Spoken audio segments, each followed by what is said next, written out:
doing? Thank you. So, as he mentioned, I'm supposed to be Gwen from Saga. But I was dancing in this exact room like 17 minutes ago, totally drunk. So I've slept for 6.5 minutes, and this is all I could do. The horns, I don't know, the horns are in the street. I have no idea where they are. But anyway, and this wig is trying to eat my life, so it may come off in seconds. How are you guys doing? First of all, happy Comic-Con, yay! I have Comic-Con voice, that is a thing. I didn't just make that up. I actually have Comic-Con voice right now. I sound better than I did last year, which isn't saying much. So we're just going to kick this first panel off right now, and I'm super excited to bring them to you. And also, I just want to thank you guys for supporting Nerd HQ and for supporting the incredible work that they do for Operation Smile and supporting Zach, who may or may not have died last night. Okay, no, he's alive. He's alive, but I feel like I died, so I imagine that's how he feels as well. Ladies and gentlemen, this first panel is with the awesome...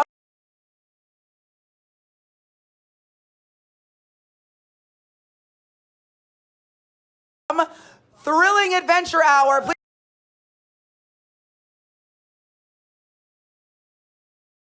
welcome to the stage Ben Acker, Ben Blacker, Mark Gagliardi, Hal Lublin, Aaron Ginsburg, Arden Myrin. Yeah, I was filled with self-doubt, but now you got my name wrong. What? Like your name's John Smith. Yeah, Aaron Ginsburg, Greg that. Yeah. Aaron Ginsburg. Yes. Okay, good. Present. Is it? What's your name? Arden Marine? Woo! Okay. No, that's Thank wrong. you. You don't It doesn't know your look own like name. it. It Arden. doesn't. No, that's not your It name. doesn't look like Marine and Arden is not. Are you sure you're pronouncing it right? You know what? I might not be. All right. We'll look into that. Did I leave somebody out? Did I leave a name off of the list? Did I get everybody right?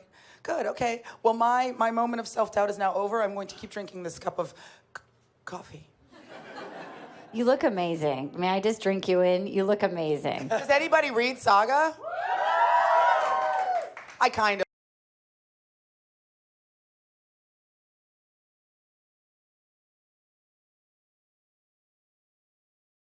Got it right? I kind of got it right.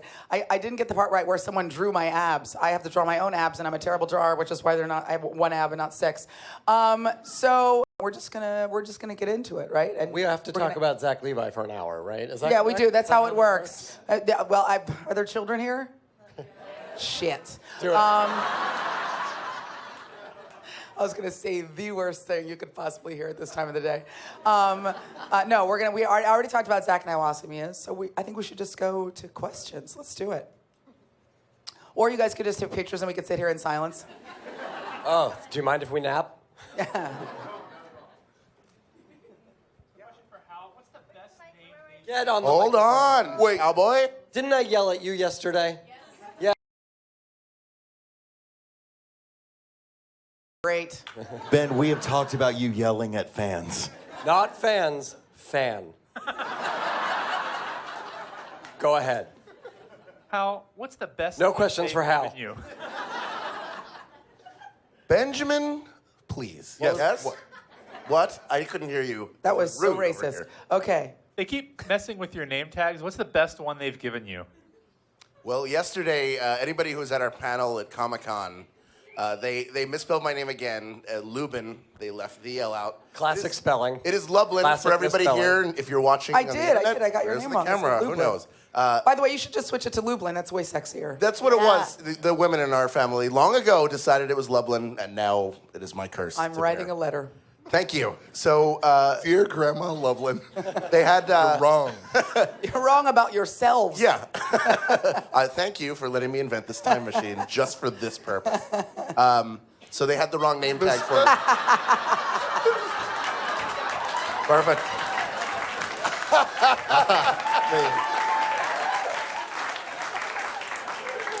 You're fired. So during the panel, somebody from the staff came up to me with a note that said, "I'm so sorry, how do you actually spell your name?" I said, "It's fine, this is how you spell it, but if you're gonna bring me another name tag, make it worse."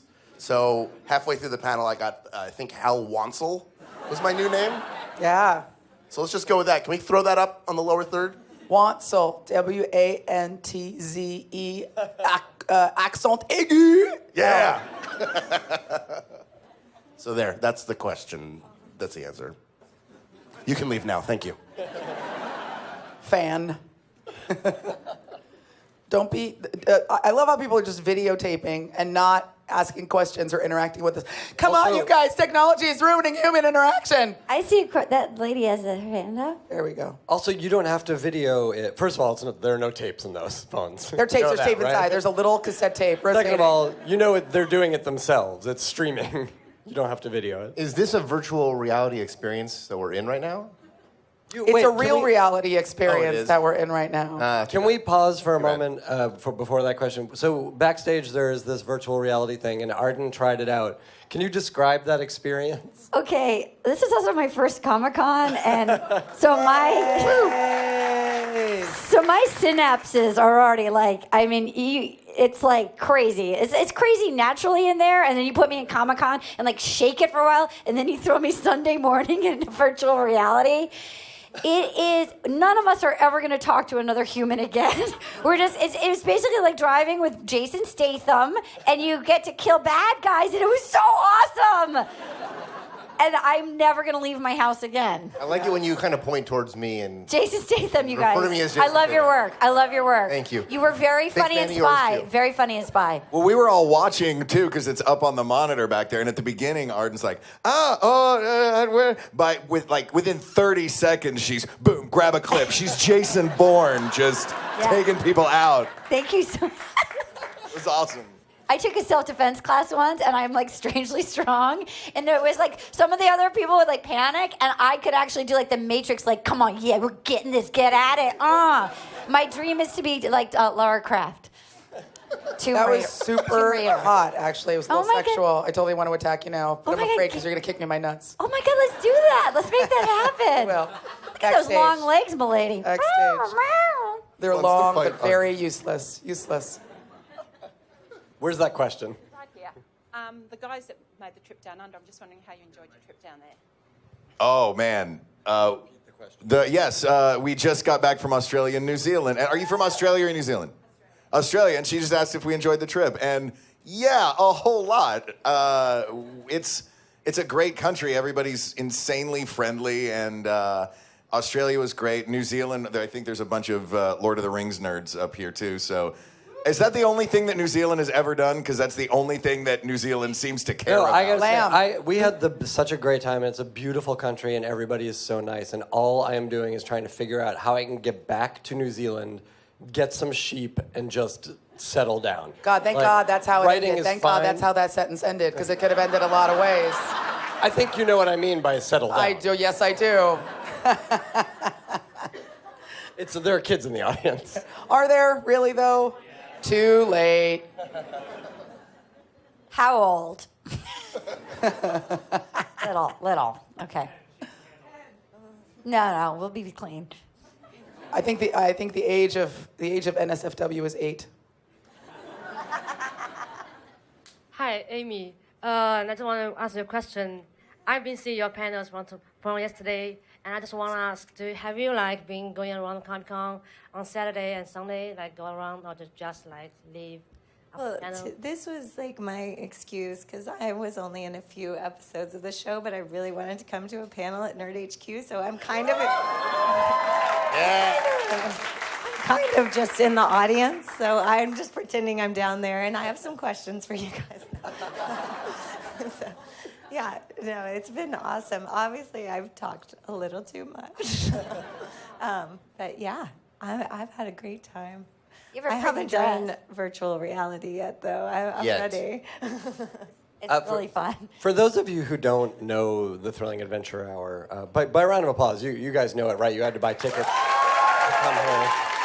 But for those of you who may not be overly familiar, Ben and I write the show. Mark and Hal have been cast members since the very beginning, 10 years strong. Aaron has been directing the show from the very beginning. And Arden and Amy are two of our favorite guest stars. We get them out as often as we can, so we thought it would be fun to bring them out on this panel as well. So just so everyone knows where we are. Context. I just want to let you know I'm really sad. Do you have a microphone? I don't, but I can talk really loud. Nope. Not all the way through the internet, you can't. Nice Hal. I just want to let you know that I'm really sad. I never got to see you guys live. I've been planning some kind of trip to go up there, and all the tickets were always 100% sold out. So your podcast archives are amazing. Listen to them, people. Hal cannot wait to get that microphone back from you. Thank you. There's another opportunity. There's another opportunity to see the show on film, in our concert film. And also, we're going to be in New York in the fall. So you said you were going to make a trip up to see us. How far are you willing to go? All the way to New York City? We're also doing LA Podfest. Are you doing LA Podfest? I am doing LA Podfest, which is the weekend of September 18th. Yes, so that's coming up pretty and soon. That's live streaming. Yeah. So you can come to it, or you can watch it on your The thing computer. about coming to it is that you could get so many podcasts for your little sweaty dime. If you went to that, you could have this one. You could have some other ones you'd never heard of. Dimes need not be sweaty. You can pay however you want. All dimes are always sweaty. Dimes come sweaty from the factory. At the thing, you can smell the actors. You can smell the actors. That's the difference between live theater and streaming it in your homes. I wish you could smell this. Yeah. It's amazing. We also smell like Hal bacon. and I have been up for a while. I smell like bacon. Yeah, But she's a that's cop. awesome, Cop. though. That's like... I hit the breakfast buffet hard with Ben this morning. Oh, tell I them think about the we ate waffle. everything in San Diego this morning. You show up at the Sheridan, and when you sit before the buffet, they go, "Do you want waffles delivered to your table?" And we were like, "Yes, we do. Yes, 100%." What kind of table would it be? Just as like a starter, you start with a Belgian waffle, and then you go eat everything else. How did you win this morning so hard already? You know what? I just hit the Sheridan buffet big time. Dude. Big time. Is this sponsored by the Sheridan Buffet? So they give you the waffle first, so it's like the waffle is your plate. The They're like, waffles. here, we're going to bring you a food-made plate Exactly. to put all your stuff on. It's like a there. tostada. You get to eat the waffle bowl. And I did notice that your purse is still full of bacon. I didn't know you could take it with you. You know what? That could account for the smell. I just shoved that thing filled with bacon. Again, winning the morning, essentially. That's how you win any morning. Hi. First of all, I want to thank Nerd HQ for bringing Thrilling Adventure Hour into our lives. We do too. So do we. And now a word from our sponsor. We discovered you when you did your first panel a couple years ago. We're like, Thrilling Adventure Hour, what is that? Who are these people? Who are these people? What do they do? And then we found out that you had a show in town, and we're like, okay, click. Get the tickets. Let's go see the show. She got tickets. I got tickets. Then Good we found planning. out. Yeah, then we found out about the podcasts and the books and the comics, and so we started going to the LA shows because we live by LA and that. And then last year when you were in town, you did the mashup, and we got tickets for that. We did a crossover with the Welcome to Night Vale podcast. Have you heard of it? Yeah. So that was exciting, and that brought that into our lives and everything like that. And then we went to Largo last year in November to see Nathan and Keegan Megan Kegel and all that. And the 2 hour it was like not an hour, it was 2 hours that night. And that was quite a travelogue. I know. I was going to say, basically, you're just gloating that your life is so much more awesome than everybody else here. April 24th. Bacon? At the breakfast buffet, waffle used as plate. Delicious? Yes. So my thing is, Where do you stay when you come to LA? I live in the area, so it was like, oh yeah. Will you make bacon for us? Can we come over for bacon and waffles? You know what? I will. Okay, I'll be there, for real. Okay. So my question is, it just seems like when I found you, I lost you. Because you're no longer doing regular shows and everything like that. Did you not see the super secret show we did last night at Comic-Con? Anyone here see that super secret show? No. It was a crossover It was with Night Vale. super secret. It was just everyone you see here alone in a hotel room doing the show. Oh. Is anyone else there? So one of my favorite parts of the show is when you guys try not to break character and you just try to keep going. What is your favorite moments over all these 10 years of like a moment that just like, like a favorite moment or a favorite breakdown or a favorite something? And it's got to be like the first thing you think of, I just want to say it's always flattering to Ben and me that people's favorite parts of the show are the parts we don't write. So thank you for that. I don't know why we would stop doing the show. Now, you know we wrote in every flub. Only for Jackson. Only for Mark Evan Jackson. I will say that because he's perfect. He's perfect. To add to that or jump onto that is that There are many times, if anyone here has seen the live show, one of my favorite moments, which happens usually every show, where something happens on stage, often scripted, and people backstage laugh loud enough to be heard by the audience. And whenever that happens, and sometimes it's us, but like someone will do something on stage, we're all watching from the wings, and whatever the actor does on stage is so funny that we can't contain ourselves backstage, and then we realize, they can hear us while the show's going on right now. Nobody enjoys the show more than we do. I have to say, I honestly, when Stevie Agee was sent him in, and I had to get through watching Stevie Agee go sharpen the pony and looking at Paul F. Tompkins and both of us dying and not being able to regain our composure, that was one of the highlights of my personal career. That's why that was 2 hours long, is because you guys laughed for like an hour. Yeah, that was one of my favorite moments of anything I've ever done, I think. I think the mistake you made was the eye contact, because if you're starting to break and someone else is about to break on stage and you catch each other's eyes, you're done. There was one when Paget and I, something cracked one of us up, and we had to just stand. It was Carlisle Ravencastle. And we had to stand behind our scripts, just dying laughing, and she's looking at me with anger in her eyes, like. But we're both just peeing laughing, and I have a great photo of it's just me and Paget on stage with scripts over our faces. I had a time in New York, which some of you may know this story. I was backstage talking with Ben Blacker during Beyond Belief at I'm in the story. In Brooklyn. And I missed an entrance as the narrator, which doesn't happen very often. But Paget stepped up to the mic and covered for me. And so all of a sudden we're talking and we hear... We were so not present. We were talking about baseball. Yeah, we were talking about baseball. Not present at all. It was the biggest mistake. And then all of a sudden we heard episode 29, like that was her version of that spooky narrator. And she was very I didn't know. I went up and I did it, and I was very much, I don't know, did it go all right? But it was great. And that's when we fired Hal. We found out sealed my own replaceable. Via baseball. The career killer. The end. Are there questions? There are some guys back there.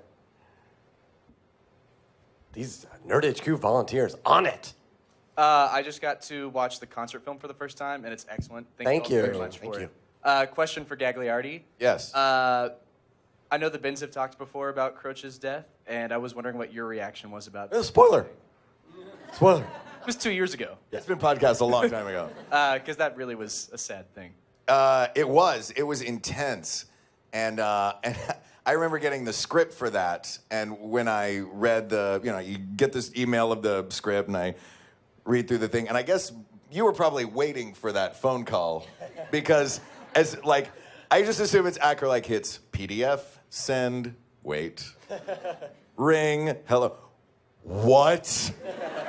And I was mortified, but luckily he came back with Force Galactic, no less. But yeah, that was a sad, intense moment in the show that is usually filled with sad, intense moments. It was wonderful to hear the audience reaction to that death. A room full of 250 people, all sounding punched in the gut at once, was a testament to the performance of Mark Gagliardi. Oh, it was really fun. You guys are They like heartless. Heartless bastards. Yeah. Oh yeah. Don't love anything. It's a valuable lesson. That was for the kid. He's too drunk to take it in. Yeah. Better they hear it here than on the street. So true.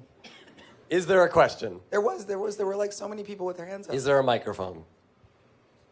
Hi, guys. This is for Aaron. Some of the other shows that other people involved with Thrilling Adventure Hour have had little Easter eggs, or maybe accidental or on purpose. What are the chances that the 100 will have, or has there been an Easter egg related to Thrilling Adventure Hour? Yeah, there has not been any Easter eggs of Thrilling Adventure Hour in the 100 yet. But now, first of all, you know how funny that show is. It's hilarious. It's known for its jokes, obviously. But no, now that you say that, maybe I'll try to tuck one in. I hadn't ever considered it. You guys keep it a secret. This isn't being broadcast anywhere, is it? Oh. There's one up here, wasn't there? So, work juice. Is there a Will you stand up? work juice? Is there a story behind how that came to be? Yeah, kind of. Oh, man. All right, so we wrote a spec Drew Carey script. 15 years ago. 100 years ago. And the bit was, how much do you want to get into this bit? It was. I don't remember, so I'm curious to hear it. You did. It was All I remember, let me give you this baseline, is like when Ben and I write something together, we usually pass drafts back and forth. We don't like sit in a room and type together because that's inefficient. So and weird. If you write that way, you're yeah, wrong. no, those people are weirdos. There's something wrong with their marriages. You need a bigger keyboard. That's pro tip. So like when either of us has a turn at the draft, we know that our job is to make the other one laugh. Right. So we wrote. This is back in old Hollywood, where you would write, in order to get a writing job, a sample of an existing television show. So we wrote a Drew Carey show script, where it was a body switching episode. So Drew and Mimi are in each other's bodies, and it's time for performance. A lot of Drew Carey fans here. A lot of big Drew Carey show crowd. And in order to just throw Drew under... No offense. Oh, absolutely. None taken. Some intended. In order to throw him under the bus, in her performance review, in Drew's body, Mimi says that she was there at work all night licking the work juice off of phones. And it was really gross. And it made me laugh. And meanwhile, we were writing a script about a coffee shop and couldn't come up with a name for a coffee shop. And we had work juice right there. And we would meet like in the mornings. This is when we were young, so we could get up and actually like do some work in the mornings. Meet at a coffee shop to write our script about a coffee shop. And I think one of us said to them, like, I can't get this done. I gotta get some work juice in me. And that was it. And it made us laugh over the years. And we're like, oh my God, what if we treat this seriously?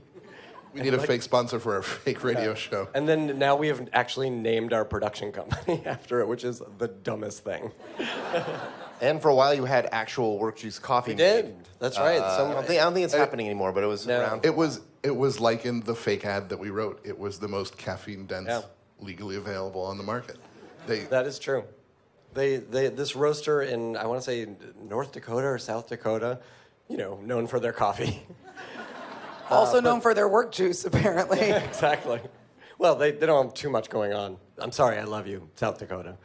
But this roaster sent us samples of like increasing amounts of caffeine. And we're like, give us the one with the most. This is the best. Because you tried them all at once, and you had them all in one sitting. We did. We actually did a test. By the time that you got to that point, you were like, fine, this one. We had a bunch of the work juice players over for a Oh, you tasting. did? Yeah.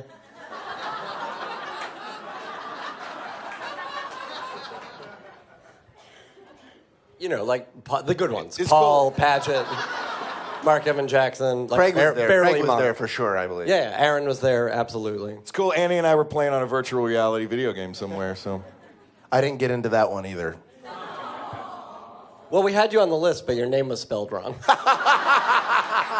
Where is Harl Lublin? We can do 17 more minutes on the work juice name, but are there other questions? Hi, my name's Tatiana from Orange County. Last year, when you announced that you were going to stop doing the live radio shows, I think that it had been discussed that there were other things on the forefront. I know some of that was the comics. Is there any... Now available from Image. Yes, Two not different at the comics. booth at Comic-Con, though. No, because they're only selling trades, Yeah. unfortunately. But you can get them on Comixology, and you can get them in your local comic book shop. And I was just wondering if there's anything else that's happening in the pipeline for the characters that we love that we will be losing soon. They never go away. You're not losing them. First of all, there are 250 episodes of the podcast. If there were a TV show that you loved that did 250 episodes, you would be psyched. Unless it was Psych. Then you'd be thrilled. Tim Amundsen's a close personal friend.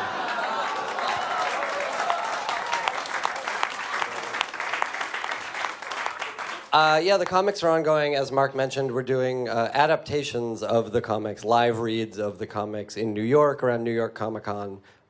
We're doing a night of Beyond Belief and a night of Sparks, Nevada, so that should be a lot of fun. October 9th and 10th. We're doing a bunch of stuff that week. We're doing this all-new show at Podfest, which you guys have never seen, which we're excited to bring you. Other than that, I can just say we're continuing to explore other media. The thing about doing the show is it's always just like throw the sheet on the barn. Like we can do a live stage show. We write it, we do it, we put it up. Hollywood is different. Hollywood is, we have to pitch it, we have to present it. The people we tell have to tell their dads, and they have to like decide if they want to spend the money. Are you on pitching to children? It would be going much better if we were pitching to children. So it's just a long process of trying to get anything done with the standard Hollywood. And to do it right. I mean, that's what it comes down to. Is like we could sell this off and probably not be involved. Parts or whatever. Yeah, not have Paul and Paget involved or whatever. But we really want to serve the audience that has grown with us as we bring parts of the show to other media. And that's important to us. So that means it's going to take a little longer, but it's going to be worth it. Are there plans for a virtual reality version of the show? Because Arden was asking about it earlier. I know. Jason Statham asked me when I was talking to him in my alternate reality. He's a big fan. He loves your work. He loves your work. He loves your work. For a week and a half, there was an insane millionaire who was like, "We should do this." This is Virtual actually true. reality. Wait, what? An immersive. He was great because he said an immersive beyond belief experience where you can just turn your head and see Mars. Oh. Was he on peyote when he said that? That is absolutely true. We pitched to an insane millionaire. This is 100% true. It was not Hodgman doing a character. But he was barefoot. Can we write that show? No. Okay, yes. This is how it goes, you guys. This is how it's been for 10 years. I get excited about something. I want to do it right away. He says no. 10 years. The people on the stage know it is the opposite that is true. That was freaky. What? Yeah, right there. Okay, hi. Thank you very much for being I got this. Apparently. I've been asleep for like 11 minutes. Moderation begins with, hey, and you, and talk. in the back. Just kind of expanding on what the previous question was. You guys are obviously still tag teaming, but I wanted to know what was going on in the future for the rest of the folks going on here. What projects are coming up? They have nothing. They're just waiting. Absolutely. They have nothing without us. Waiting for us. That's great. Actually, Hal Lublin and I have a new podcast. You got that? We Got This is the name of our podcast. We provide definitive answers for dumb debates. Should you put ketchup on a hot dog? Should you have your toilet paper overhand or underhand? Overhand. Overhand. We will have an episode Disgusting. that is a lightning round with Ben Acker. We're very excited about. Yes, coming soon to a major podcasting network near you. Maximum Fun. Maximum Can we Fun. announce that? Is this an exclusive? Nerd HQ exclusive. Nerd HQ exclusive. Nerd HQ exclusive. We're with Maximum Fun now. Ooh. Yeah. Thank you. Hey, Mark, what's Jesse Thorne really like? You guys, did any of you guys know he's completely deaf and blind? He's been faking it this whole time. I have no idea how he does it. I met with him and guided him around a block of Los Angeles. Does That he have was our heightened meeting. senses? That Is he was the going test. by taste? He just grabbed my hand and went, whoa, at one point. No, I'm trying to take you away from that. Come on. That's the only thing that's happening. Hey, Aaron, what are you doing? Oh, hello. I currently write and produce a show called The 100. So if you don't know it, check it out. Season 1's on Netflix. Season 2 coming to Netflix, I believe, in the fall. I don't know the exact date. And on DVD as well. Season 3, 2016. So check it out. I will be on the upcoming Mr. Shows prequel or post-sequel? Try again. Sequel? Go back. Try again. I will be on the upcoming Mr. Show sequel with Bob and David on Netflix, and I'm on Fresh Off the Boat, and I like to do at midnight, and I tour with my stand-up. So come see me. I actually played at that mall here in San Diego. That's a good club at that mall. Anyway. Oh, there's a really nice one downtown, American Comedy Company. Yeah, it's good. It's so really good. Really good. Yeah. Fun crowds. I met the guy I was like, this guy who sat in the front row, and I was kind of joking with him, and it turned out he owns Legoland and has 10 kids. I tried to get him to adopt me or marry me, but he was not interested in either. Milady? I am on Person of Interest, which is... and I don't think we know exactly when we're coming back for season 5, but sometime this year. So, yeah, so that's that. Check your local listings. Hi, guys. Wait. You got it. This is going to go Can you hear great. me? Can you hear me? Cool. All right, this is a question for the Bens. The live show usually started with Sparks and ended with Beyond Belief. What was the decision-making process about what the middle segment was going to be for each show? It varied between who we needed to serve in the cast and what ideas we had. So usually Craig. And what we hadn't done in a while. Yeah. I wish there was a better, more entertaining That is true. Or, occasionally it was like we would get excited about a Captain Laserbeam idea, or we would get excited about Colonel TikTok. We would always get excited about a Moonshine Holler, but they were so hard to write. And that's why they're only Because like... you wrote them in iambic pentameter. Once. We may have made it hard on ourselves. I remember going to see some movie with you, Acker, and you're like, before the movie started, you said, I have the last moment of a Moonshine Holler, and you pitched it to me, and I was like, oh, God, that's really good. And you're like, I just got to write it now. Yeah. I just got to write the whole... But you did. It was the one that ended with the proof is in the pudding. Yeah, it was 3 years later. That proof is in the pudding episode we kicked around for so long, because we knew that was a funny ending to it, and it was right on the Moonshine Holler, like how the show works. But we could not build that episode. And when we finally did, I'm glad... sometimes it has to take that long. The Beyond Belief that we just put out, that we did at our anniversary show, which was about like old Hollywood ghosts haunting Frank and Sadie. That's another one that like Ben had the core of that idea for a long, long time. We had talked about it even in the M-Bar days, like 8 years ago. And it was just a story that we couldn't, it was never quite working. And then I think we needed a story. It came as close to working as ever in the episode that went out. Yeah, and it came out great. I mean, that was an especially fun show because we had just the Work Juice players, so we kind of gave everybody new stuff to do, and that was really cool. That woman, that guy, and then when that guy, and then that lady. This is gonna go great. Be brave. I believe in you. Okay. Look, look at Misha's your just clone. noticing there are people here. I cannot That's a see guy. through this wig, by the way. That's a wig? Yes. No. I'm like one of those dolls where you pull a string and all of a sudden an afro pops out. Later in the day, I'm going to grow a penis. Sorry, kid. Go ahead. Better he finds out now. I only grow it when I have to pee. Okay. Awesome. Yeah, I grew up on old-time radio, and I was just curious from both a performance and a writing point of view, what were the biggest differences and ahas from it? He's like 40. Where did you grow up on old-time radio? We're the same age. Old-time radio to you is like the Daz band. What the fuck are you talking? He just listens to the oldies stations, which is now like playing like Salt and Pepper. Right. He cranked up the radio. He's like, I'm going to get the radio going any minute here. It's going to be 22. Hey, skidoo. I don't know anything about old-time radio, clearly. Well, that makes all of us. Yeah, we totally faked it. It was always our idea of what old-time radio might be in the way that, like, the Indiana Jones movies are not recreations of the serials that inspired them, but are sort of the more fun, the most fun version and most contemporary version of what that old conceit might be. The end. But the Shadow's cool.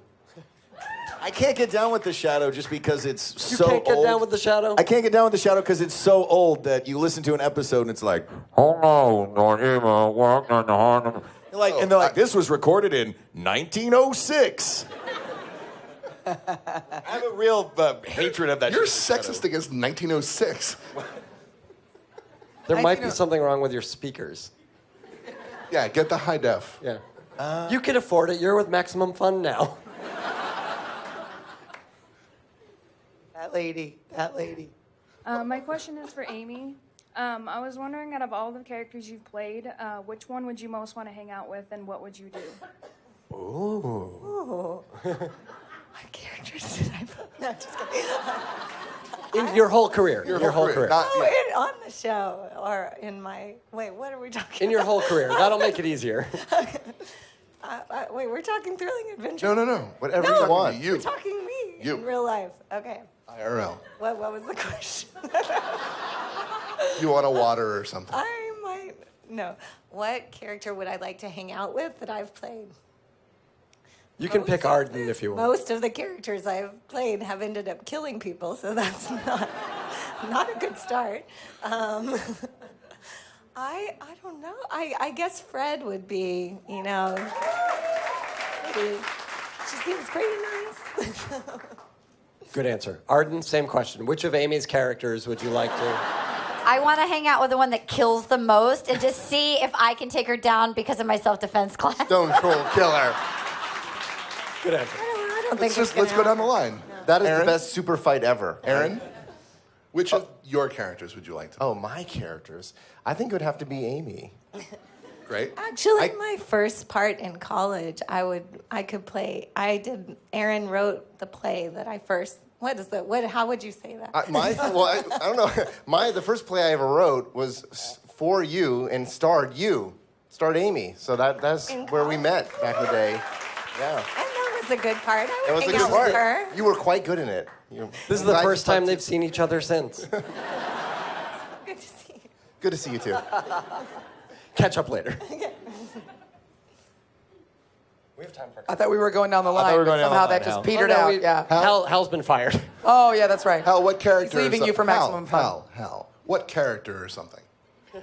Oh, geez. Phil Fathom. Right? Thank you. Mark? Mark, same question. I would not hang out Fathom. with Croach. He would be unbearable. No, Croach the Tracker, of course. Yeah, of course. What question would you ask Croach the Tracker? I'd like to speak to Croach the Tracker right now.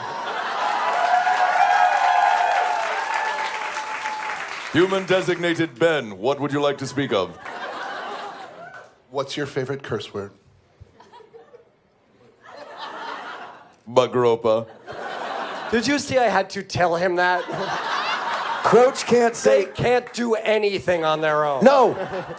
Croach is so hard to improvise in, because we did this thing with Paul F. where we were improvising as Sparks and Croach, and I started to speak in this stilted Martian way that Croach speaks, and I was like, oh my God, this is really hard unless Acker and Blacker have handed me a thing, and I'm like, and just read what's on a page.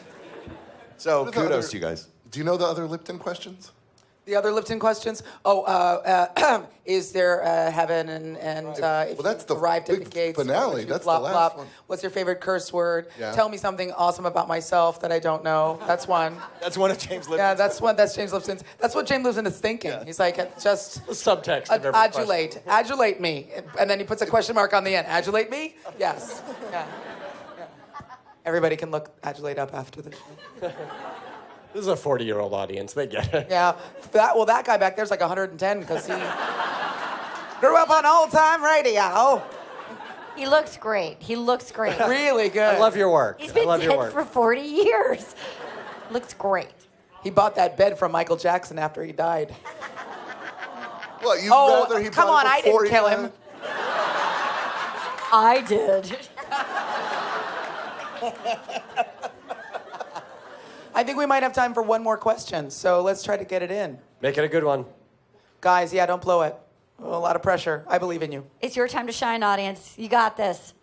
This is happening. So, having been lucky enough to go to several of the live performances,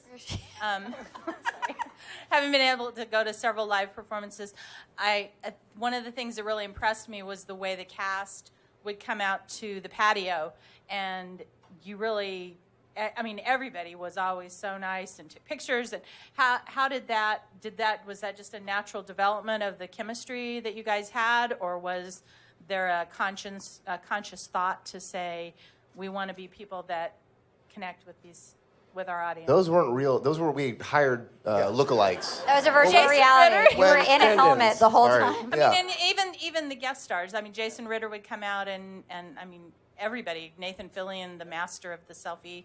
How'd that come about? When we did the show at M-Bar there was literally nowhere to go. There was one exit. We were all in a giant room. So after the show, we would all wind up on the patio, and naturally you would speak to people who had just seen the show, which at the time were a lot of acquaintances, and then we started to build a fan base, and we were sort of packing it. So we would see the same people month after month. And then when we moved to Largo, it just sort of grew out of that. We weren't accustomed. We felt the distance. Like we wanted to be able to reach out to people after the show. Yeah, and we were accustomed to afterwards, you go say hi to the people who were in the show. And Mark and I, when we did shows together at Second City, you would come out and say hi to people afterwards. So I don't think it felt odd to anybody to make that transition. And over the course of the 5 or 6 years we did the show at Largo, we would see the same people over and over again. So there's much less distance between us and the people who come see the show. Look, this show would not be possible were it not for the love of everyone involved, from us and Aaron to the actors to the musicians to the fans. You guys made this show possible, and we cannot thank you enough. Thank you. Thank you guys so much for coming. Thanks a lot. Give it up for the Thrilling Adventure Hour. Ben Acker, Ben Blacker, Mark Gagliardi, Hal Wurtzel, Arden, Myrin, and Amy Acker. Thank you, Aisha.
guys are awesome. I want you guys to know this is our second panel of the day, and you're already more perky than the last panel, and that's because you probably got an extra hour of sleep. I, however, I have gotten reverse hours of sleep. I unslept. So my voice, I have con voice. I don't know if you can tell that that's actually a medical condition, con voice. That's what I have right now. Are there children here? Thank fucking God. Okay. So I can't do it. I've already reached my quota of non-saying fuck today. So I'm super excited about this panel, and I'm super excited to have you guys here. I want to thank you, first of all, for supporting Nerd HQ. It's a super fun thing to do at the con, but what's amazing is what you guys are doing is supporting Operation Smile and Zach Levi and all his work for them, and he's a pretty amazing guy, and so are you all amazing guys, and the people that have vaginas are amazing guys with vaginas, so thank you so much, which makes you way more amazing than a guy. So anyway, with that said, welcome to the Marvel Partners in Primetime panel. We are going to watch, first up, a clip from Agent Carter.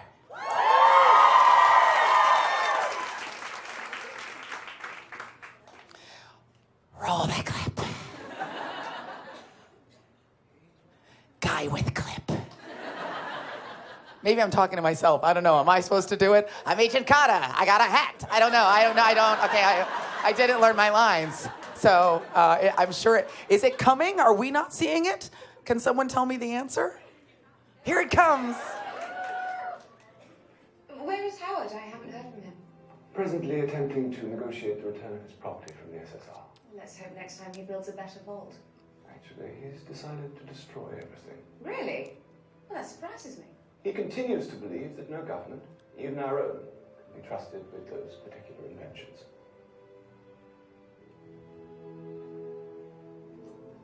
Especially this.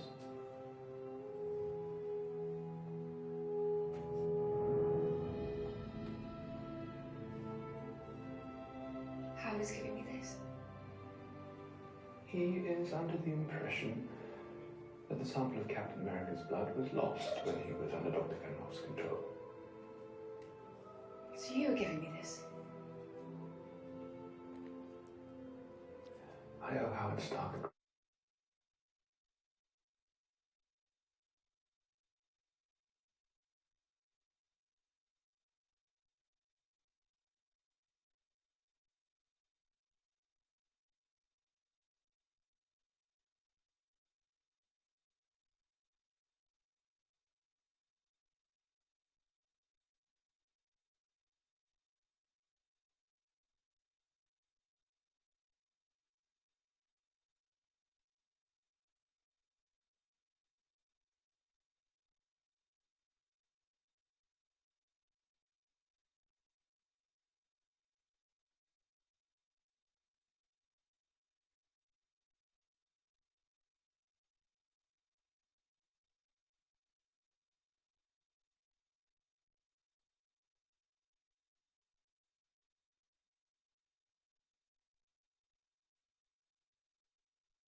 I felt super huggy all of a sudden. Welcome. Have a seat. Okay. And now, before we kick this off, we also have another clip. And I'm speaking slowly because guy with clips seems like he needs time. So we are going to be watching a clip from Agents of S.H.I.E.L.D. Ooh, this is happening.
hug them, and you're so far. No, stay. Oh, okay, good. All right. Yay!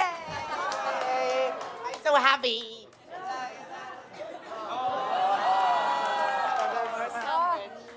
Okay, the panel's over. Everybody leave. Look out!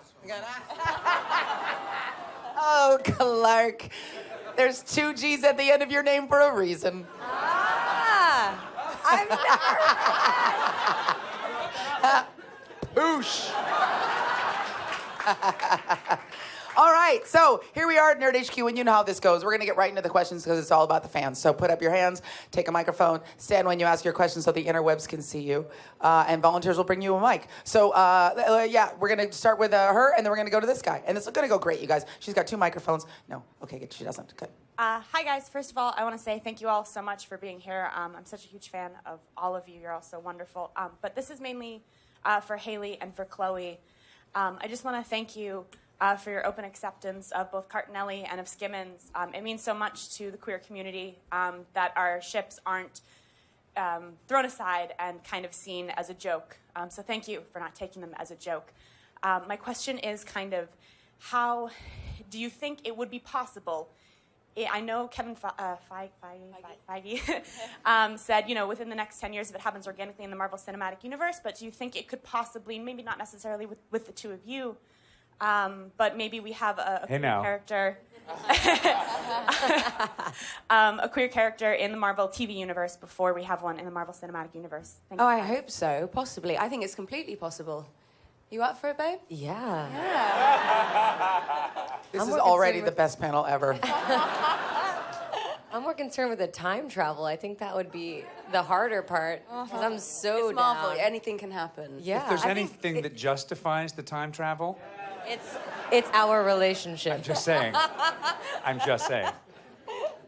Yeah, I definitely think that's possible. I hope it happens. I mean, I'm the captain of the Skimmins ship.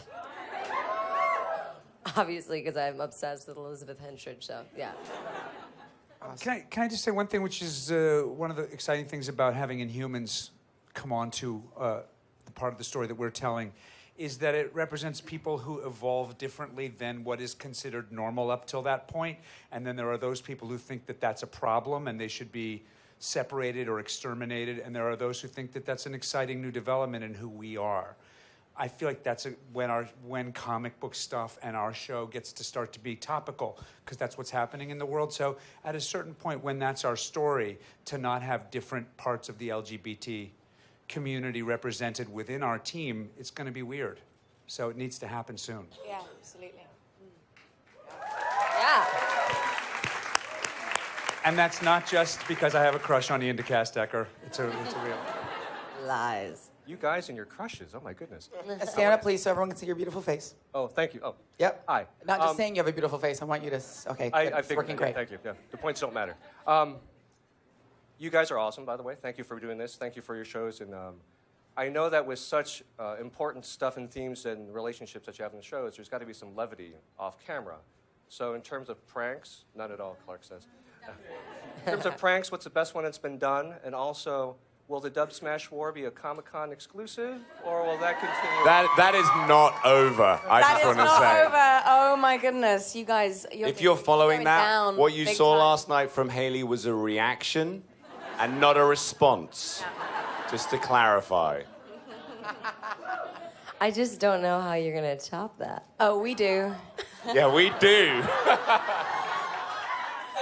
Okay, guys. Those of you who missed it, the most recent salvo ended up with "We Are the Champions" from Queen, and the final image was Peggy Carter with the red lips and the red hat. So, bring it.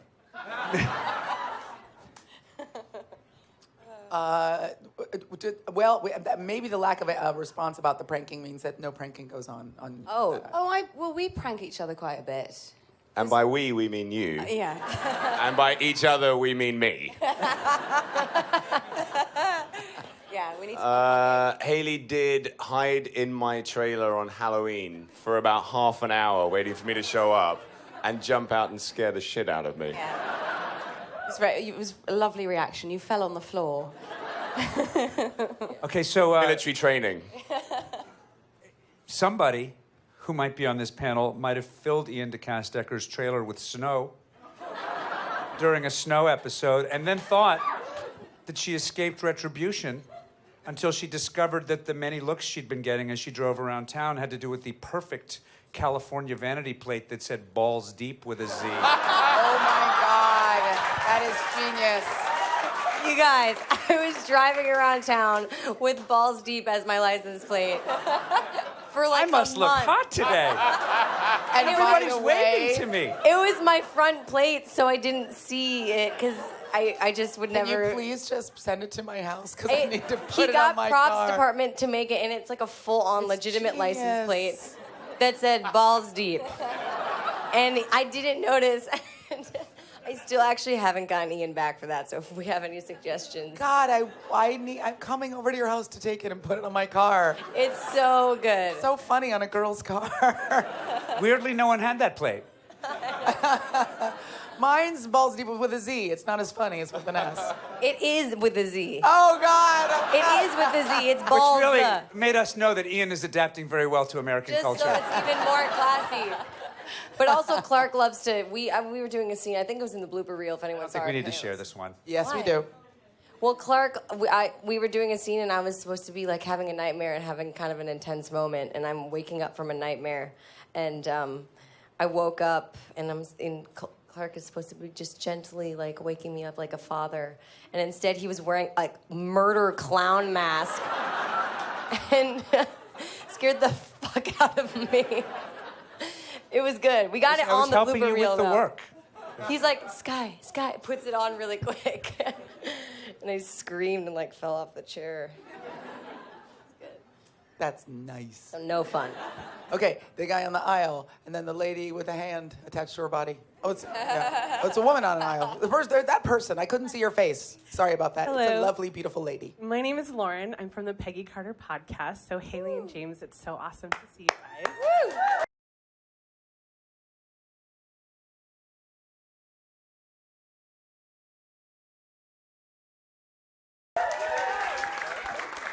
So my question is, would you guys do a dubstep in front of us to Taylor Swift's Bad Blood? The dub smash? The dub Worse, because I don't even know the song. So it's going to be worse on this side. How's it go? Well, if anyone... DJ, hit it! Well, yeah. Yeah, because there's This is going to take up the rest of the panel. We'll take the rest. No, I yeah. think They what took, we by should the way, do they took is- 15 takes to do that thing last night. Yeah, he was listening. One No. take. One take. And Maybe 14 15 rehearsals. Few rehearsals. It's just because my 14 lipstick... rehearsals, and then they all fell about laughing at how brilliant they were after each one. We wouldn't Oh my keep God, you- your timing is amazing. You're so funny. Oh my God. We really were. We really were. Oh my God. Clark's timing was amazing. We didn't listen to a lot of congratulating about the interesting framing on the Oompa Loompa thing where you came in from this.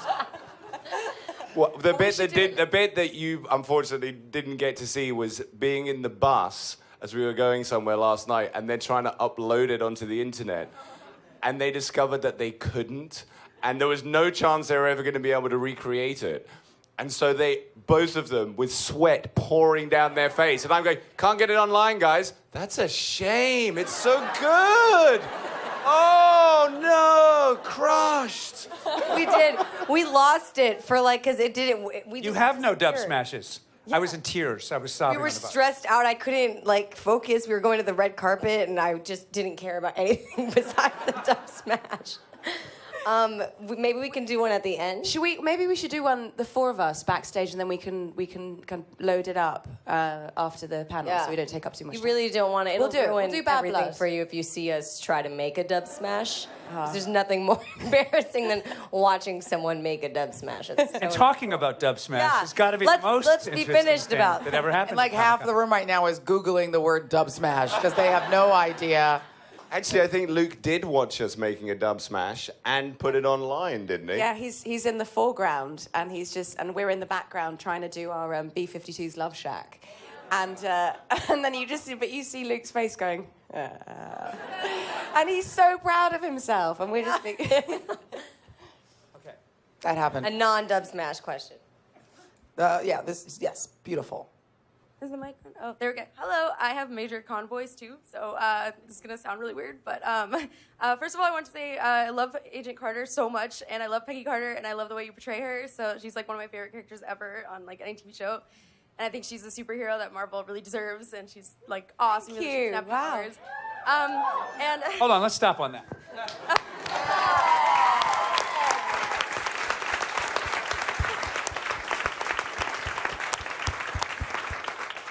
And well, this question was for Clark and Hayley, and you guys play. Sorry, really nervous. You guys. You're doing great. You're doing great. On the movie, like in the movies as well as on TV shows, and I was just wondering if like your approach to your character changed at all when you like made that transition from the big screen to the small screen, and if like I know it's kind of a time difference too, so that affects it, but did the way you like come at your character and like get in the mindset of your character change when you went from the movies to the TV shows? Haley? Yeah, okay. It did in the sense that she didn't get much time on screen in the first Avenger movie. And the big thing, it was a great collaboration with Marvel when we started thinking about making a show, because I got to sit in the writer's room and sit with the producers and really discuss what we wanted to talk about. And my main thing was we'd seen this strong, capable woman and, who kicks ass. And I felt that wasn't enough, because there must be a psychological and emotional cost to having to be that every day, all the time. And I felt like I wanted to make her a lot more relatable, and so I wanted to show her vulnerability and what it really truly meant to grieve the love of her life and to be stuck in this male-dominated world where she's working twice as hard to get half as far as the guys. And that gave the character nuance and depth, and something the writers jumped on board with and really explored in the script. So it just gave me so much more to get my teeth into, really. Yeah. Clark. In brief, similar. Coulson was a guy who kind of showed up to wrangle diva superheroes in various films and to kind of do the bidding as a kind of obedient company man who'd seen a little too much. And suddenly he and I were awake after a very close call in the Avengers, and commanding a small rapid response team in the ever-changing world post-Avengers. And suddenly he and I both found out this is more complicated than I thought. He was, and I felt like a Walking Dead, essentially. And with a great team and exploring what it means to be that person on a much deeper level, than almost anybody's gotten to do, which was really exciting.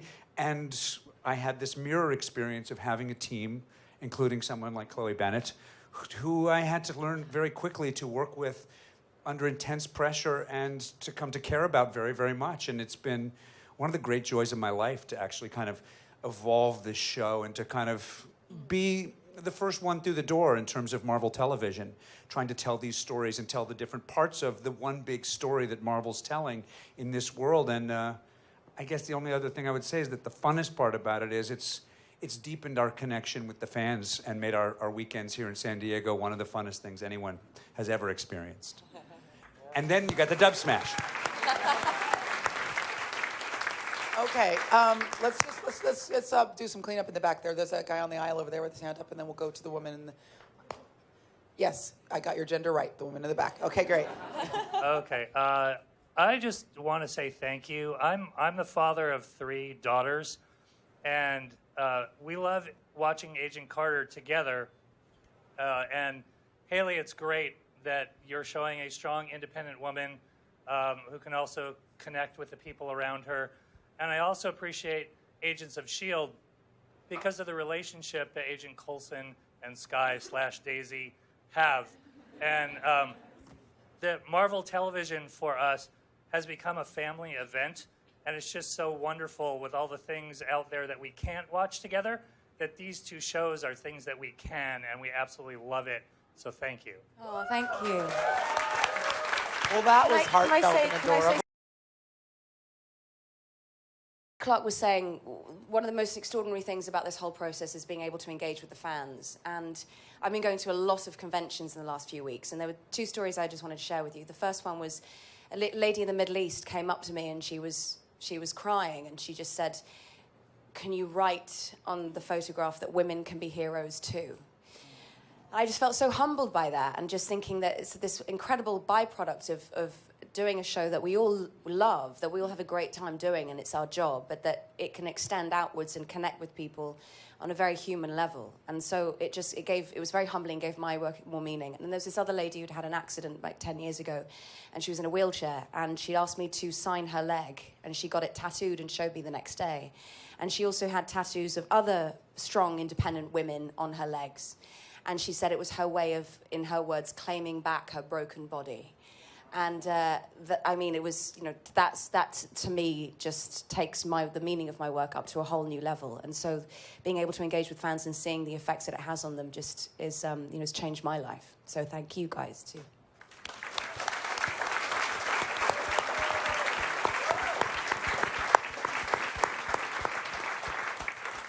My question is actually a really great follow-on from that, because it's specifically about identity, and especially Sky's identity, because we learnt yesterday on the Marvel panel that she is now going to be going by Daisy when it comes back to the next season. So how do you think it's going to transition? Because Sky was a name that she chose for herself and chose that identity going forward. So how's that transition gonna work when she now starts going by Daisy in the next season? I feel like Sky was an identity that she was I don't think she was ever fully comfortable in it. I feel like she was searching the whole time. I mean, everything she did in her life was to try to find out about her parents and her family and learn more about who she is and where she came from. And she did in season 2, and as fucked up as it was, and as, as intense the reunion with her parents ended up to be, I think there's a part of her now. She was, obviously her mom did try to kill her, which was not great. Dude. But she has this kind of weirdly odd, beautiful relationship with Cal. And in my mind, that's kind of her, changing her name is kind of a nod to him because he did save her life. And I think her searching is now over, and it's kind of, she's turning a new chapter, and she's gonna, I guess start the search for the secret warriors. All right. On the aisle in the back, and then we'll go to this woman back here in the back as well. Hello. So all of you. Hello. The other knights who say nee. Sorry, someone will explain to the younger ones. Thanks. Now I'm thoroughly embarrassed for the rest of the day. Okay. No, we love a good hello. We start our day that way. Elizabeth is like that. Hello. It's great. Sorry, continue. Okay. Sorry, our bad. So all of you have inspired many of us in this room, and so many people outside of this room as well. Who are some people that inspire you? James. Really? I inspire you? That's amazing. I'm so proud to Would you like me to sign your leg?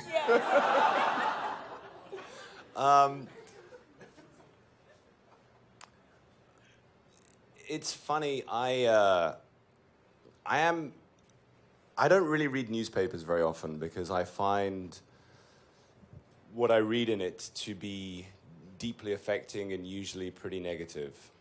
And maybe it is an age thing, I don't know. But I am oddly inspired by small acts of kindness that will never be reported in a newspaper.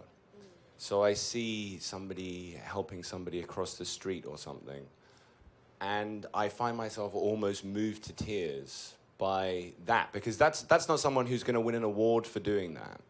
I see people doing things that go unnoticed. And not all the time. Most of the time I miss it. But when my eyes are open and I manage to catch it, those are the moments that really floor me. I think that is 98% of what the world looks like. And I feel like I read the 2% all the time. And it's very frightening, the 2%.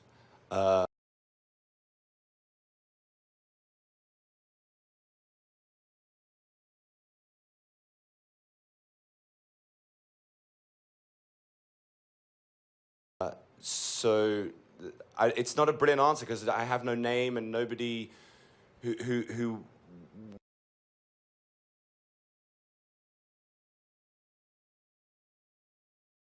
terms of inspiration is though every time I see somebody do something that is genuinely beautiful and human, I feel inspired by that. It's great.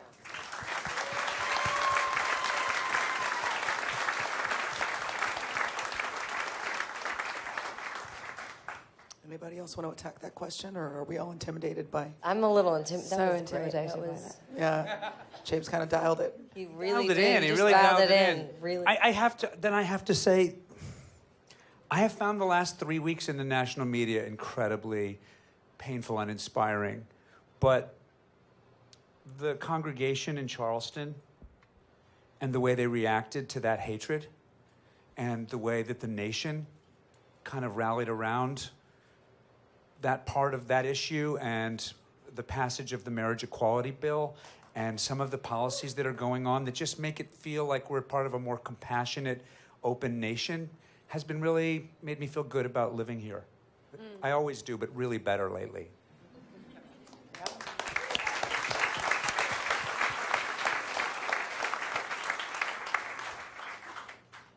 Taylor Swift.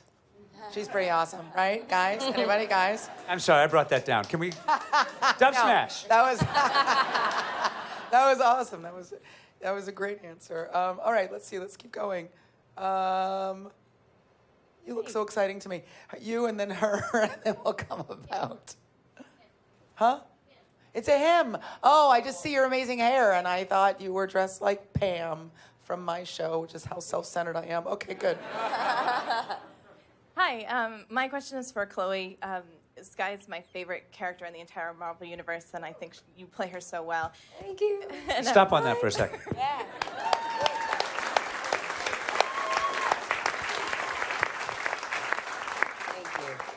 My question was, how did you approach the physicality of your powers in the second half of the season and make it look real? Because that's clearly not happening in front of you. No, it is. That's the only reason they cast me. I have earthquake powers.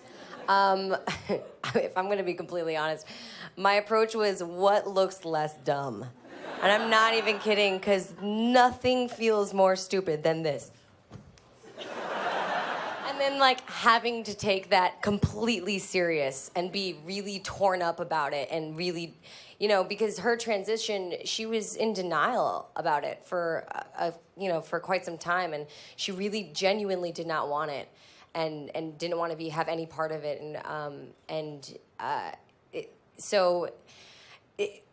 Basically, it was just what looks less dumb, to be honest. I talked with Marissa and Jed, and I was like, we looked at the comics, and we wanted to kind of get the mannerisms down that they've drawn for her, but really just kind of... We have a guy named Mark Kolpak. I love, Mark. you know who that is. He's our visual effects guy. I don't believe anybody's ever done this amount of visual effects in this amount of time, 22 times in a season, and he's just upped the game every episode. But a lot of times you're stuck there doing, what Chloe just did, or in my case, in season 1, holding a kind of standard theater light, which had been charged up to shoot out super powerful beams. Yeah. Either way, that's not going to happen till later. So I'm standing there in this theater at 2 in the morning, holding a theater light, like, come on, Kolpak, baby, come on. Hook me up later. And so often you see it, you go, oh, thank God. Yeah, well, you don't see it. So, like, for the mid-season finale, I don't know if you guys saw it, but it's the reveal, and I have that weird L'Oreal commercial moment where I flip my hair, and BJ... The boobs of destiny? Yeah, exactly. But for that shot, they used a special camera, and I only had 15 seconds. So this is what they told me on set. They say, okay, so you're going to stand here. BJ just died. So look at him and get emotional. And then look back at Raina, and she's an Inhuman now, so get emotional back that. And then look back at BJ and then cry. And then quake off the rock from your body. But you only have 15 seconds, so you have to do it all really fast. And literally that's what they said. So it took like 9 takes, and I think we finally got it, because we had to and I was looking at pieces of tape. So really what I was crying out None was of them were there. no one was there. It was me, and it was 3 pieces of tape. They had a picture of Sonic Hedgehog, though, for where Raina was. How about the 40s of it all? I mean, you guys are kind of in an entirely different time period and world, and I can't imagine that's not happening in downtown LA with Ubers going by. We did have a big explosion in the second episode that I had no idea what was going on when we were shooting it. Joe Russo was shooting that episode, and he was keen. Mainly, his direction seemed to revolve around getting out of there early. He doesn't like to work nights. So the direction kind of went, okay, see the green screen? So that's going to happen. You just duck. And the script had changed quite a lot because the first time we had read it, it was brilliant, but it needed 4 weeks to shoot and $35 million. So the script had sort of gone through 85 changes up until that point, and I'll be honest, they hadn't entirely read all of the last ones. So in the end, you kind of went, where's the camera? It's there. Do you know what? I'm going to be facing this way, just on the back of my head. I'm going to duck that way, so you don't have to look like too much of an idiot. Oh my God, a huge explosion.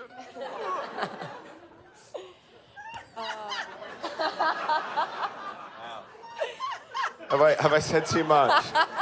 I've overshared. It's a strong move. You don't want to know how the sausages are made. It's funny to you, but if you're an actor, it's so funny that I'm going to laugh about it like tomorrow morning. Okay, right there. The 50th person whose gender I've gotten wrong today. I'm sorry, go ahead. It's okay. Hi. So my question is specifically for Clark, and I wanted to know, how does it feel to be a large part of the Marvel universe and be in the comics and in all the little everything or talked about and everything, and having people cosplay you and do art of you? And how does that feel personally to you? You know. Let's take a minute. I can't even.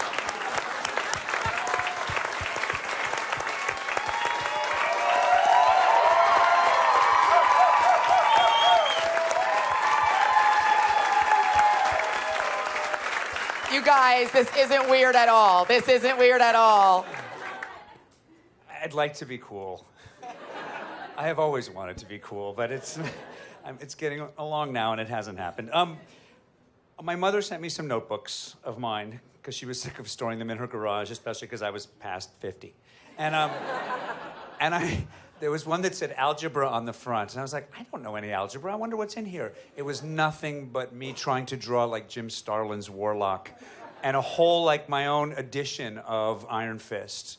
And so, you know, it wasn't something I necessarily kept up with to the level of real ballers that I've met here. But I loved it so much that when they called and said, we've got a couple of lines in Iron Man, he doesn't have a name, it's Agent. I was like, in. And I still haven't really come up with a suitable gift for Jon Favreau because I haven't earned enough money yet. But honestly, the whole thing has just been, are you kidding me? Really amazing. And it's also, I feel really fortunate about it because I feel like, as we were talking about earlier, in the world of alternate realities, sci-fi, fantasy, there's a different, slightly askew prism through which you can look at the world and project us forward that's always been really powerful to me. And I love the fact that it seems to be spreading that love, and to see the way the stories matter to people, and to have Phil Coulson be somebody that people know is just a really big deal to me. So thank you. I really thank you, because if it wasn't for most of the people in this room doing #CoulsonLives, I wouldn't be here. So thank you. Can I say something that goes back to the question of who inspires me? It 100% is Clark Gregg. You guys have no idea. He is, not only is he the director in S.H.I.E.L.D., but he's truly the leader on set, and he's so kind. No, he's so kind, and he cares about everyone so deeply on set, and he's so sweet, and he has been so good to me throughout the whole, I could cry. He's been so good to me throughout the whole series. I mean, really, like, we have that bond on and off screen. I think you can see it on camera, but he has really taken me under his wing, and he cares about everyone, all of you so deeply, and everyone on set, and he's just, attitude reflects leadership, and he is our leader, and we love him. So, good Clark. Okay. I need James to make fun of me now, to bring it back just a little bit. He's always really good about that. C-double-G, y'all. Oh, no, he's gonna do me.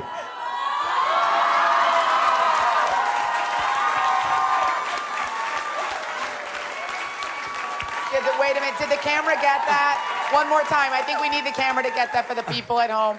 Straight ahead. I will have one of Straight those in ahead, my James. suitcase by the time I leave the pond. There we go. All right. I think we have time for one or two more questions. Well, we've done the back of the room, so let's come about this guy right here. He has a beard. I feel like I got his gender right. You did. I'm an idiot. Close call, but you're okay. So mostly for Clark Gregg. It looks like a lot of people are gonna get killed off in the coming Avengers movies, and they've done a real good job separating. Spoiler alert. Separating your character from the cinematic universe, just so they don't have to explain. By the way, he's alive.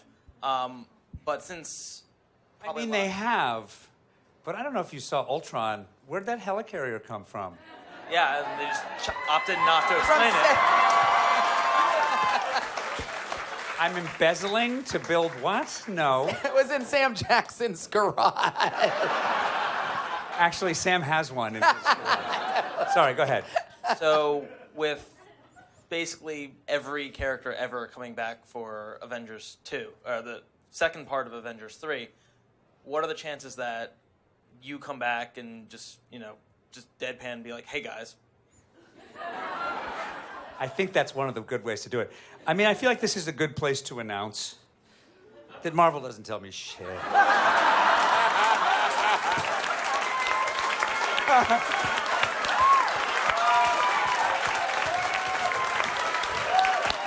I'm sorry. That was horrible. That was super aggressive Comic-Con behavior. Passive aggressive. The membrane between myself and Phil Coulson gets more and more porous as every minute goes by. And both of us really would like to explain. We didn't con anybody. We really thought, it was a close call. But I think the great thing about Marvel is it is this giant story, and they always seem to, if there's a possibility for something that the fans want or for something that's got a huge payoff, they don't leave that on the table. So I think when the time is right. In the meantime, I'm having an awfully good time with this amazing team that we've put together, and we got some secret warriors to look for. All right, guys, we are out of time. Please give it up for the partners in primetime from Marvel. Hayley, Atwell, James, Darcy, Coleman, Bennett, and Clark Gregg, C-double-G. Thanks for coming out, you guys. Bye-bye.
Let's hear it for Eric Artell, everybody. Eric Artell. The man who's helping me save my voice. How's everybody doing today? Yeah, it's like the last day of the con and we're still alive. Fucking A, guys, we did it. Hey, who just paid $700 for that t-shirt? Of course. God, I love you so much. Hi. I can't. I'm gonna start crying. Okay. So, I think we should jump right in. Are you guys excited for this panel today? That's enthusiasm. I like that. I'm getting points from back there. I like it. Well, without further ado, unless actually, just make sure I'm getting a thumbs up that we're ready to. Joel, can you give me the disembodied? Yes, we are. Ladies and gentlemen, without further ado, welcome to the Nerd HQ stage. Back to the Nerd HQ stage, Joss Whedon.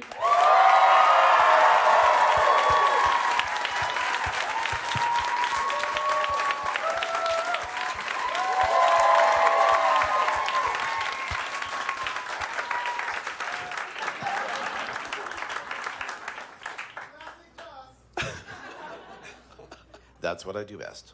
Pass out. Hi, I've prepared a speech. That was it.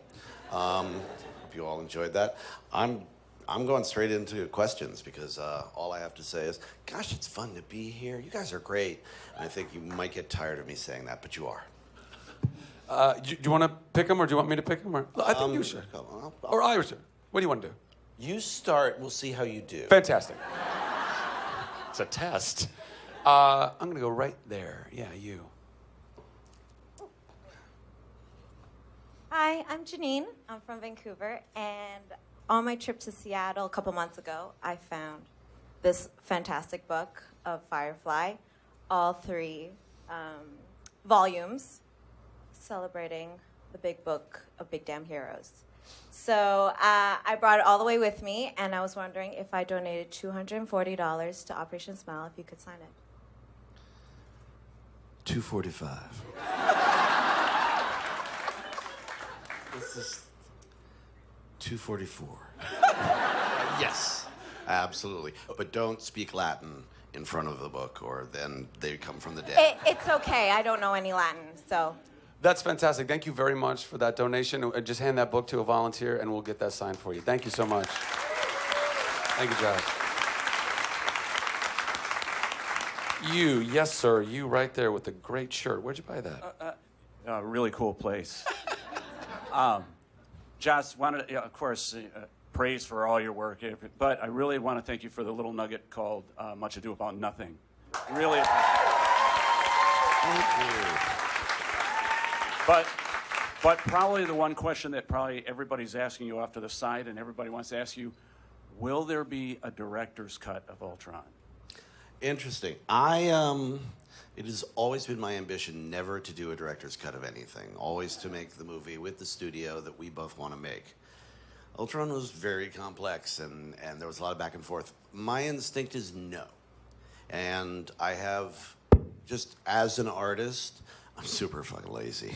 And that sounds like I'd have to go back, it'd be hard. No, I don't think there's interest in it right now. I think you'll see a bunch of stuff on the DVD and extras that were meant to be there, but, you know, the narrative came together very close to the way that I hoped that it would, and I don't think it needs me to sort of constantly tweak it. I feel you put something out, and there it is.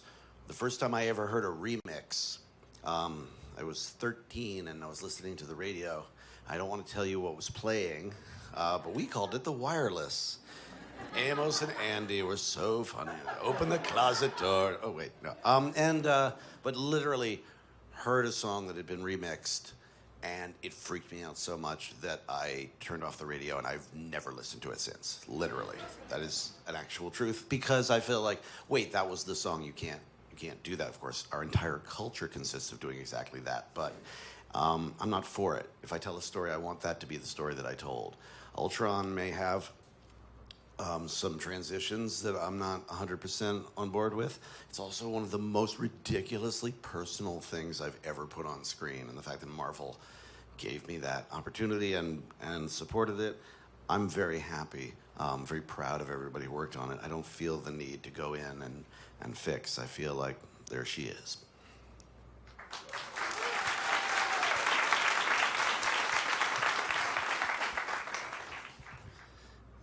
Wait, there are two there's the one in front of the two that are right of each other. That was very specific.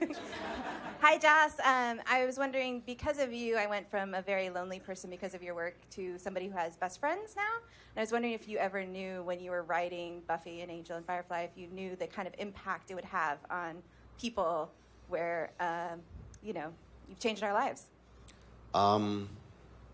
They used to be my friends, and now I'm the lonely one. They liked you better, and that's fine. I wanted it to have an impact on people, but I did not understand the kind that it would have. I did not understand the ways, not just that people would get something from the narrative, but the community that would form, and that, timing-wise, the internet and the Bronze and all of these communities were really just starting to happen. And a lot of them happened around Buffy, and the sharing of that shared experience worked in a way that it never has. And my favorite things are when I hear people like, oh, we never got along, my parents or my brother or whatever, but we would watch Buffy, or something that, but the people that it's brought together, how can you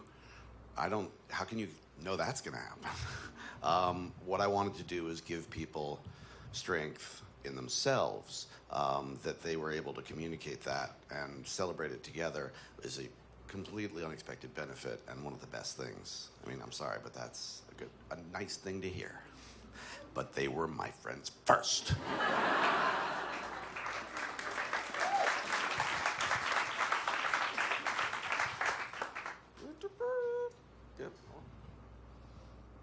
Thank you so much for being here. Kind of to follow up on that, your work has had a big impact on my life. I watched Buffy with my mom when I was a kid, and I didn't realize that you were the writer-director until after I saw Avengers, and I went back and I realized that... I've been repeating myself. Only have one idea. Thanks for bringing that up.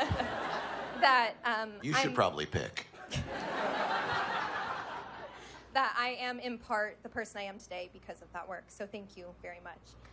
My question is, as a writer, do you start writing for yourself and edit for your intended audience, or is the audience something that is always in the back of your mind the second you start a new project?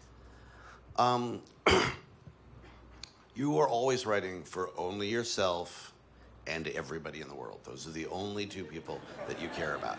And it's absolutely for me. But because if you start trying to write towards somebody else, you lose yourself, you lose the integrity, you lose the ability to find the truth of the moment. You have to, it has to come from you. It has to come from what you care about, what makes you cry, what makes you laugh, what makes you get all sexy time, like all of that stuff, the good and the bad. It has to be you. At the same time, I could not keep a diary as a child because I was like, but what happens when it's published? Like everyone knows. I wish that I didn't think that while practicing my Oscar speech when I was 9 in front of the mirror. I've almost finished it. Minor tweaks. But no, even then, I was censoring myself in that sense of like, well, I really can't actually write down what I think about my family because, and about life because someone will read it and then everyone will be sad. So you've got it in the back of your head all the time, but you sort of just, if it works for me, I feel like it will work for other people. That's the only thing that I feel confident about when I'm writing. I'm like, if I think this works, then it will. If I hire really pretty, smart people to say it. Or get Nathan, if he's... all right. Mr. Fella Guy. Hi, my name's Eric. No, it's Mr. Fella Guy. I'm an icon. I can just change your name. And I am going going to the courthouse right after to do that. You made a statement earlier that Avengers was the most personal thing that you've made, and so I got to follow up on that. And I'm also wondering why you included like Ultron as like an Old Testament God figure, and you had Vision as a Christ figure in that movie as well, which I thought was interesting. There's a lot of Christian iconography going on because everybody in that movie thinks that they're the savior, including Tony. And it's like, dude, look at your beard. You're a supervillain. We evoke that stuff mostly because it's resonant to the idea of whether or not we can solve something, whether or not we can evolve, whether or not we can be our best selves. Obviously, I don't want to say, look, the Vision is Jesus, and he's the mean God from the First Testament. Like, I don't want to be specific, but everybody's definitely going to bring that into play. It just, first of all, there's a shorthand to it that people understand. When somebody starts talking like that, they kind of need to be shut down a little bit. As far as the Vision is concerned, there is also a sort of, well, he actually is a step above. And what I love about him, first of all, Paul Bettany. Oh my God. Oh my God. And tiny sidebar, when I took my first Avengers meeting ever on the first one, I was like, I don't know if we should do this, but if you do a second one, it has to be Ultron, and then he has to make the Vision, but then they have to put Jarvis in the Vision so that Paul Bettany can play the Vision, because only Paul Bettany can play the Vision. And 3 years later, I got to call Paul and say, listen, will you do a thing? And he's so good. But what I love, maybe my favorite thing in the movie, maybe the thing I'm proudest of, is his conversation with Ultron at the end, where he's just like, humanity is doomed. And Paul's just like, yes. And it gave me the chills / creeps so much that we finally made like somebody who was, we know he's worthy, we're gonna play him. So it's like, we know he's a pure being, and yet he very dispassionately is like, oh yeah, no, these guys are over. And, but with love. That is interesting to me. All of that stuff, all of the sort of religious overtones and all that iconography, it's deliberate, but it's meant to be, not vague, but it's meant to be interpreted individually. Okay, I'm just the responsibility, but just because, right there you are, boom. Anything you could tell us about more Dr. Horrible?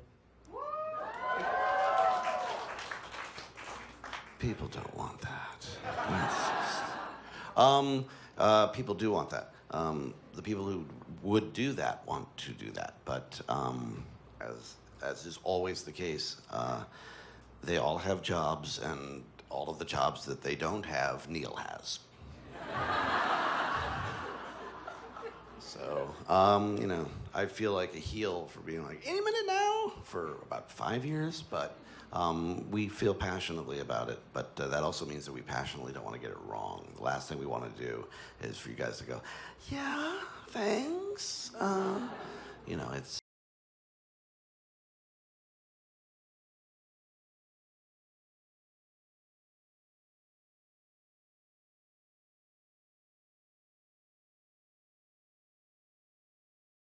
So it's got to be right, so hopefully we'll open a window. Ma'am? Wavy ma'am? So I'm wondering, I love it. It's like amazingly light, you guys. It's foam. Shh. Yeah, I can wield it with Buffy-like strength. But I'm wondering, what is your favorite and your least favorite season of Buffy, and why?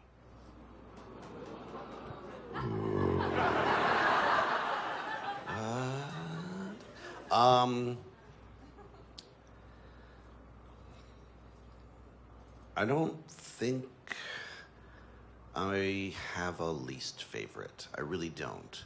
I think if I went back and watched them, I'd go, well, in the first season we had 12 episodes and we were finding our way, and some of the stuff wasn't in place.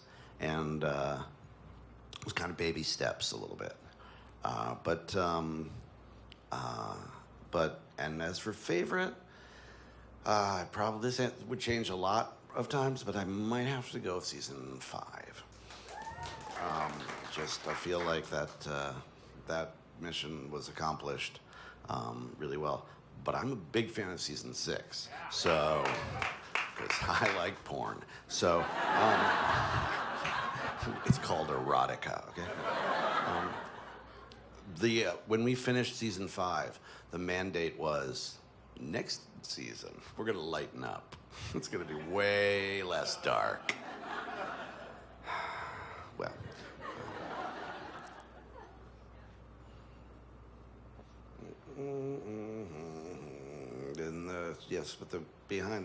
Farthest away man. Farthest away man. Have you met Fella Guy and Wavy Man? You should all get together, have a support group. Hi. I have been an admirer of your work for a long time, and but later in life, I realized you worked on a movie I grew up on, and it's one of my favorite movies of all time called Toy Story. And now that I know you worked on it, I can hear your voice everywhere in the film. Not physically, but you know, the writing bits. I just sit in the theater. I'm like, bah, bah, bah. I hate children. Your toys will crawl in your mouth and suffocate you. Have a good day. Is that bad? Is that a bad message for kids? Sorry, go on. And I know there was a nice chunk of that in the biography, but I was wondering if you could share a story that you maybe haven't shared about that yet, and I was also curious if the Combat Carl riff was something that you came up with, because that's a special favorite of mine. That is not mine. They already had Arlie Army. They'll do exactly what they wanted to do with that. A lot of what you probably hear as my voice is those guys because, you know, we worked so closely. I don't know what's in the biography. Do I die at the end? All right. Don't tell me. But you know, it was me and John and mostly Pete Docter and Andrew Stanton and the late Joe Ranft, who was amazing, just sitting around throwing ideas back and forth while they all drew incredible little pictures until they got Sharpie headaches and then they had to go outside. And so, you know, I got to sort of bleed my voice in, but that process is incredibly holistic. And so we're coming back at each other, so there's a big mix. There's a lot of stuff I'm like, I don't know who wrote that. And I did not, I have to say, with all humility, come up with the claw, which is probably the signature moment. That was always writers on an animated movie. And in fact, Lasseter was the first person to say, let's give these guys credit. Usually they just sort of, you know, they're listed as animators, but he was like, these guys created this story, and I want to give them credit for it, and we did, which is cool. I don't know if that's all in the biography. Sorry, not new or interesting. This all the way over. Yes, ma'am. Hi. Oh my gosh. Hi, Joss Whedon. Hello. I'm gonna try not to cry here. Anyway, I really appreciate you. I'm just gonna say that, and not go any deeper. But I was wondering, as someone who's trying to. Are you not going to look at me when I'm talking? He's looking deep into your eyes right now. As someone who's trying to get into the business, like, of writing and directing, how do you go from... Don't do that. Now I feel weird if I look at you, and I feel weird if I don't look at you. Do whatever you want. How do you, as a writer, separate yourself between the lines of writing and directing? Do you understand what I'm saying? As much as possible, I try not to. When I am writing something, I am already directing it. I am writing it to be viewed a very particular way. A lot of writers start directing to protect their work because they've seen other people do it not the way that's not in their head. And obviously, we all have a bit of that. But for me, it's always one thing. It's storytelling. And one is the extension of the other. So... I feel like I start directing the moment I start writing. So, like, I heard that sometimes you just pull out your iPhone and you shoot scenes, like when you're directing. Yeah, and just like text. No, like That's great. no, like you're like filming on your iPhone. So like when you do that, you're not, obviously not thinking about that in the writing room. You're not like, oh, I'm gonna pull out my iPhone here and do this. You're just like pulling it out and like, hey, this is cool. Yes, I haven't made a ton of iPhone movies, but In like Avengers or in like while you're filming like the big stuff. yes, every now and then. We did actually use a couple of iPhone shots when we were shooting Avengers, just because there's so much going on. You kind of want to just get more of it if possible. The exciting part is I'm not always writing when I'm directing, although I spend a lot of time on set going, we could do better, or here's a different idea, why don't you try this? But mostly, I get to be purely visual at that point, and all I want is, more. I want to like capture as much as I can, because all of these people are going to leave and then they're not coming back. Sir, I'm a bearded man. Sorry, yes, elderly Jesus. What a great Do you lead the support group you're all going to be a part of? I just have one question. How is Steve Rogers not worthy? Is he not? Are we sure? Did he fail, or did he stop?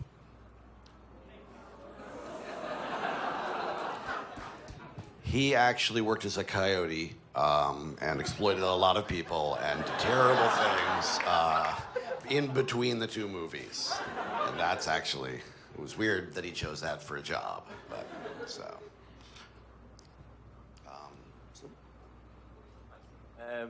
You're surrounded by like all your fans and everyone who loves your work, and you're at Comic-Con. If you could attend a panel and ask a question to someone that you respect, who would it be and what would you ask? Ooh. Well, I think iZombie did a panel.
First of all, I just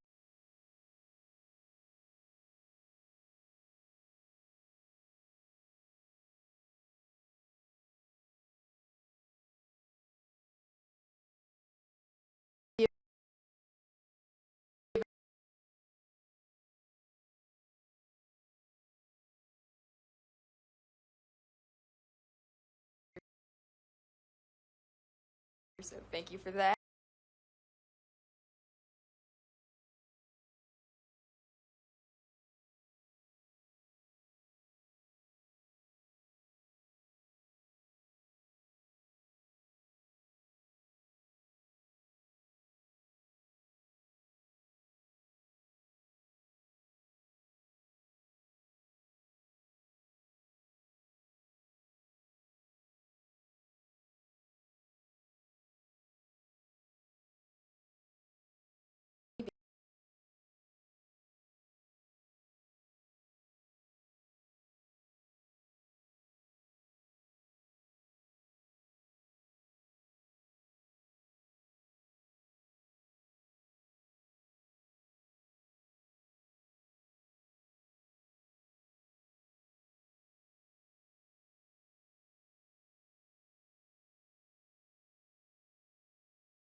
most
something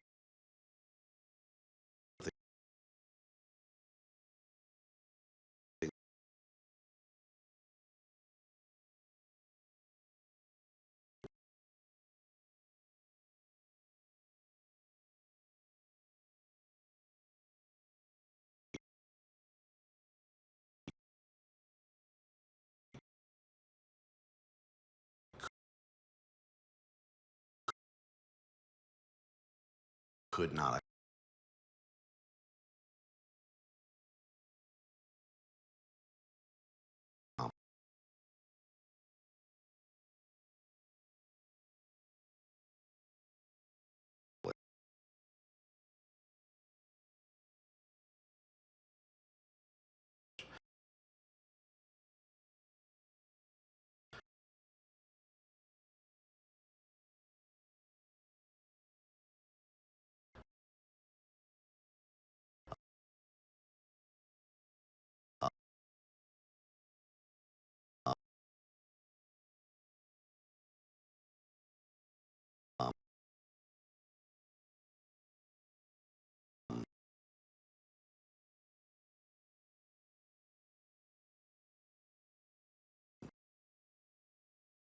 filmic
helicopter.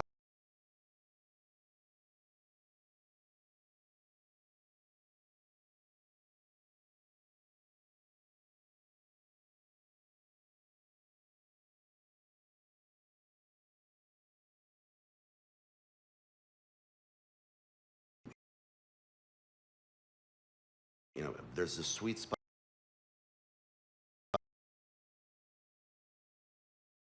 in the middle. You can get footage of an environment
had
thing we did was just both of them are like amazing, and that stuff is when it's not bombing and spying, is a super exciting technology for me. The virtual reality thing is very much like that's creating an environment, and more linear in my school video.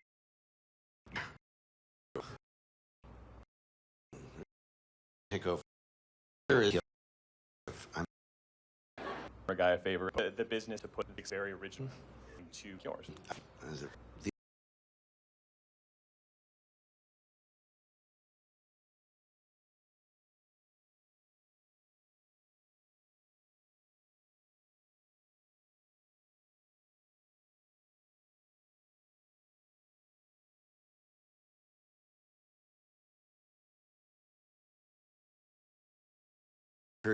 Wasn't Buffy. And people, do you think knowing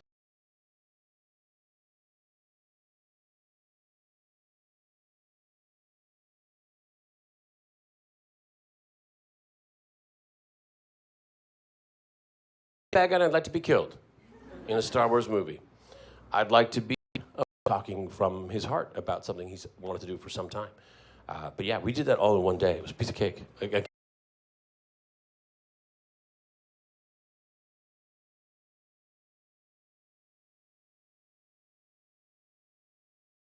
Emotional and going, this is great. Why is he waiting so long? What's the pause? It's my line. We're just reading. He's got the book right in front of me, and I was mesmerized. And I remember thinking, I'd seen Shakespeare a number of times. I'd seen videos when I went to high school. I saw they made us watch the videos. Nothing clicked for me. When I was watching Alexis, it clicked. I understood every word. I got it. I said, oh, that's what it means. It was a moment for me. Really talented guy. I don't know if you've seen Much Ado About Nothing. Yeah, right? Wow. Amazing. That guy, there was a scene where he's got a monologue and he's running up and down the stairs in the back of Joss's house. Running up and down those stairs, spouting Shakespeare. If you make one mistake, it's over. You got to start all over again. Plus, there's a couple of guys running up and down the stairs with you. One of them's going backwards, holding a camera on a Steadicam gig. It was craziness. Good times. You know what I got for you? I have my last Serenity poster, signed by Nathan, Alan, Adam, and Joss. Joss, that's a tough one to get. I'm going to throw in an R2-D2 mug.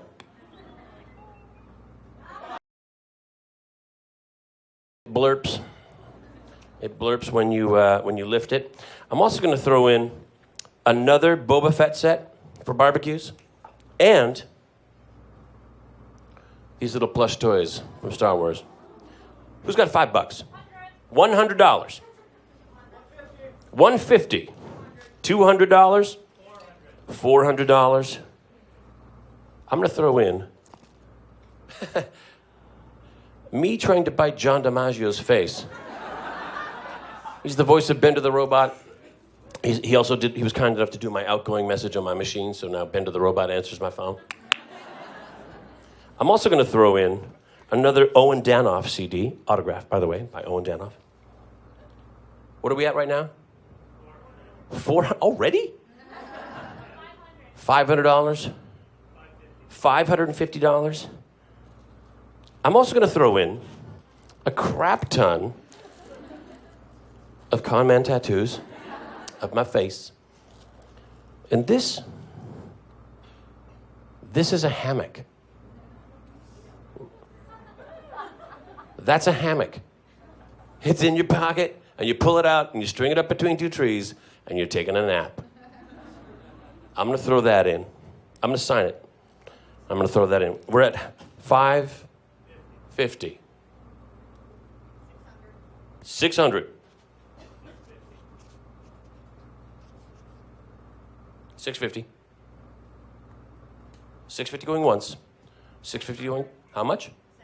Well done, $700. $700 going once. Going twice. $7.25. You know what else I'm going to throw in? Some tissues.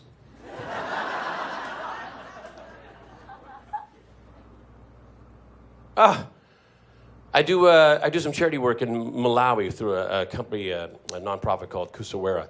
We sent them for activities a bunch of little leather straps, little leather things. It's a bracelet. I used to make these in high school. I designed this thing in high school. I said, hey, you guys could do this. And got some leather punch tools, and one of them made me a Nathan bracelet to say thank you. I'm going to throw that in there.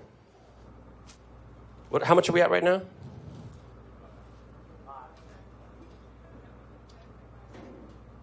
A flux capacitor. It lights up. I'm going to throw that in there. What are we at right now? We're at 725. That's 720, 750, 750, $800? $800 going once. 850. Do I hear 875? 850 going once, going twice. Sold.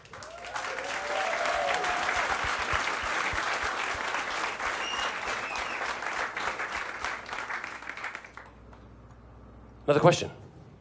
Way at the back, right on the edge. Right on the edge on the back.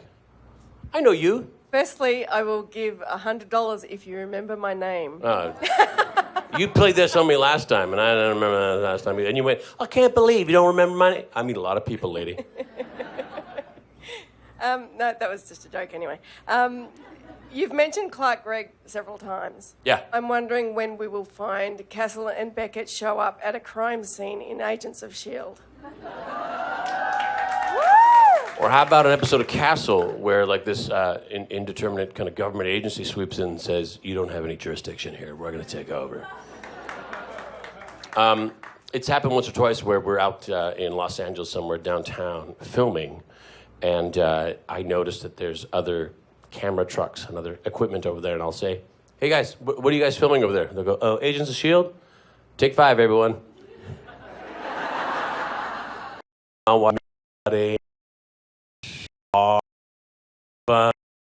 It's a strangeness. Right. I'd love that.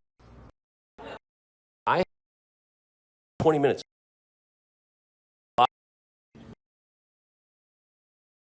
Vampire and shoot. Nice. See? And they can't. Oh, that's a great one. I want that one.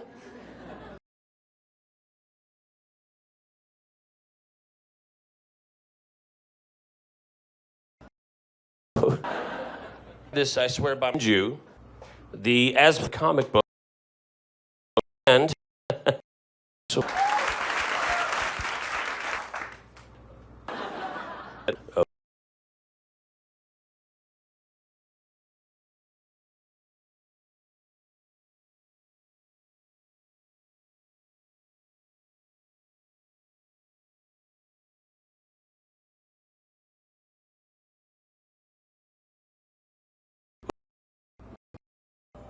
As it gets trusted, go $500.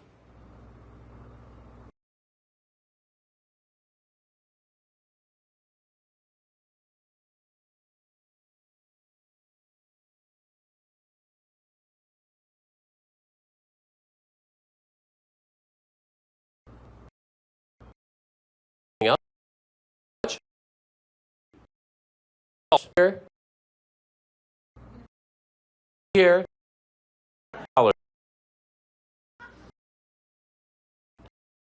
Right here. So, please. Fair. It's draining the freeway with the food for work with air like around. I and a brainer, right? Somebody I've actually worked thing. You find you're gonna have a great your friends unto you. Is that gonna happen? Case thing all the time. And it's like thing, and you're looking down on me when everything kind of goes. Alan's really great. Alan's with this kid this day.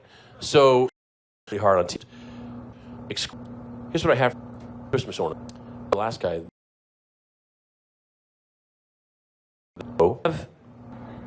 I've got nothing left. This is all the Han and Leia. $5 and you crack a brew. I only hope. And those things right there. $50. $100. $250. How much? Two.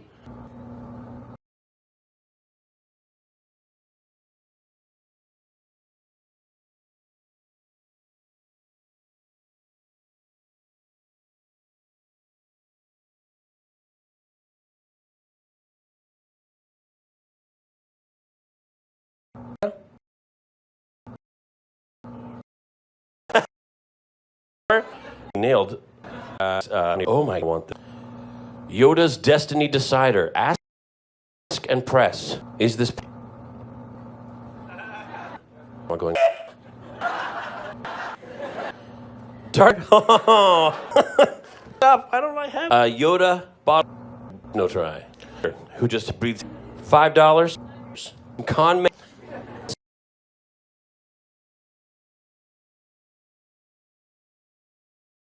Favorite days. And one con man tattoo. I have $100. I'm going to throw in this napkin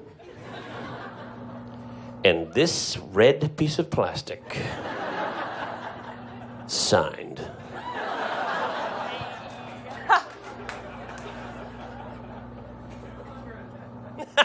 $200. I love you. $200. $210.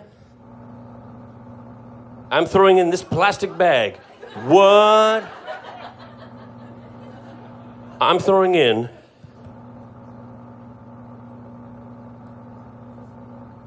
a couple years ago had the opportunity to meet William Shatner, and then I was asked to do this.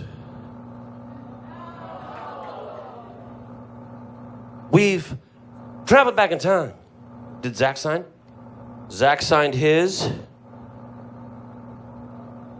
Wesley, as you wish. I'm going to throw that in there. We're at $200. $250. $275. $300. I got $300 over here. Right here. How much? $345. $25? $25. $325. Who's got $345? $345. Who's got $346? $345. $350. Back to rounded numbers. $350. Going once. $375. $400. $400. $425. $425. $425. $500. $500. I'm going to start signing these Marvel things that I have no right to be signing. When you put it on eBay, just say, weird, right? But hey. How much are we at? $500? $500.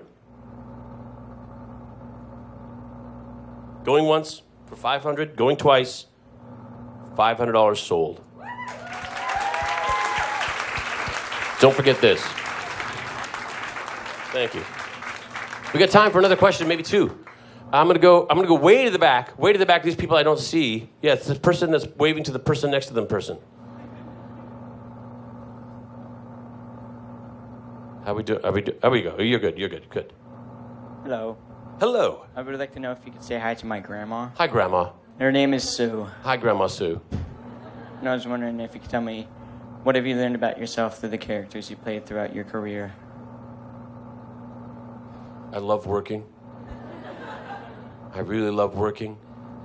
I love telling stories. I made a lot of mistakes in my career, especially right at the beginning. Handy to be on a soap opera, because you can make a lot of mistakes on a lot of shows, and it's only been 6 weeks. So, a very condensed experience. I learned part of my job is putting myself out there for everyone else's judgment, and having to have a thick skin when they say, yeah, I didn't like it, or you're ugly. You'd be amazed, or maybe you wouldn't, how much I get that kind of stuff. Having a thicker skin, I've learned that. I always wanted, in the beginning, I think this was a terrible mistake to make. I always wanted to make myself look cool. I always wanted to have the best character. I always wanted to have no faults. And I learned that that's just a really crappy way to go. And it's self-serving. And if you're serving yourself, you're not serving the show, you're not serving the scene, you're not serving the story, you're not serving the other actors. It does the opposite of what you want it to do.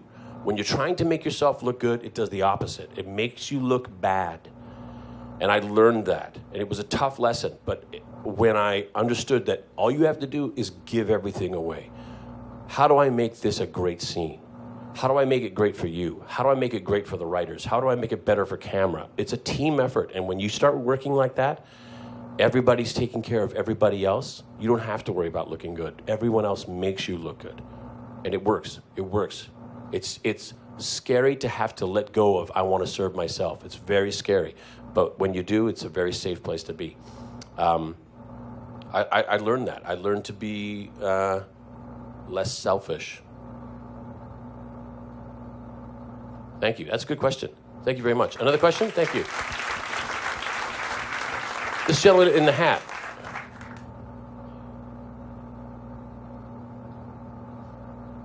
Hi. In your career, what is the number one thing you want to be remembered for? Being right. I don't know. I'm right now. Okay, I'm seeing like a gravestone, and it's big. It's kind of, and there's flowers all over and notes and stuff. And people leave, and it says, Nathan Fillion hitched his wagon to the right horses. Think about it. I'm surrounded by incredibly talented people, a lot. I've been very, very fortunate in my career. It's not like actors, I'm sure there's an upper echelon of a few that pick and choose what they want to do. That's not how it goes. When are you going to do more horror? It's not my call. I get opportunities for jobs. I try out for them like everybody else, and they hire me or they don't. Mostly don't. And if you're lucky, well, first of all, you want to do it because it speaks to you in some way. Like, I want to do this for XYZ reasons. If you're lucky, you're working for amazing people. James Gunn, Joss Whedon, Andrew Marlowe. If you're lucky, you're doing fantastic projects. Slither, Firefly, Serenity, Much Ado. If you're lucky, you make great friends. Everyone I've worked with. Wonderful people. I've had a great time. Like I said, where else would I rather be? Right here with you guys. Another question? You, sir. This will be the last question. Okay. Ooh, I have to make it a good one. Yeah. I saw an interview that you did for Firefly Online that was posted, and when the game launches, pun intended, if it takes off because there's a lot of interest in people playing it, is the door open for you to come back in and do more voice work to continue with Mal in the game? Anything I can get my hands on that will keep Firefly alive, I will do.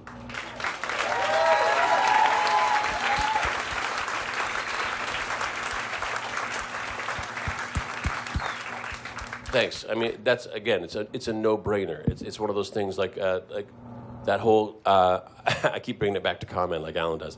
In Con Man, Ray nearly hates Spectrum because it's the best thing he's ever done, and he just sees it as a curse. Whereas the reality of it is, we all see it as an incredible blessing. Every time I come to one of these conventions, every time I go out there, every time I meet people, there's not less Firefly fans. There's more. I meet people all the time who say, I just finally watched it 2 weeks ago. Why did it get canceled? They're right there. You remember when we've all been there. We all were at that spot. And there are people coming to that spot all the time. And it makes me feel so good. It makes me feel like I did something right. Why would I ever want that to die? That's fantastic. And I said this before, and I think it's true. It's not the saddest thing in the world that Firefly died. It would be the saddest thing in the world if it stayed dead. Thank you guys very much. I've had such a wonderful time. Thank you so much.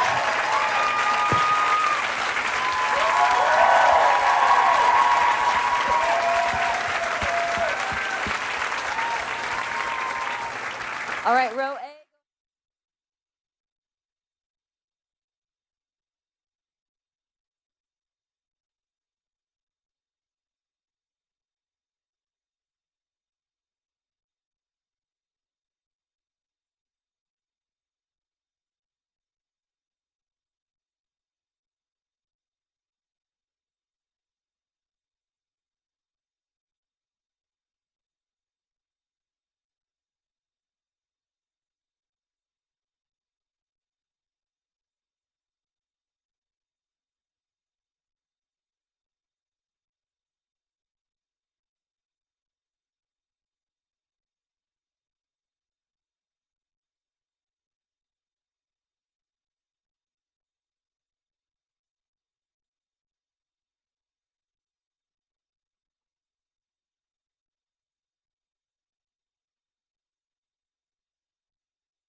is so exciting. Welcome to the Nerd HQ 2015 Supernatural panel. How are you guys doing? You having a good con? So I have a lot of things to tell you, and I have no time to tell it to you in. But first, let me set down what appears to be ginger ale, but is definitely not. All right, so a couple of different things. First of all, thank you so much for coming to Nerd HQ. This is such a fun thing for everybody, not just for you guys, but for us, because we get to talk to you, and it's super intimate, and it's wonderful. But what's even better about it is that it supports Operation Smile. So everything you're doing is going to an incredible cause. So thank you so much for being a part of this. And Zach thanks you, and his sister Shekoni thanks you, and a lot of other people thank you, whose name's not in my head because I may be hungover/drunk still. Anyway. I'm super happy to be a part of it. I am dressed like Gwen from Saga, but the afro made my nose tickle. So now I'm just Aisha in a white outfit. But anyway, you understand. Cosplaying is itchy. All right. So with no further, last little thing, but not least, Misha is not here. Yes. And I'm going to beat him up. But he had to go home to be with his children. Whatever. Anyway. But that doesn't mean we're not going to have the most awesome time ever. So, ladies and gentlemen, please welcome to the stage from Supernatural, Jared Padalecki, Jensen Ackles, and Mark Sheppard!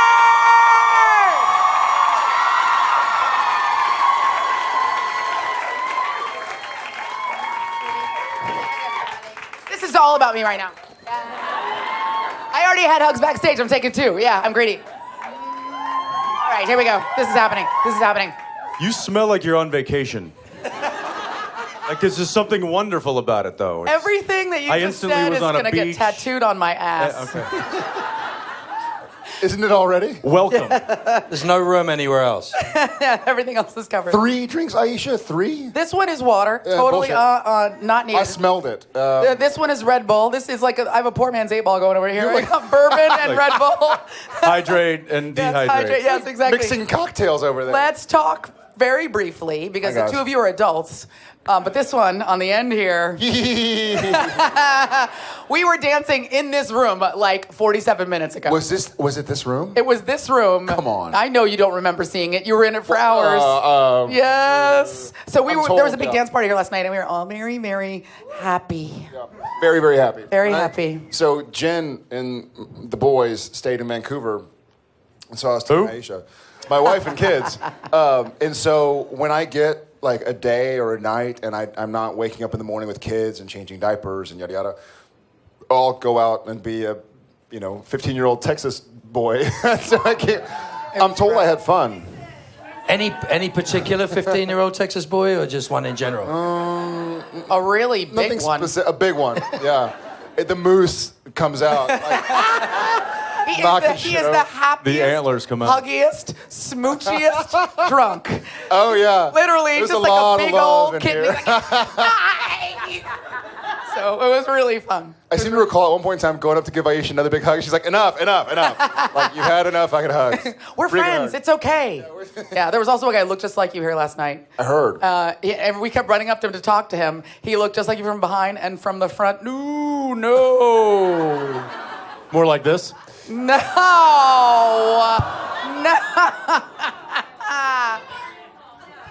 Now that Misha's not here, all of the abuse is going to be hit on Mark. Really, There's no Misha. By the way, you become the fall guy now. There's a definite slope on this. That could be that could be Brad Pitt over here. But Jensen and I have a long-standing agreement that like we don't tease or prank each other because it escalates. So it gets violent. Whoever the other person is like, let's get him. So welcome to the world of the punching bag. I knew guys like you in high school. With a all great right, accent. should we do it? Do we want to do it? Let's do it. Let's do it. Hands up. Sun's out, guns out. All right. Me, real quick question, real fast. guys. Is this anybody's first Nerd HQ with us? Awesome. Well, nice to see you guys. Yeah. I like you have to think about that one. She's like, with you, yes. I've been coming she here has for convoys. years. To see way more important people. Can you give me the banner? This year I stuck around for you. You have convoys. She has convoys. Hey I guys, have convoys. I'm ready. I love your Oh, you're on shirt, fire. as always. Hey, but I'm here with an important message for Jared. We know your birthday is next week. I'm going to apologize for my accent. It's horrible. I love your accent. It's better than Sheppard's. What accent? I don't have an accent. Where I come from, everybody talks like this. Fair enough. So, Jared, since April, fans have been collecting money in your honor. To give me money? No. He doesn't need donate. it. He doesn't need To it. donate it, it was a donation to Wonder Warriors and to Operation Smiles, which I have that one here to give it to you so you can give it to them.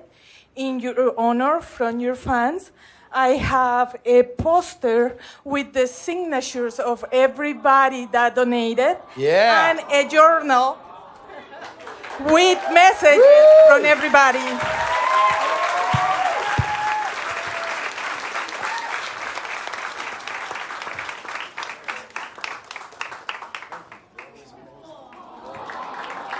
That's a good birthday present right there. She's whispering in his ear, I have your home address. I'm coming over later. We'll be here for a couple of hours. I made you a lasagna. Someone lasagnaed me? You weren't lying about the huggy thing, are you? It's because It's he's this still room. drunk right now. It's this room. It's this room. Oh my God. Just so you guys know, over $1,000 was raised. Incredible. Oh my God. So I'm mistaken. So $700 went to Wonder Warrior, and there's $1,400 here for Operation Smile. Over $2,000. Wow.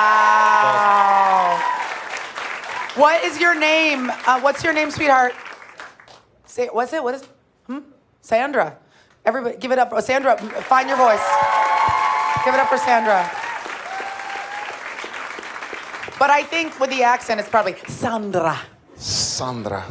That was awesome. And amazing. How amazing, guys. That's cool. The best thing about this show, it caught us all. It caught me off guard. I know it caught Jensen and Mark off guard. It just caught us off guard. Like, we went to an audition one time and we're like, these are kind of cool characters. I watch X-Files. And now it's become something where, like, the sum is so much greater than its parts, and it's become this family. And we were doing some roundtable interviews, and I was saying there's this level of dedication that we've had to the show and that y'all have had to the show, and it feels like we're like Supernatural alumni or something. It's like, hey, where'd you go to school? Supernatural. Me too. Like, so it's a cool, but it's not just it's inspiring. Jensen is totally not co-signing any of this. I came in season 5, and I'm way, way older than you. But that means you've been doing it for 7 years. I'm the lunch lady. You're Matt McConaughey and Dazed and Confused, still trying to have sex with 15-year-olds. Hold on. Aisha Tyler, how dare you? How dare you? It's stuff like this that makes it so much better. Love you guys. Thank you.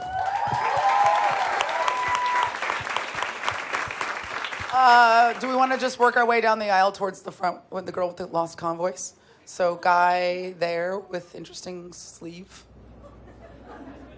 Oh, you got to be burning up. Okay, it's my wife's birthday today. Happy birthday. Happy birthday. And I completely screwed up and didn't do anything. So You brought her here. What do you mean didn't do anything? You brought her here. Yeah, you're doing it right now, it seems like. But honestly, that was more for me too, so. Okay. You're winning all the time, buddy. Look at this. Uh-oh, here comes Where is she? Wait, no, I was going to ask the other two guys. Shut out of the way. Oh, triple boo. Oh, that's good. Yeah.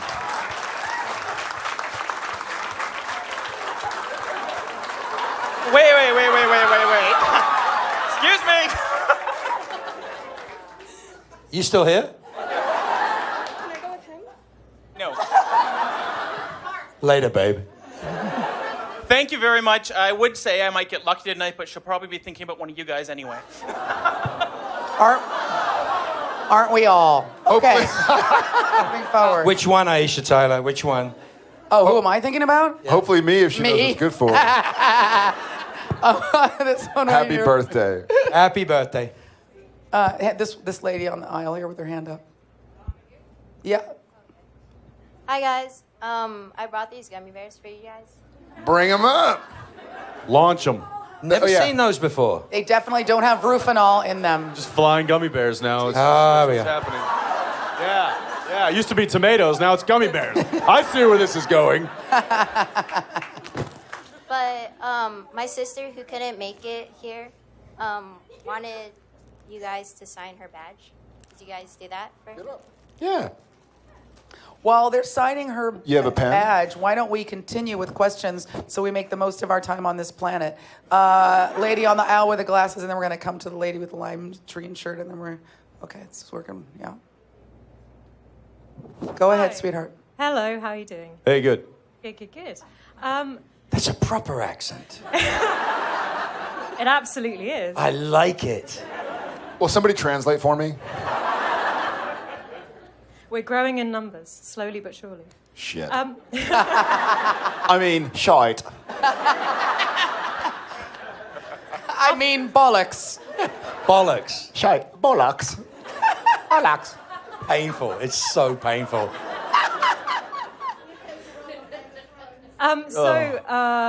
Jensen and Misha have both directed episodes. I was wondering if there was any possibility, or indeed any desire or intention of you two directing episodes. Only if we do it together.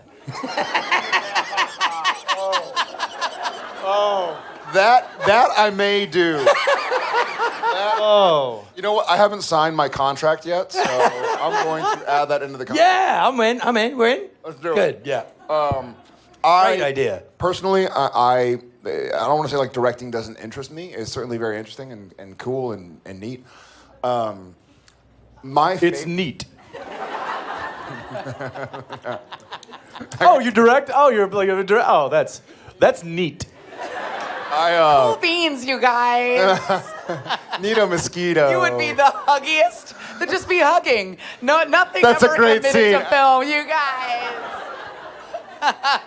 That too. A lot of that. My favorite thing to do when Jensen's directing is like on June 26th when he's flying to Vancouver is to send pictures of myself like wakeboarding in Austin, like drinking some wine in Texas, like sleeping in.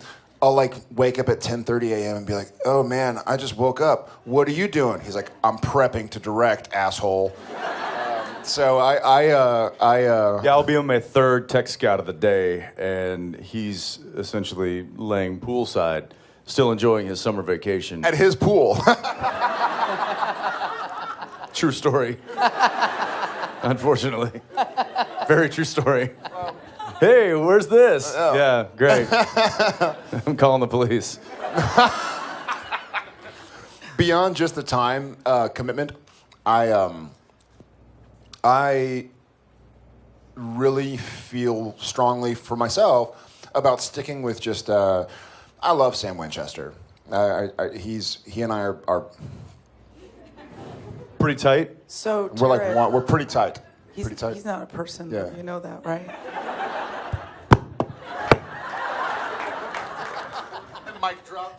Yeah, so I'm sticking with just acting for this show. Shep. Oh. Whoa. Sorry, I was thinking of something else. Yeah, well, we'll find out. Yeah, I direct.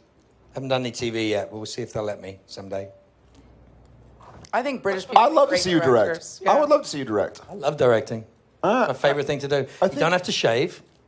If you're not in it, you don't have to shave. You don't have to get dressed up. What do you like about directing? Why are you Kanye Really honest? West Really right want now? to want a real answer? Why is Jensen No, you don't Kanye get West? He was like, "What you like about directing, yo? What do you like about directing? What you like, dog? Hey, dog. Why you like? What you like to be committed to celluloid? Hey, yo. Shit. And in the blue corner, let's get ready to rumble. There is something I really It's a punctuation on a question. It's like, let me ask you something. When you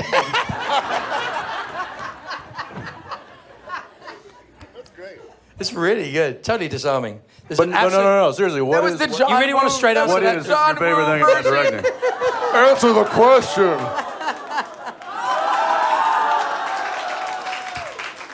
I could never do that. Like, It spun. It left my arm, like bounced off my elbow. And I never thought one I'd of those say things I this. could never do again. I tried to spin it, and it like flew into nowhere, and I caught it. I was like, I never thought I'd say this in my life, ever. But I actually miss Misha.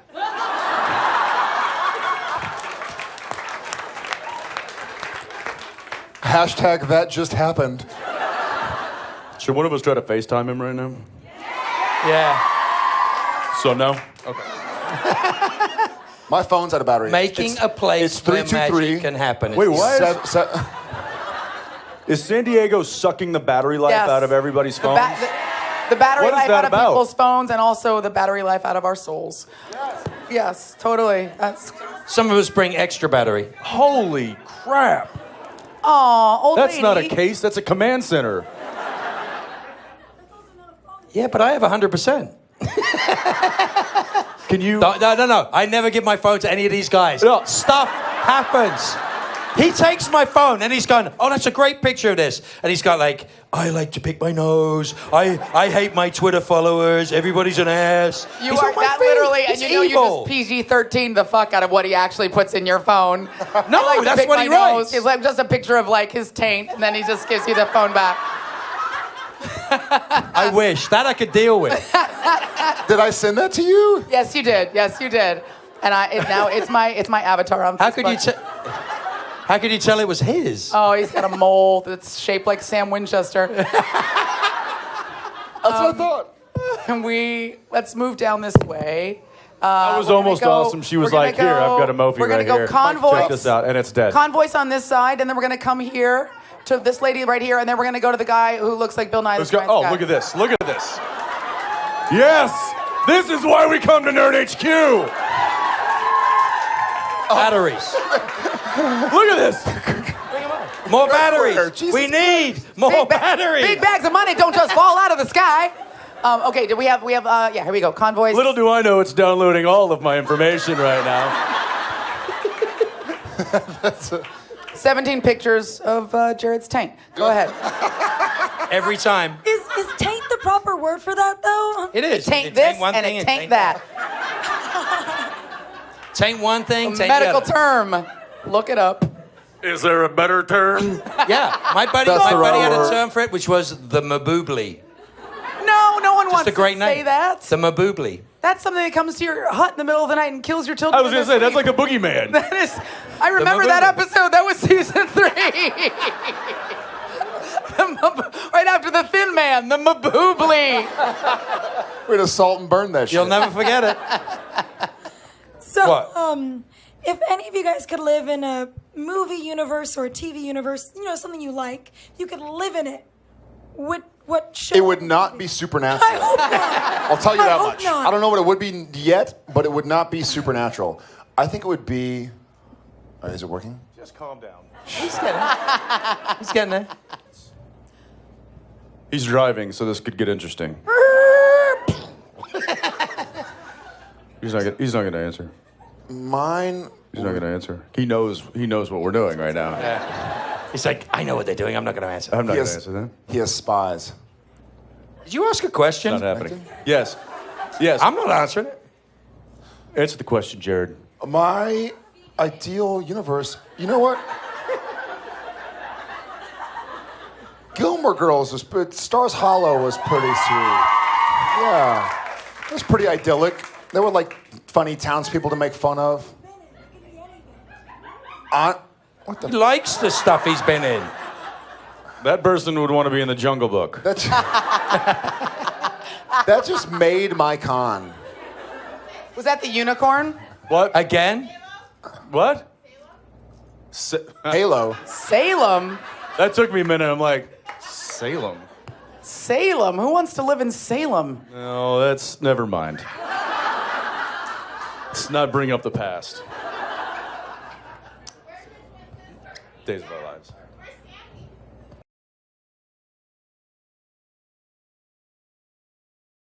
I got a new Sammy.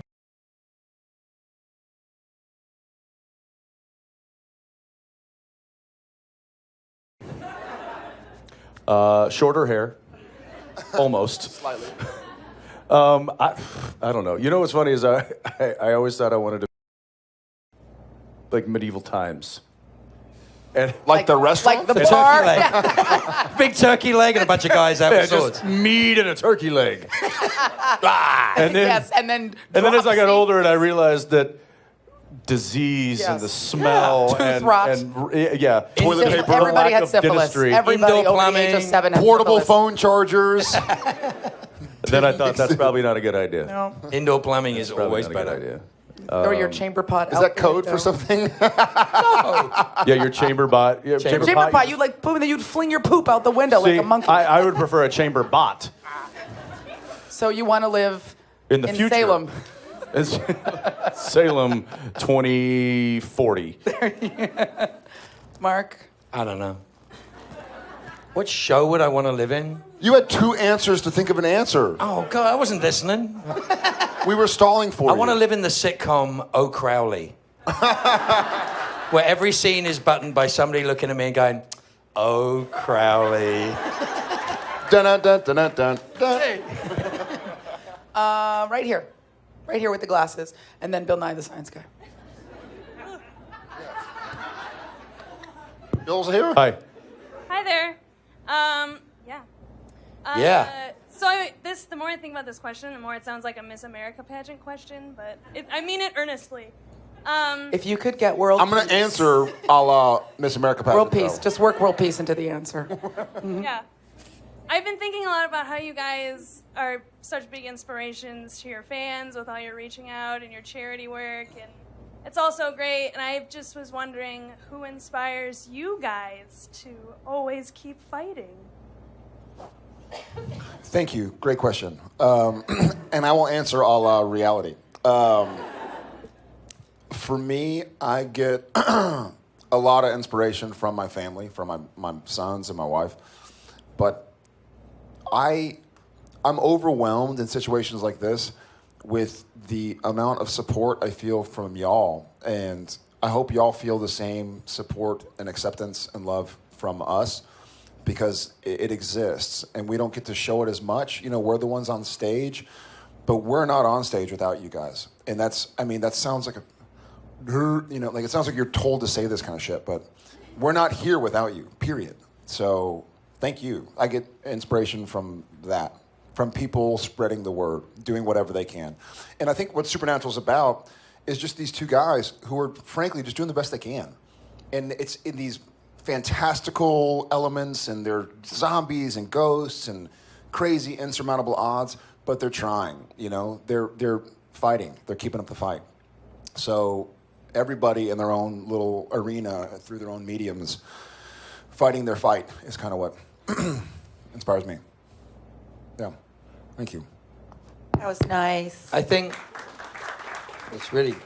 it's true. I think the brothers' journey, as I watched the show before I was ever in the show, I think the brothers' journey is an allegory for life's struggle. I mean, it really is an allegory for life's struggle. I think so many of us, including me, relate to it because it's the demons and the difficulties that everybody faces. And without putting too fine a point on it, I don't think anybody in this modern world escapes without some difficulty. We all know, have, or are part of, or are touched by people in sometimes grave difficulty.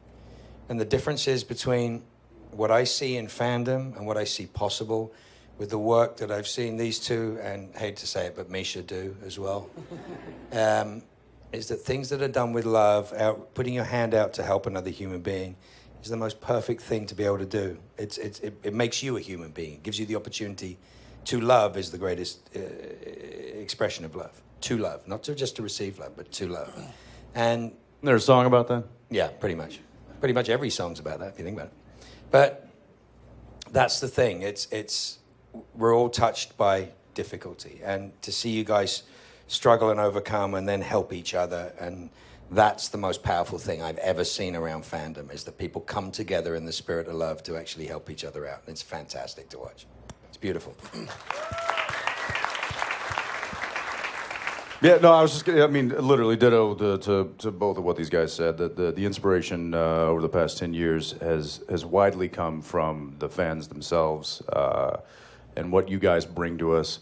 The great thing about being a part of the show and doing what we do is that we have found a connection, a tangible connection with you guys and with those that who can't be here right now.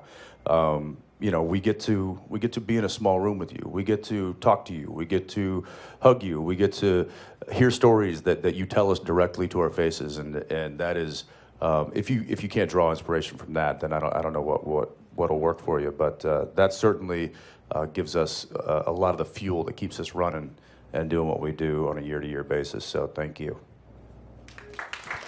Thank you. As a fan, I will say that the thing I've really enjoyed about this season, I'm not quite done, so, well, you can spoil it. I don't give a shit. But is these guys are heroes, but, they have frailties. And like all of us, at some times they want to give up. You know what I mean? And what's been interesting is that they've always been able to lean on each other, right? When Sam wanted to check out, Dean fought for him. And this season, when Dean was like, fuck all this noise, I'm going to get wasted. Speaking of that, can I get another apple juice? Sam has fought for him, and I think that just felt really real and authentic. Because I think we've all at times in our lives been like, I'm just tired. I don't want to do this anymore. They carry a really heavy burden, and I think we think of our heroes as being impervious and perfect, and these guys are much more human. Well, and I also want to add. I want to add that the majority of the inspiration that I believe that we all get is directly from you guys, but I get a lot of inspiration from these guys. I'm inspired to go to work and work with Jared. I'm inspired to go to work and work with Mark and Misha and Ruth and all of these amazing guest stars that we've had throughout the years. It's fun. Like, I really truly enjoy it. These guys enjoy it, and we all.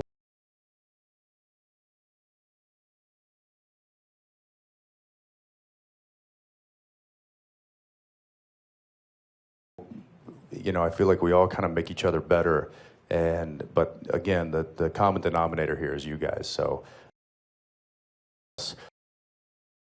play and to be inspired upon. To be inspired upon. Bill Nye, the science guy, and then the unicorn. Well, first it's the doctor.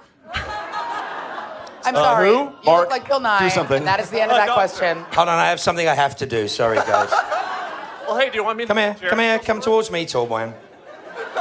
Come towards me. I believe it's Doctor, tall boy. For the rest of my life, because I was on Doctor Who, I get to do this. That makes me happy. Oh, Jared, do you want to feel straightened Bill Nye's tie.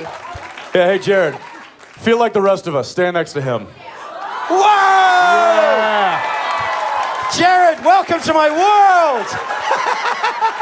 Welcome to my world! That's what it feels like. You understand, Jared has a complex. No one taller than him on set. Security. He's like the Lucy of Supernatural.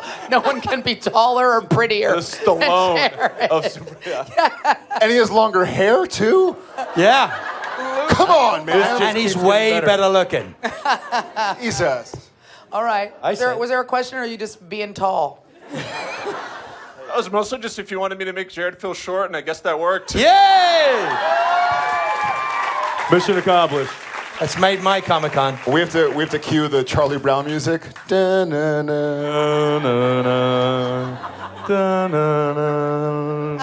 What's the meaning of tallness, guys? All right, unicorn. And then we're going to move into the back after that. Never gets old. It never gets old. It never does, right? It's about to get serious because I want to tell Jensen. Okay, never mind. We can't talk to the unicorn. We're going to go in. Yeah, no, just got old. Gotta get it underneath. Gotta get it inside. Just like you gotta get it in. That's what she said. You gotta really get it in there. Gotta get it all the way in there. It's not gonna work if you don't get it. Be aggressive. Get it inside. Work it. You gotta work it in there. It's gonna be uncomfortable. I haven't had enough to drink. I'll be right. I'm gonna need more apple juice.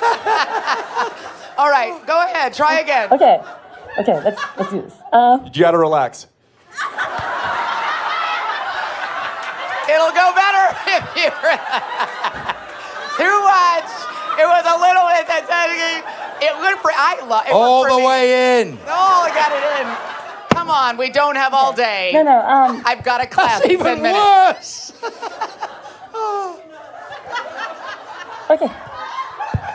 Okay, Jensen, I want to thank you.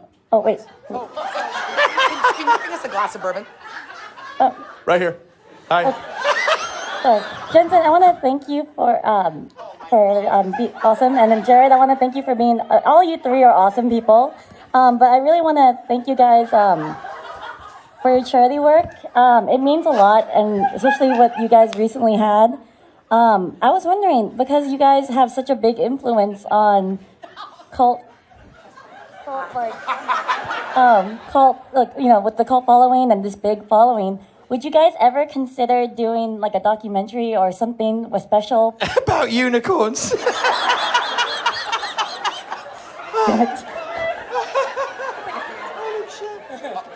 Would we ever think about doing a documentary? about the charity work that you guys done and how much it means? Because you guys have your back, like your story, like Jared, your story is so inspirational. I never expected that voice to come out of that voice. No, like you're. I'm sorry. First the hamster, and now this. Oh God. Unicorn. Oh, I'm done.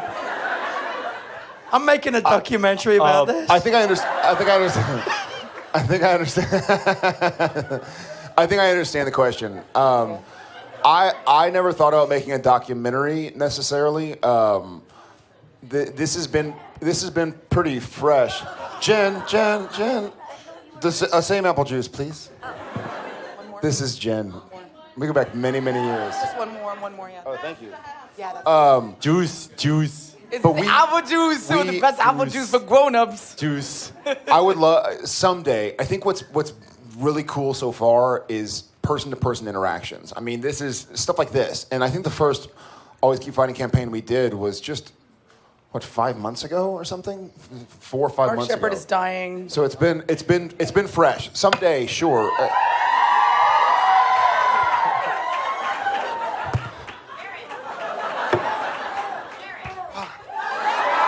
I want to know what love is. Won't you? I really wish I had a pile of ones right now. Ones? A lot of ones. Thanks. Thank you. And Oh my God. All right, we're gonna rotate around the back. There's a lady with a red phone and a tattoo.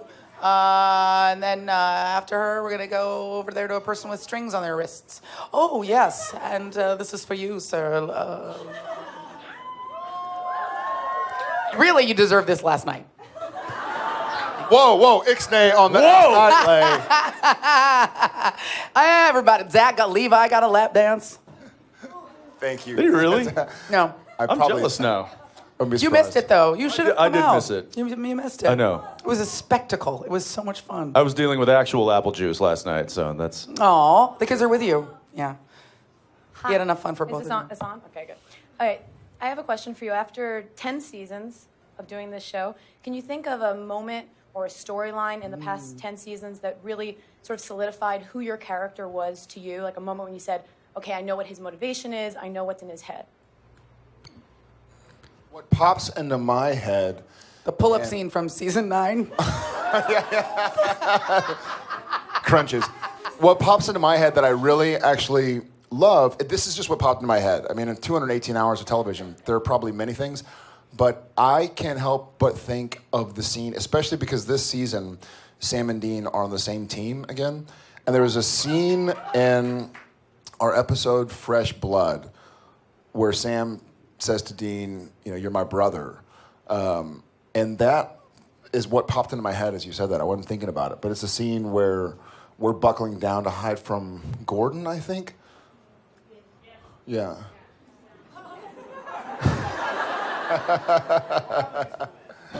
Obviously memorable. That was for me. About commitment. You know, to me, that meant it was a commitment and a sacrifice. And like we talked about a second ago, whatever your sacrifice is in your specific position, just the willingness to make a choice and a sacrifice and a commitment, whatever your struggles are, I guess. Yeah, the sacrifice the brothers make throughout the years has been pretty selfless, and I think, you know, you look back to I guess the beginning of actually season 9, when Dean was essentially thought that he was doing the right thing with Gagliardi, and obviously that didn't turn out so well for everybody involved. And he basically was, you know, so sick with guilt that he was going to do anything and everything that he could to fix what was happening and to save his brother. And, you know, there was a specific scene. It was the scene with the Hellhounds, and he told Sam to stay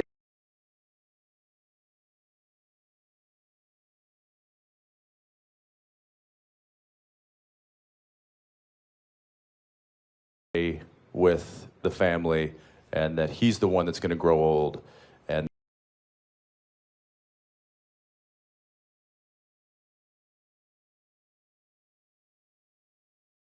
be the one that's going to go out.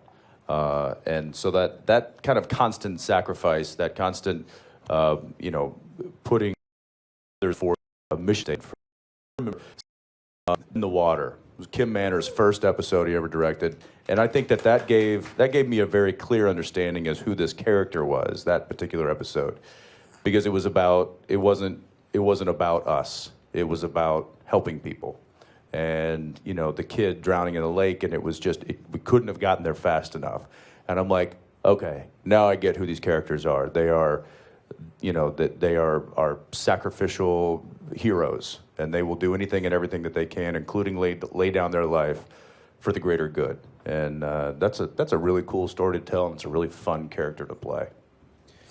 And then when you watch it, as I have to do, watching them, I mean, from the outside, I have a really weird peripheral relationship with the Winchester brothers.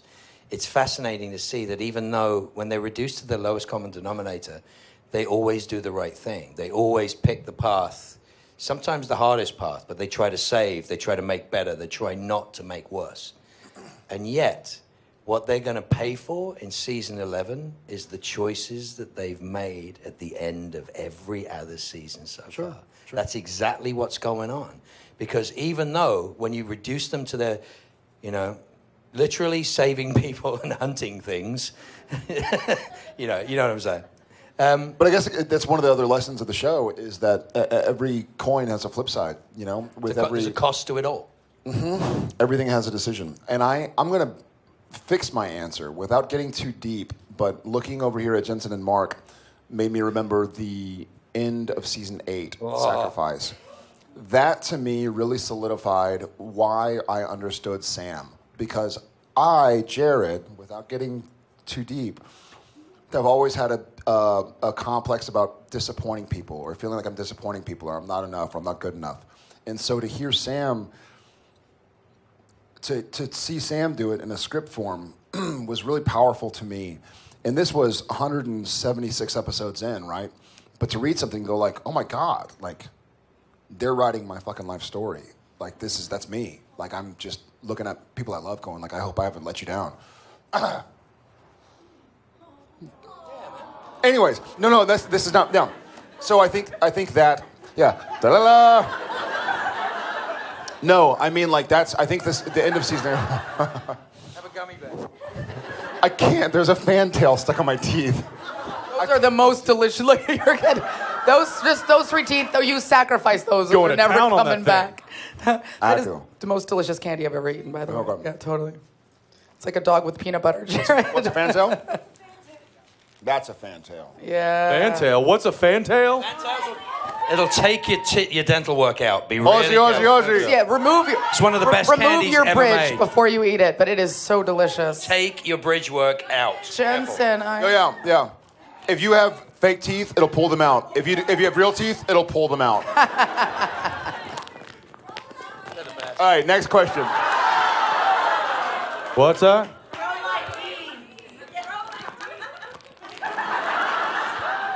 Throw it like Dean. I'll take somebody's tooth out. Ooh-ha. Who has the next question, Aisha? Yeah, who does have the next question? It was, did we do tattoo with the phone already? We did. Okay, good. Let's move over here. I'm trying not to favor one side. Let's do, plaid shirt with the bracelets. And then dude with red shirt. Yeah, rock and roll. Yeah, I got her.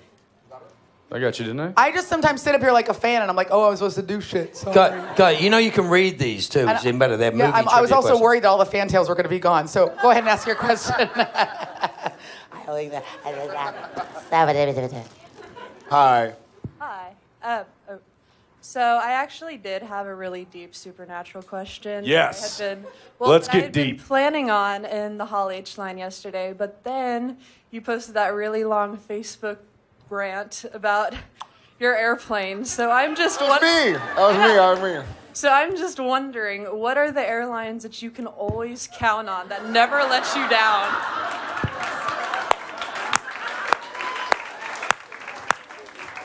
My car. Padalecki Air. Padalecki Air. If I find it, I'll send it out. If you find one. What airline were you ranting about? Delta. Dude. Zach did too? Not gonna lie, I had an hour and a half sitting on the tarmac at Delta yesterday, but Jared already beat me to the punch, so I'm like, I don't want to add insult to injury. You know what? Look, air travel is always tough, and we travel quite a bit, and there's problems that come along with that. There are delays. It's no one person's fault, except yesterday when the guy who I paid to make him check his bag. A guy who, what? I'll stop talking. My feeling is that if somebody's trying, like if I sit for 4 hours on a tarmac, but I know they're trying to make the situation okay. Air travel's not cheap. We didn't pay for this travel because Warner Brothers did for travel. But people, like you're sitting next to families and people are paying hundreds or $1,000+ Like, guys, like at least try. You want to see somebody with a crescent wrench. You want to see somebody actually trying to fix Of course. Like at least have a tool belt and look like you're trying or something. I don't mind if, Please never make that face again.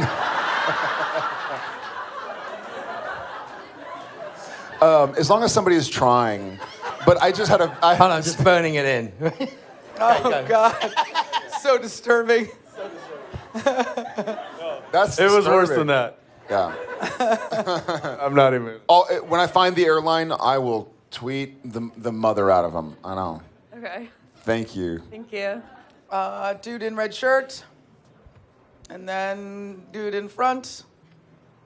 Hi. Yes, hi. It's great to meet you. I So- came from Israel. And Welcome. Thank you. And I have a question. How was your airline experience? Was it good? Not so much, but, El Al, Delta, which? Something Russian. Something Russian? Yeah, Aeroflot. Super memorable, too. Something Russian. Yeah. Something Russian. Aeroflot. I don't know. Airlines. Aeroflot, yeah. Exactly Aeroflot. that. Yeah. Yeah, you know. Yeah. Das Vidania Airlines. Yeah, I was, well. So I have a question. I mean, my favorite part of every season is, the last episode when you had the carry Where on. somebody dies. No, that's kind of, I love the carry-on sequence that which you see everything. I wonder if you are excited to see the whole season fold out in the final previously. Oh, I know what you mean. Yeah, like the Wayward recaps. Son. The recaps. I'm sorry, I tried to translate No. as I go. Perfect. Understood. I love those. Did anybody get to the panel today? So that recap we had at the panel was shown only to us at the 200th episode party. Never again and never before until today. But it was a recap of all 200 episodes. Of all 200 episodes. Wow. We're trying to get them to put up on the DVDs. I think they're going to put it. It'll probably be on the DVD release. Yeah. And one small thing, Jared. Every time my girlfriend is angry at me, I tell her I lost my shoe. She's like laughing immediately. It's her. And I wonder if you could say to her, I lost my shoe. Yeah, I can even do the face. Watch this. Whoa. You have to look at me like Dean looks at me.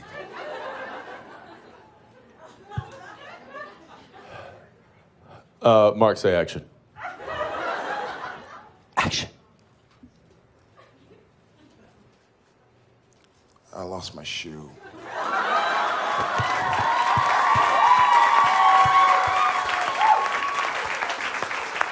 Are we still going? I didn't Still hear got it. cut. Still I didn't hear cut.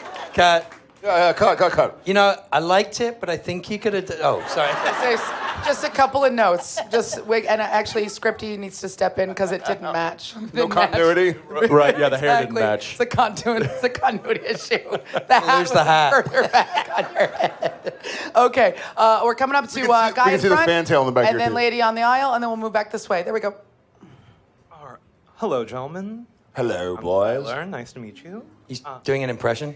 No. He's doing an impression of Misha. Yeah. I was actually wondering, as you may very well know, Peek to the right. Peek to the right. Meta. Yeah. Now No you know how pressure. we feel. Anyway, gentlemen, I was wondering, as you know, Misha puts on his interesting yet terrifying scavenger hunt every single year, Gishwes. And I was wondering if you've ever submitted something to his, one of his scavenger hunt items that he's ever flat out rejected. I've never submitted anything. You've been asked to submit, haven't you? I think I just was recently asked to submit. He's been asked to submit one about me. He's obviously running out of ideas. Yeah. No, he just doesn't want to get into trouble. He doesn't want me to punch him in the head. You know what? When does it start?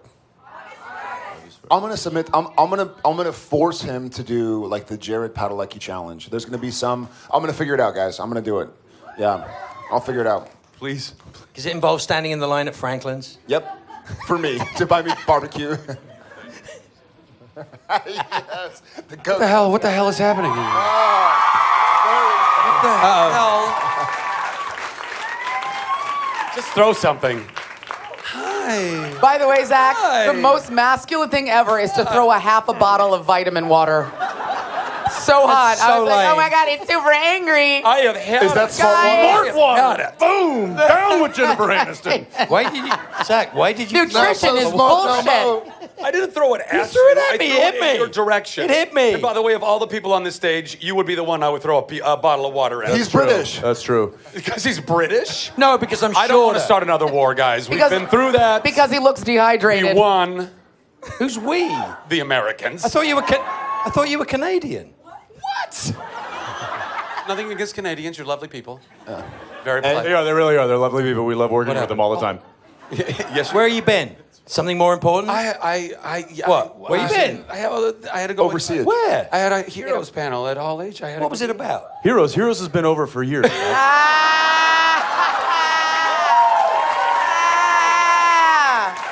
Well, it's back, people.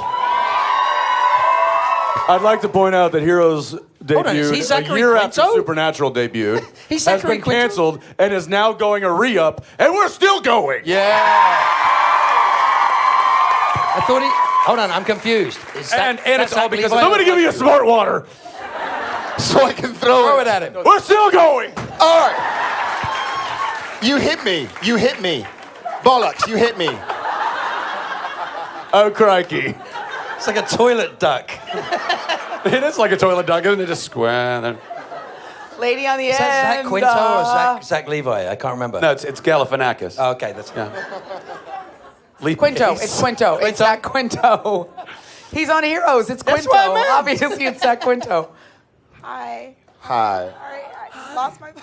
Yeah, we're throwing smart waters. It's terrifying. Convoys. Getting rowdy up here. It's got convoys. Thanks for making my first trip to the West Coast. I mean, terrifying. Welcome. yeah. Welcome. I know you guys are all pranksters, but what's your hard limits that you won't do? Limit. I don't know that word. Limit. I mean, I don't think you guys would commit murder, but Not intentionally. Why would you Jared tried to It hug might be a somebody to bonus. death last night. I'll tell you that. It's like, bitch, I'm going to squeeze you till you die. I was Yeah. like, oh, God. Oh, He's a accident. hugger. I hugged them too goodly. Limits. It depends on who. Misha, I don't think there are many limits. I have limits with pranking Jensen, I suppose, because he can prank me back. You know, he knows where I live. You guys can get really mean to each other if you really wanted to. We could be very... So you just pick on Misha and we instead. know the extent of our resources, too. So there's... It could get dangerous. It could get dangerous. Just pick on Misha. Wait a that's minute. it. Unpack that a little bit. The extent of your resources. Do we want to unpack that? I don't know that we. That should stay packed. Okay. That should stay well packed.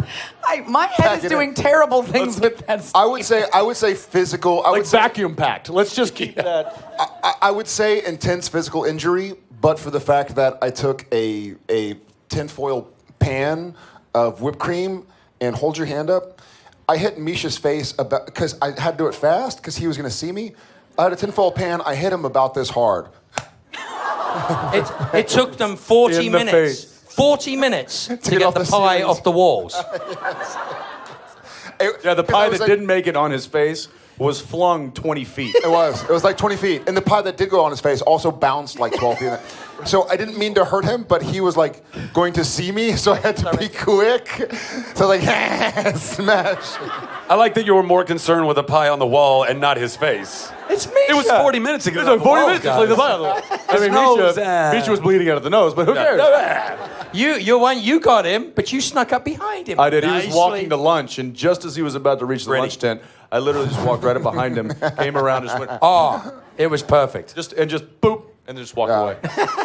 Nothing like a good discovered- ninja pie. Oh, it was such a ninja pie. What we discovered, though, is that Jared is the Lenny of Mice and Men. Of Supernatural. He's like, I just petted the kitty, and now it's dead. So soft. He picks me up. He picks me up and shakes me at will. He's just like, "Hey, Shep!" It's been too long. Does that answer your question? All right. This one right here, your shirt seems green. Yes.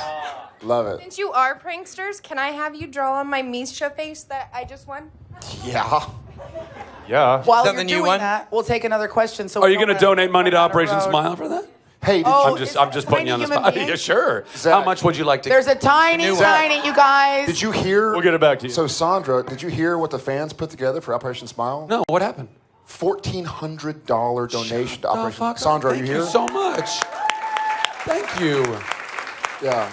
Thank Been you. collecting money since April and put together just a donation of $1,400. We're so grateful for that. Thank you so much. Really, really appreciate that. And you know what? It's also, and I found out about Operation Smile because of Mr. Zach Levi. But it's such a phenomenal fucking cause. There's such a great organization. We actually had on, what was it, Friday? Was anybody here? I did an Operation Smile panel on Friday, and I had the founders, Bill and Kathy McGee. And I cried, surprising, and but it was so amazing because look, I can shill about it all day long and tell you guys about Op Smile, and I talk about it all the time, but to actually hear it from the horse's mouth and their experiences was very powerful. So I'm so excited that you guys get to learn about it, and then through you guys get to learn about it. So for everybody that it's touched, and if it's resonated with you, and that $1,400 you guys raised, that means the world to us. So God bless you. Thank you very, very much. Thank you, thank you, thank you. And while this is happening, there is a miniature Harley Quinn. So let's have her stand up because she looks amazeball. Oh, yeah. Now Harley has a question. Yeah. I love it. Hi. Hi. My question is, what is one of the weirdest encounters all of you have had with a fan? Besides that one? With a vegan? With a fan. Yes, with a vegan. Vegan. I was like, yeah, that could be pretty scary. And let's all just wipe all of the adorability off of ourselves. It just went flying around the room. That's the cutest thing I've ever seen. So That's some great just give it up cosplay, for girl. adorable Harley Quinn. Yes. Did anybody have any? Oddest experience. I got a New Zealand one. Yeah, I know. I've had some pretty Too unique late, ones. Too late. Spells. I've had spells sent to me. Not joking. One went to my parents' house. My mother unpacked a box that was addressed to them, and it was a collection of unique items. My favorite was looked like a fairly sizable pair of white briefs. They were mine. I didn't know I put them in the package. I thought Right. yeah. The lipstick kiss on the crotch was a little odd, then it was like, there was like odd soils from different parts of the world, and there was bones, and then it had like an incantation of like what to say, but it was for good stuff. It was protection from people who send you boxes full of stuff. But then it was also So this never happens again. Use the spell. Yes. But then a picture of the bus ticket to California to come and visit me. That By was bus? a good one. Oh, that was fun. That was a bus ticket. By They're like, bus? and here's the bus ticket. I'm going to go visit your son. What are they going to use to get on the bus? they're going to get to the bus and be like, It was a picture. It was a photograph. Oh, it was a got photograph of the ticket. Was it? I thought it was the ticket. I don't know. Nothing ever came of it. But the house was protected. Maybe that's why you didn't. Warded against people who ride buses. And my mom calls me. She's like, I don't know what to do with this. And I'm like, it's okay, Mom. I put a giant demon strap around the whole. Like 2 years ago, I assaulted the house. I assaulted You're the all house. You and Dad have all the tools you need. I've outfitted you. Like, I'm not a doctor, but I play one on TV. So just trust me. In your actual When I life, you tell just go to you- your parents' house. You're like, back up. I'm just gonna put some Back salt up, in I'm all just the gonna- doors. That's mom. Mom, that can you make me kosher? Is that lasagna? I'm just kosher? gonna put salt Grandma, down everywhere. feet. Don't leave this circle, Mom. Don't leave this circle. Don't leave this circle. Okay, that's But I great. have to go to the bathroom. What do I do? Because apparently that's what your mom sounds Right, like. yes. It's just... Gentlemen, any Back- New Zealand you were saying? New Zealand was the most fun ever, but I don't have any. There's no bad encounters with fans. I think fans are amazing, but there was a girl that was really, really excited to see me, and she was really tall. She was a tall girl. Taller than Bill Nye the Science Guy? She was like Bill Nye the Science Guy, the 11th Doctor. You mean? Thank you. He's dating her now. Yes. No, that's mean. She was a big girl. She was crying and shaking and everything else. And I was like, calm down, everything's okay, take a deep breath. And she looked at me straight in the face and says, I'm just trying not to shit myself. Which I went, okay, you keep doing that. It gets weirder because then she goes, didn't work. It was so honest. Very honest. Oh. Jared, anything? Anything you want to say? Yeah, Jared. Weird? No, I can't beat shit myself. Or an incantation. Yeah. No. His Skittles story is the best. The Skittle story is the best. Gishwiz, another Gishwiz. Well, I think you've told a Skittles story here. We told it last year. I try to keep it fresh. But it's a brilliant story. Flip it up. Now it's almond M&Ms. It's not Skittles. Yeah.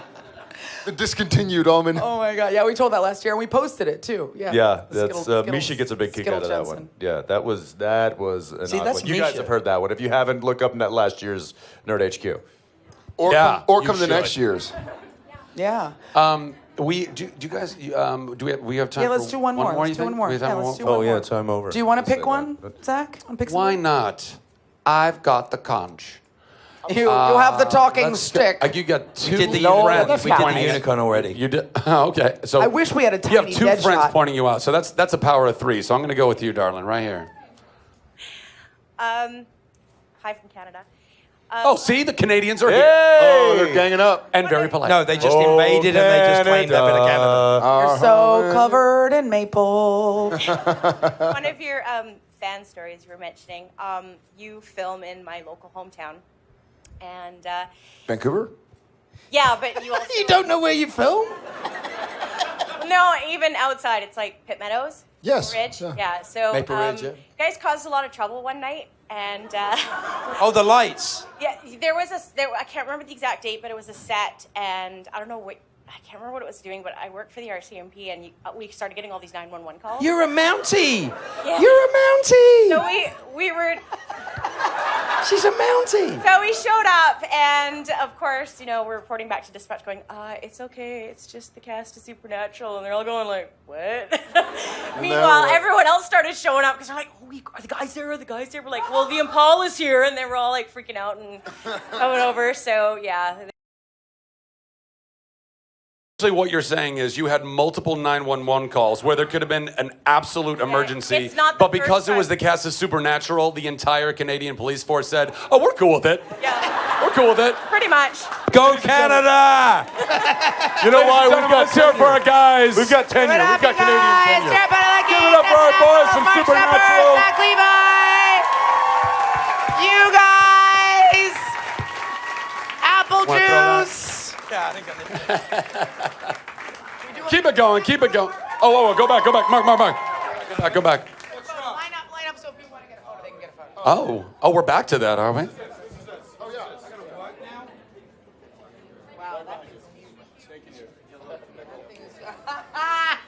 You'd have a nickel. I'd have 5 cents. Get in here. Look at all the camera phones. What happened to just the camera? Oh, I see it. Can somebody send me this picture? Can you tweet it? 323. Can you tag it? That's dangerous, Jared. Hey, thanks everybody. All right, we got it. End of your con. Get home safely. Row A first.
How great is Eric Cartel, everybody? Stop.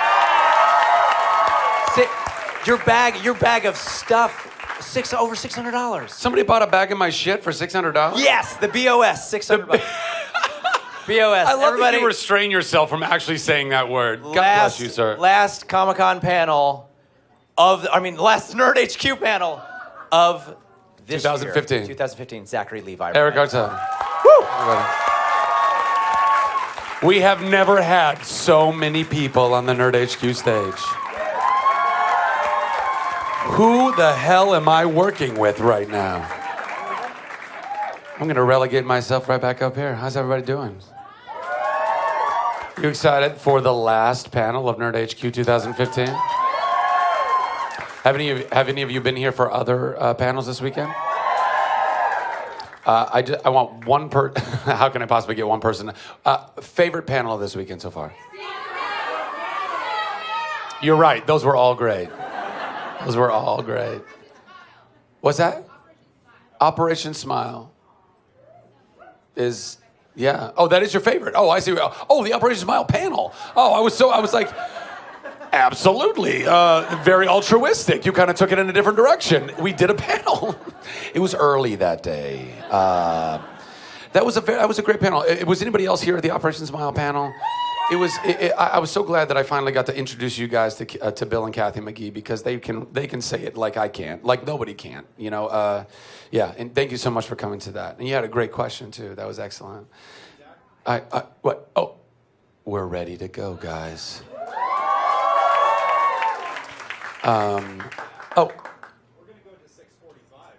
We're gonna go to 6:45, guys. I hope nobody has like a train they need to catch. If you do, you can get out. Okay, fantastic. Hey, Joel. Does everybody know where they're coming to sit? Yes. Okay. Is this the first? Is this the first names and then the second name? Yes. Okay, fantastic. Joel telling everyone. Joel telling. All right, I'm gonna stop talking. I'm gonna bring everybody out on stage. You ready for this? Are you ready to meet the people I'm currently working with? That's much better. Ladies and gentlemen, without further ado, please give a warm welcome to the Nerd HQ stage, Zachary Levi, Jack Coleman, Gatlin Green, Robbie K, Ryan Guzman, Danika Yarosh, Henry Zabrowski, Rhea Kihlstedt, Judy Shekoni, Tim Kring. If you've run out of space, keep coming down this way. Jimmy Jean-Louis and Gregg Grumberg.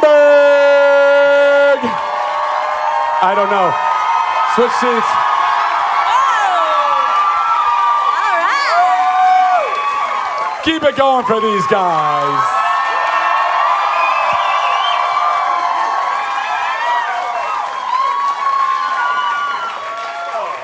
I need a hero.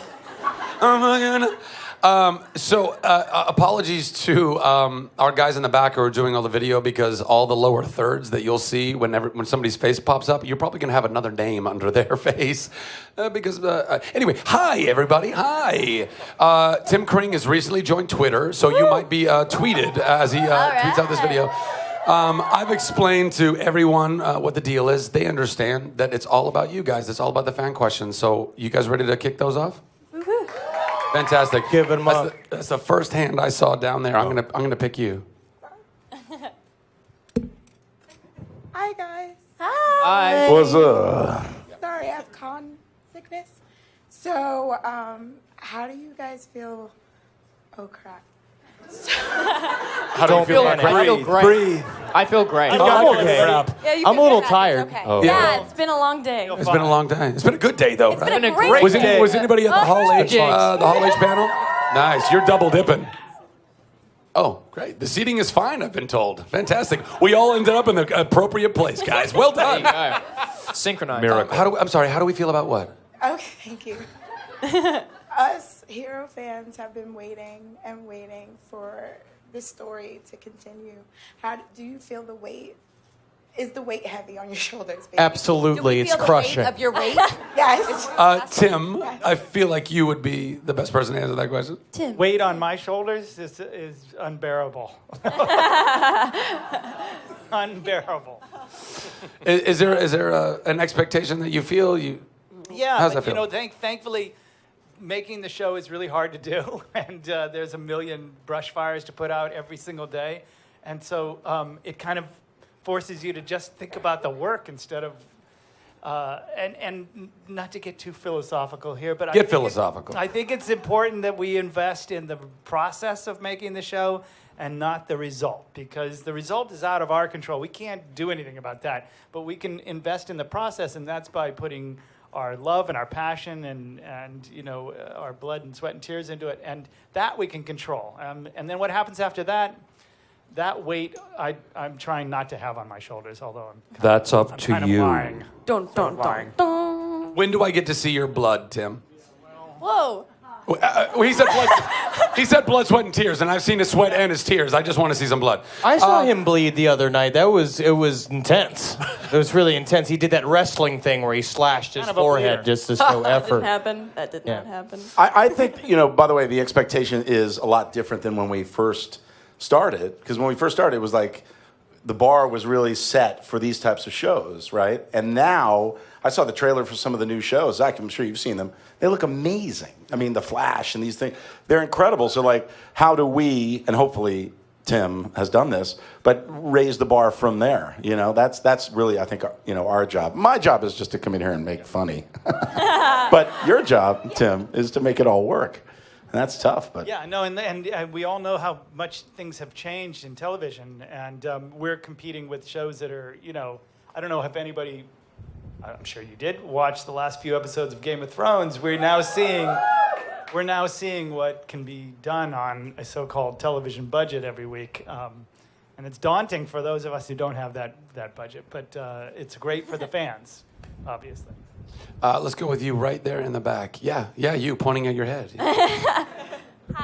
Oh, Damn. your question That was was so good intense. you didn't ask and it was a mic drop. That's crazy. Well, I am so sorry. No, it's okay. Okay, here's my question.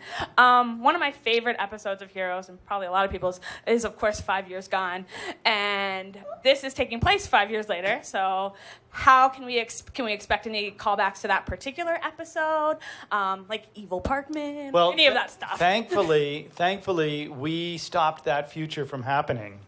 So that we never. Some of us. We That's our escape hatch of that question, because the truth is we did stop that future, so that future never happened. This is a different future, and so, but there are some definite, the world is not a great place 5 years later, and so that part is definitely still there. The idea that people with powers are persecuted and hunted and all that. So that part is definitely the same. I'll go right there. You with wearing that fantastic Nerd HQ tank top. Where'd you get that? I wonder. I saw Yvonne wearing it last year, and I had to buy it. Solid Zach, choice. I want one. Can I have one? Oh, we'll get you Okay, one. cool. Oh, don't worry about it. It's really I know a guy. You know a guy? I know a guy. Anyway. Okay, first of all, love you guys, love Heroes. I'm excited, so excited that it's back. I was so sad to see it go, and I'm just so excited it's back. My question is, basically, we see Heroes, a lot of shows like Heroes that, leave before their time, before there's still a fan base. We love you guys. How did you guys come back? What really made this happen? Because I'm happy. Yeah. Henry? Oh, I did many a blood ritual. Yeah, that's what I did. It's magic, pure black magic. I will answer that, and then we'll move on to other people answering questions. But listen, the audience was here. The audience was there for this show, and when we the year that we were canceled, we were also the #1 most downloaded show in the world. We were the #1, I think at the time, most streamed show in the world. We had sold lots and lots and lots of DVDs and were time shifted on DVR. And so the audience was watching, they just weren't watching in this traditional way. Well, now the networks can actually calculate those and count those people. And I think they realized that there was this very big fan base out there who would, our audience was the first ones to migrate from, onto multiple platforms to get their content. And so, knowing that this giant fan base was there, they decided that they could tap into that again. Are you happy that they did tap into that, guys? Are you happy that Let's go right here. Oh, we're going to get you a mic so fast you won't even know what happened. They're like the Wimbledon runners that get the balls. Totally. That's pretty cool. And occasionally they have to bounce one to somebody. You know what I mean? Yeah. It's great. Heroes Season 1 to me was the greatest series of a TV show that I've ever seen. So I'm very excited it's back. And I'm curious for the veterans, can you compare for us the original Heroes versus now? What your feeling is just to be back on set, what it's like? I mean, I'll just start by saying, it was an incredibly special time. Okay, there was a discovery going on for everybody, for the writers, for the audience, and for the characters. We were all discovering our powers and how did we do that? For me personally, my character is a cop, so I was using my, abilities, my human abilities to just try and investigate just how this happened to me. It was just such a magic, that whole first year, right? And then I think we were really hitting a stride when we didn't go away. That's the thing. We didn't get canceled. The story didn't wrap. And I think that's a real positive thing now because, and you can tell me, Tim, if that was helpful, ultimately, look, now that we're all, we're back, but looking at it and going, okay, well, I didn't wrap it up and now I have to unwrap it up. I mean, we did that on Felicity. It was like, what the hell are we doing? And then we had to come back because the other show wasn't doing well. So this is kind of like picking up where we left off. We just took a little break, and now we're back, which is so cool creatively, right? No, and to be honest, but just back to the idea of what it was like to see these guys play their characters again. It was literally like seeing them put on this comfortable sort of pair of shoes, maybe suit. I don't know, pair of glasses, pajamas. And it was just amazing to see those, like 5 years just disappeared when Gregg came back and he and Jack did a scene together. It was literally like time had just gone away and we were right back, right? I'll what's really interesting for me is that I feel like the sort of the bridge between the old and the new, because I'm there every day with the new guys, and so these are my castmates, and then there's still the old show, and Jimmy shows up, and Gregg shows up, and Chris Rose shows up, and Sendel shows up, and Mossy shows up, and it's like it really is like, oh, it's like this sort of old rep company that is going on the road and doing a show that they all know so well. Everybody has like a moment. It's really funny to watch about 15 minutes where the gears grind, where you're, like Gregg described, his boys say, what was that face you made when you were trying to read people's Oh my God, this And he is makes the crazy. face. Just real quick, right before, so I'm about to go up to Toronto to shoot, right? And my kids were having dinner and they're like, have you thought about it? You got to make that face again. And I was like, what are you talking about? And they're like, the face, the reading the mind face. And I was like, oh, I haven't even thought about it. And they were like, do it. No, do it. So we, do it. We're at Islands, we're at some restaurant or something, right? So I go, like that, right? And all of my kids, my three boys, they all go, no, that's... Nope. So I realized, I got to get back in hero shape, Jimmy, did it feel like putting on some old comfy pajamas? Well, I'm not paid to talk a lot, just to erase people's memories.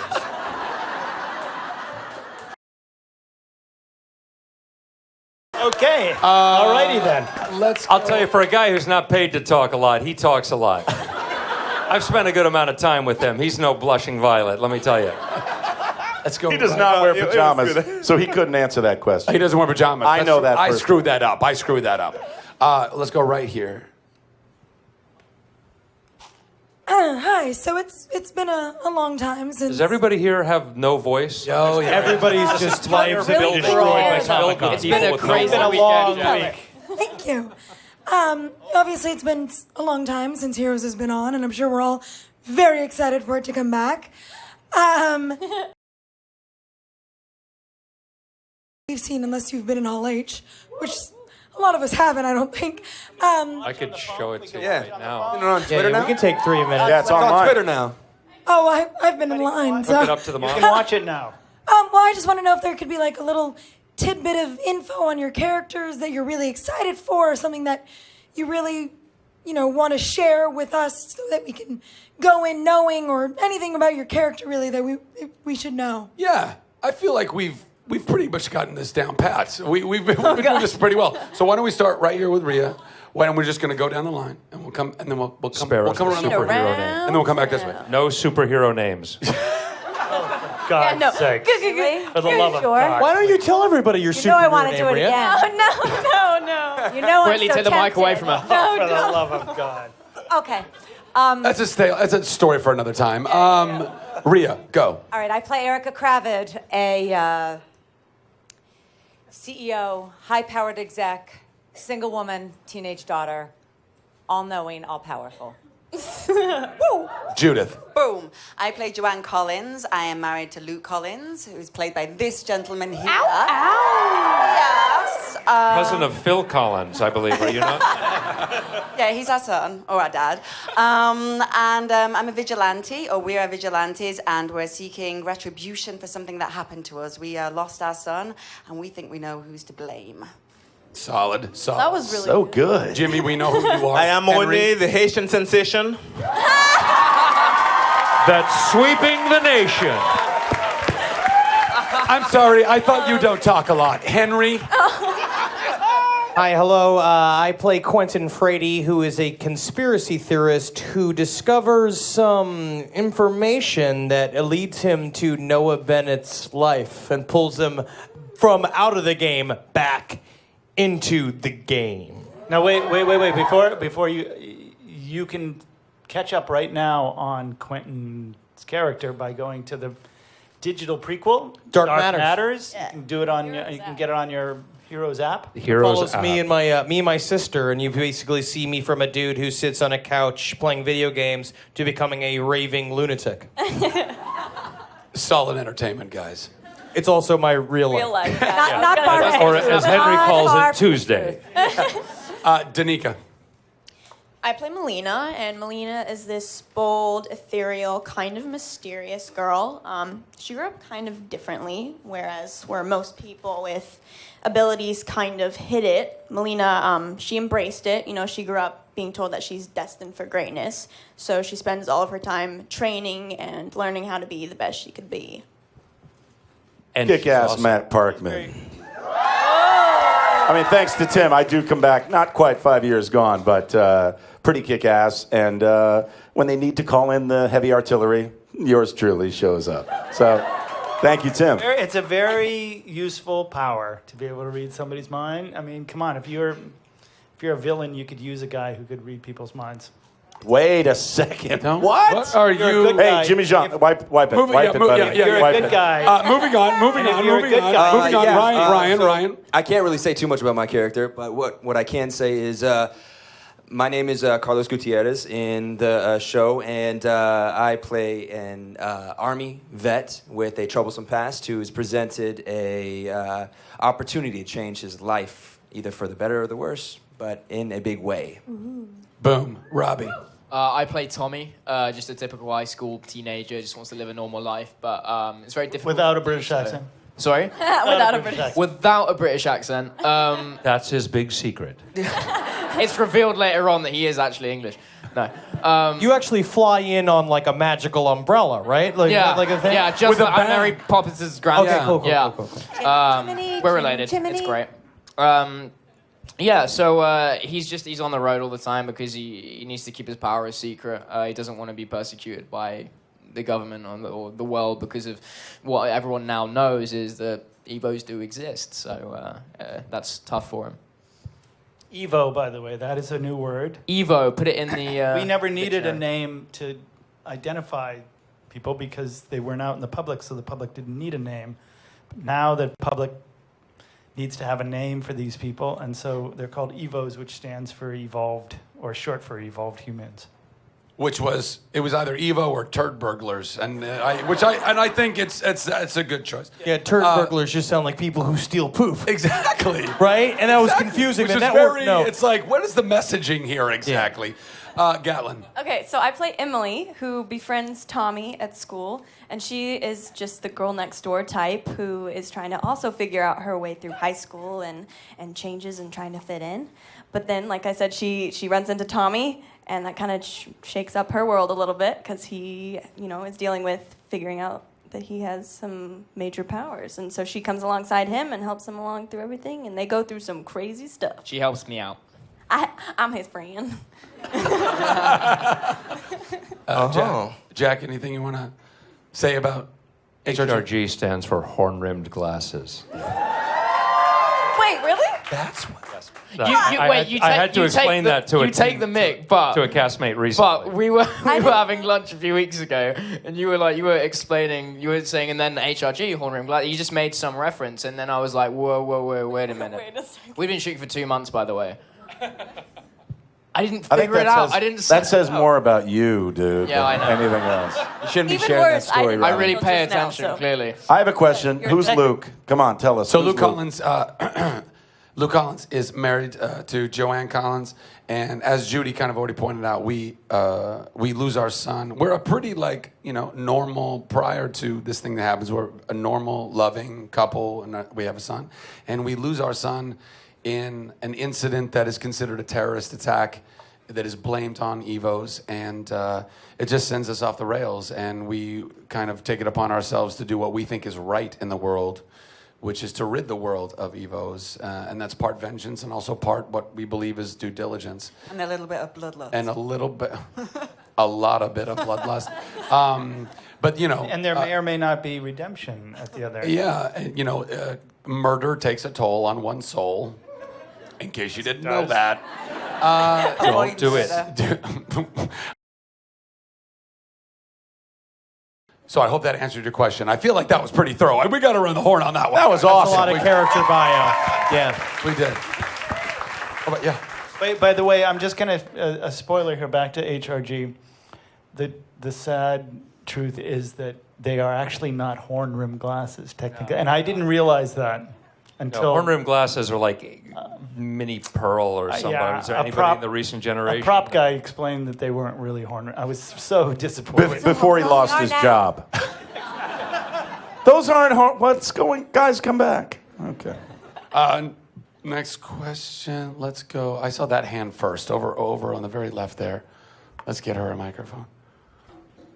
Hi guys, thanks for being here. Probably I'm the only one here in the room who watches a few episodes of the original show.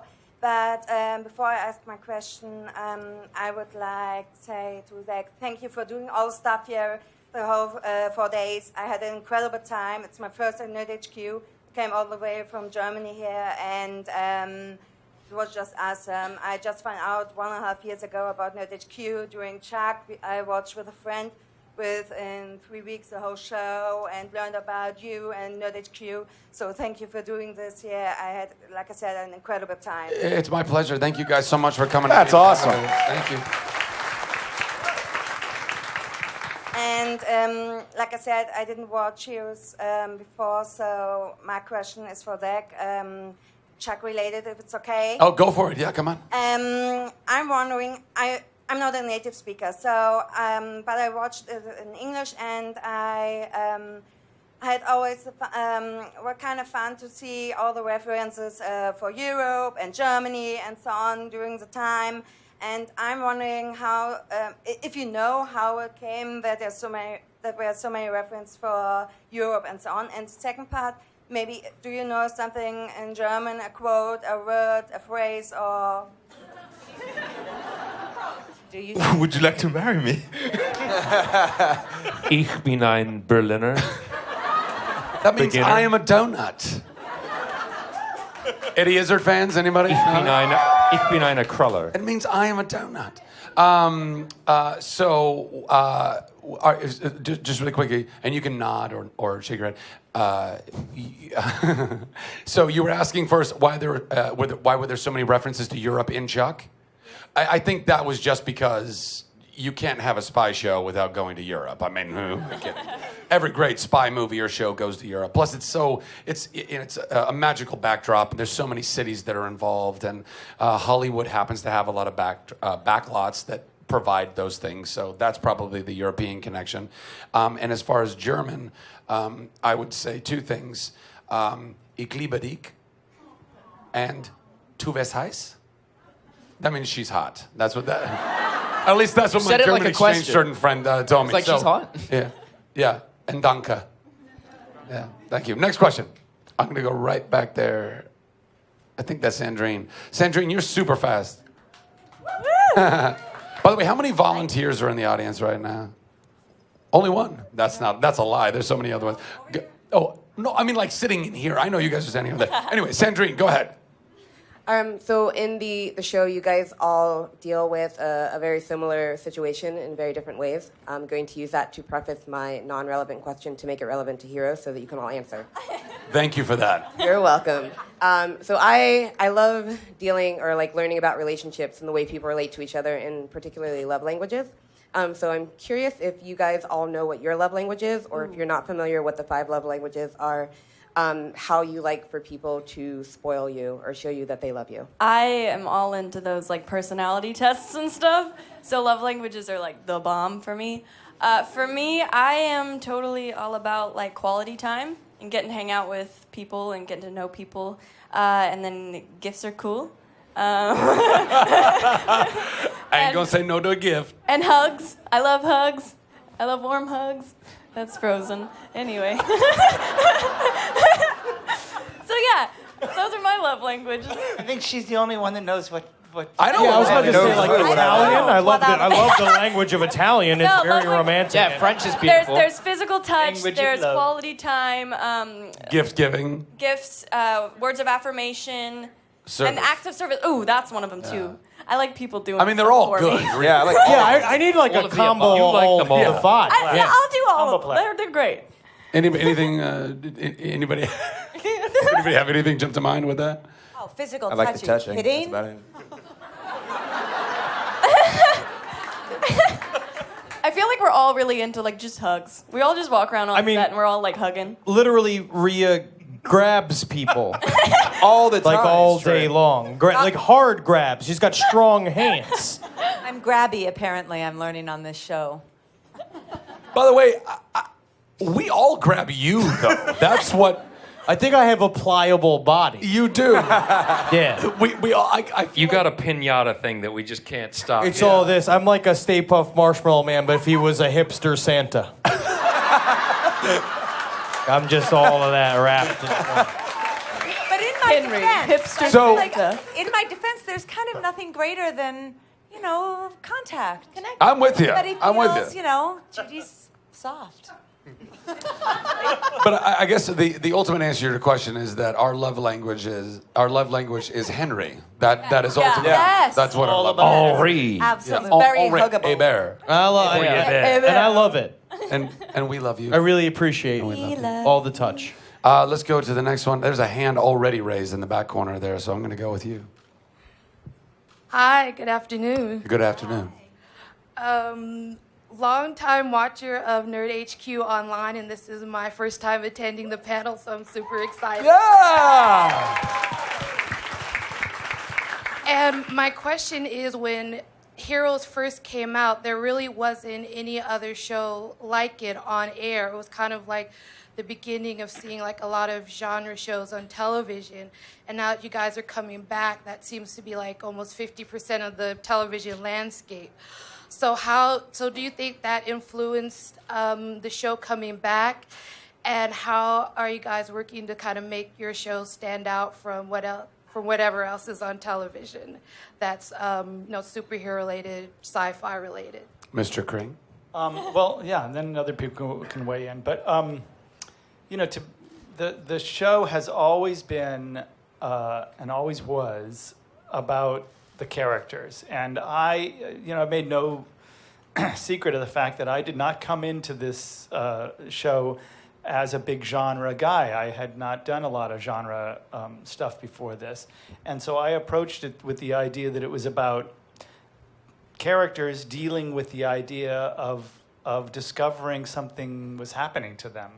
And so the powers became less important to me than how the people reacted to them. And I still think that's what sets it apart from a lot of the other genre shows that lean a little too heavily, or that lean more heavily into the idea of power. So, but you're right. Listen, we only uncovered something that was actually already there when Heroes came out. The mainstream audience, the networks, I don't think had really realized it, but the mainstream audience had actually become, or the genre audience had actually become the mainstream audience.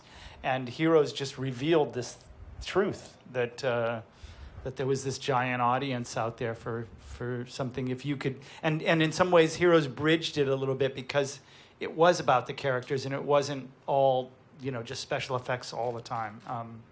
So that's always been the secret weapon of the show, I think, is that it's about the characters. I think the timing is incredible because I think NBC is really smart. You look at what Disney's doing with Star Wars. You look at what they've done with Marvel and DC. You are the Stan Lee of all of these characters. I mean, you've created all these great characters that hopefully could spin off and have their own show one day. Exactly. Like I always said when you. No, I'm not suggesting. I feel like I just had a thought plan. Yeah, wait, hold on. Inception.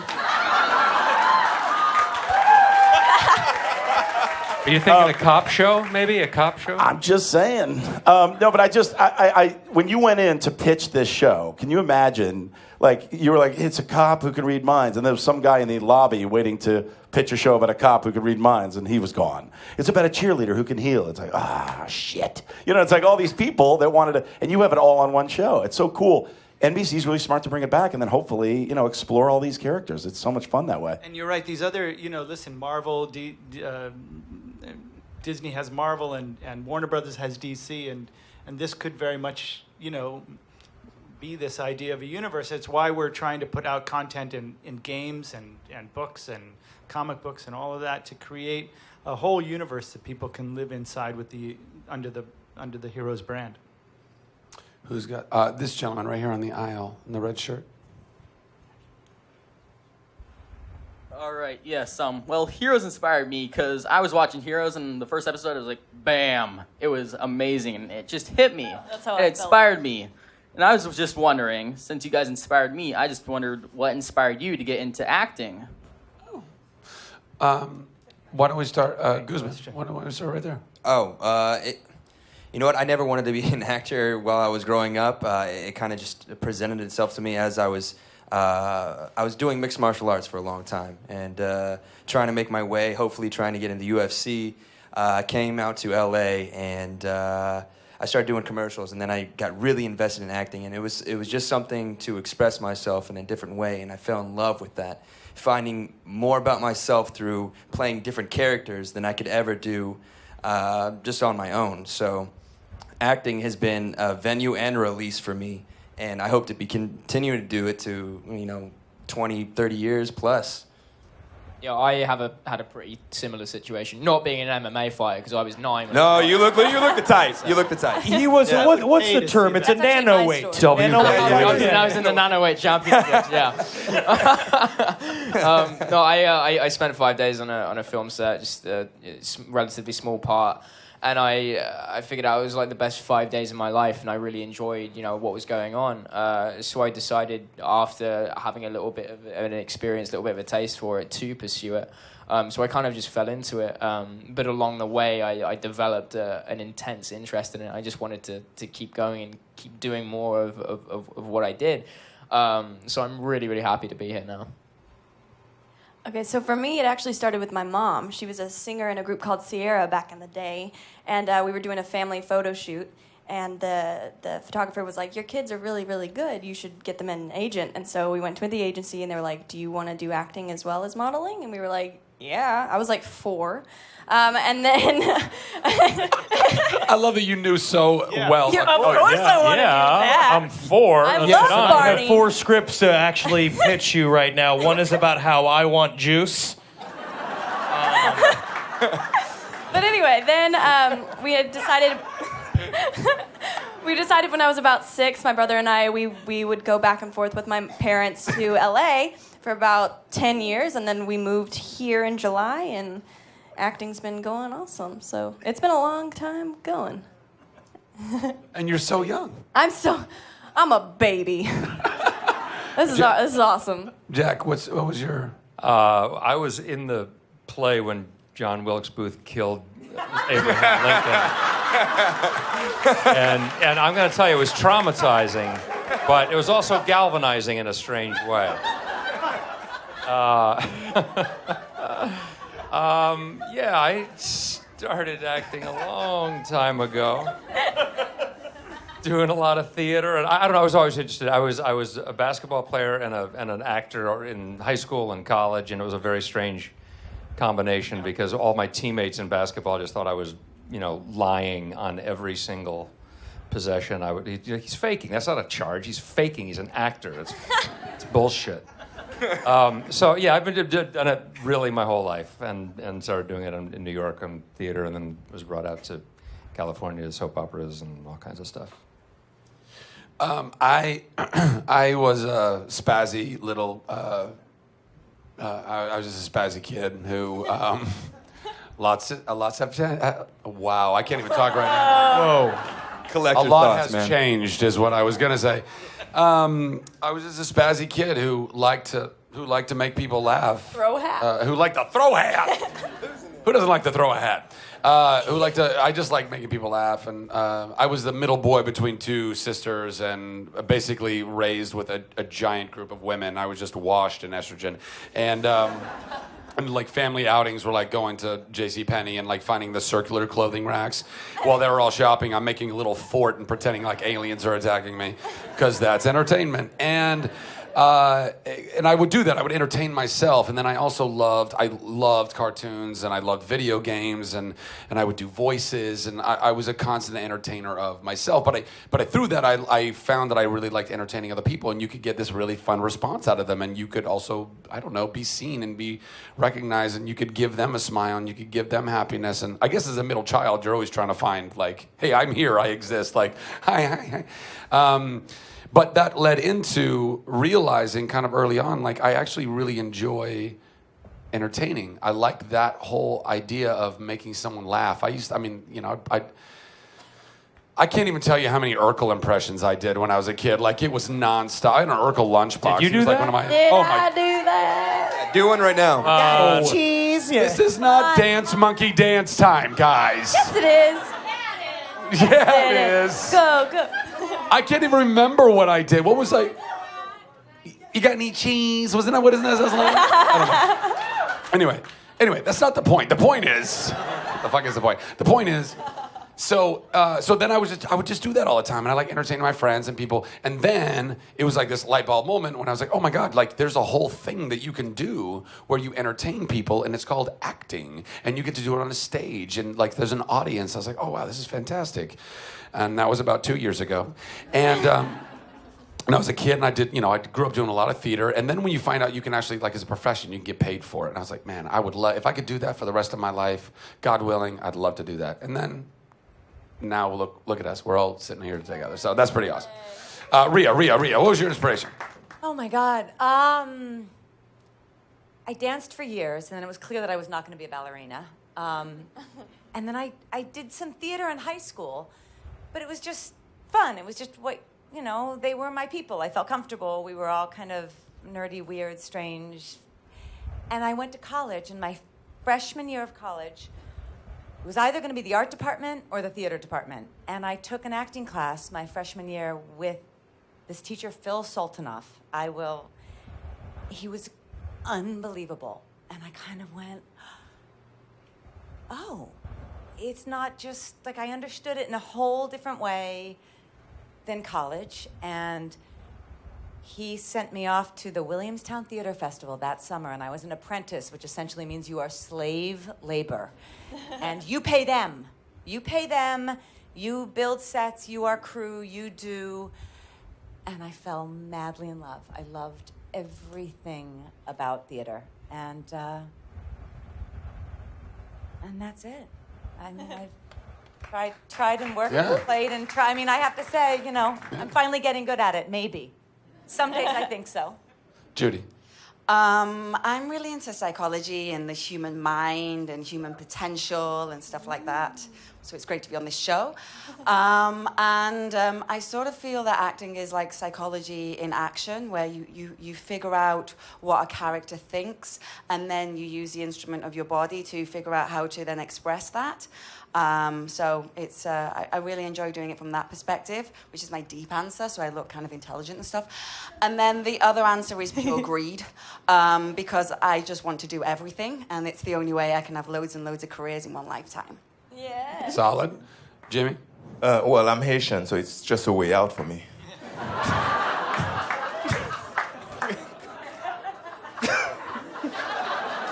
Honesty bomb, bro. Honesty bomb. I mean, no, really. As a kid, I didn't have any TV, any running water at home until I was like 12 or something. So I had nothing, and I knew nothing about Hollywood, movies, TV shows, or anything like that. I'm just hustling.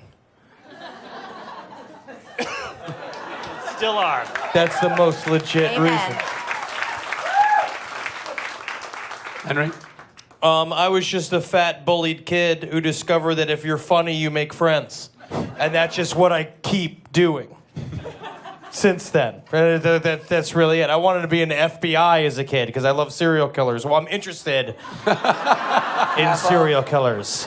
And I wanted to do that. And then I had a guidance counselor in high school when I was 15 and went to high school. And he's like, you should just do a drama. We have a seat open in drama. You should do it. And that was it. I have no other skills. That's what happened. None But he's of us very do. touchable. Yes. None of us Very. do. Yes. You are a love language. We've discovered this. Danika. Well, when I was 5, they were shooting a movie in my hometown called Stepford Wives. And my mom was one of the Stepford wives in it. And so they needed some kid extras, so she brought me and my siblings along, and I absolutely loved it. And I asked my mom if I could do it, and she said no. So I kept on asking, and she finally allowed me to take a class when I was 7, and I loved it, and I've been doing this ever since. Mr. Grunberg?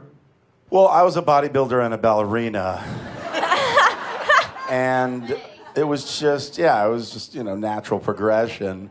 No, my friends growing up, my really good friends now are hugely successful. And when we were 9, 10, 11, and 12, whatever, all of their little movies I starred in. I was the sucker who woke up in the morning, there's little versions of me. It's J.J. Abrams, if you don't know, and Matt Reeves, and all these guys. I grew up with them, and I was the actor in all their films. So you look at JJ's little movies when he was 9, and it's a 9-year-old version of me. I wake up, I go into the bathroom, and I get stabbed in the back, and blood is. And JJ was actually holding the camera and the knife and the blood all at the same time. And my dad, when I remember we all went out. Our family was really close. I've known the guy since we were 4. I had no choice. I was the actor that they put in everything, right? And my dad, when we went to McDonald's or something, my dad pushed a napkin over and said, JJ, can you sign that? That's 10% of whatever you make for the rest of your life. My dad knew right back then it wasn't a binding contract. However, but I knew that I loved it. And I knew that like what you were saying, not to get too deep, but it's great to get a reaction from people. But there's something that I find that's a huge benefit after all these years. I just had a birthday yesterday. I still play. I still play late 30s. However, no, but I've been around for a long time. I've done a lot. Jack and I, and Zach. You're young, but you get to cross paths with people, and then you see them again. Honestly, this is such a family. And I do a lot of charity stuff. I call Zach, bam. There's no question. He supports me. I support him. Jack, everybody. We all do. And that's just an incredibly valuable thing to be able to turn this gift that we get from someone like Tim and NBC into some good. And it's awesome. I mean, it's really awesome. So I'm happy to be doing what I'm doing. I would just like to quote Laurence Olivier, who was asked once, why do you act? And why did you become an actor? And he said, look at me, look at me, look at me. So at a certain point, it comes down to that. Speak for yourself, Jack. Jeez Louise. Jesus Christ, Jack. Look at What Zach. a selfish Look son at of a Zach. bitch. Look at You know, Zach. I got into it because I help the kids laugh. They're laughing at you as they're running away. That's the idea. Okay. I'm gonna go right here. Let's. Can you pass? Would you mind passing that down? Thank you. Teamwork. It's a great. Hi. For those of us who have not seen the original series, would you recommend watching it before Heroes begin? I mean, Heroes Reborn. Sorry. So it's available, and you can find it. Netflix. And we have this great app that you should all be downloading, and that's how you do it. It's a great way to do it. You can also catch up. find it in a million different ways. But yes, I would suggest for anybody who hasn't seen that the first season is a good way to start because it sets up the whole premise of the mythology, and then I'd jump to the end and see how it ends. Look,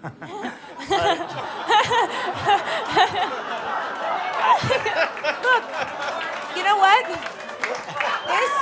I have to tell you, no, if you watch actually the first and last episodes of every volume, then you'll get, okay, that's where it started, that's where it.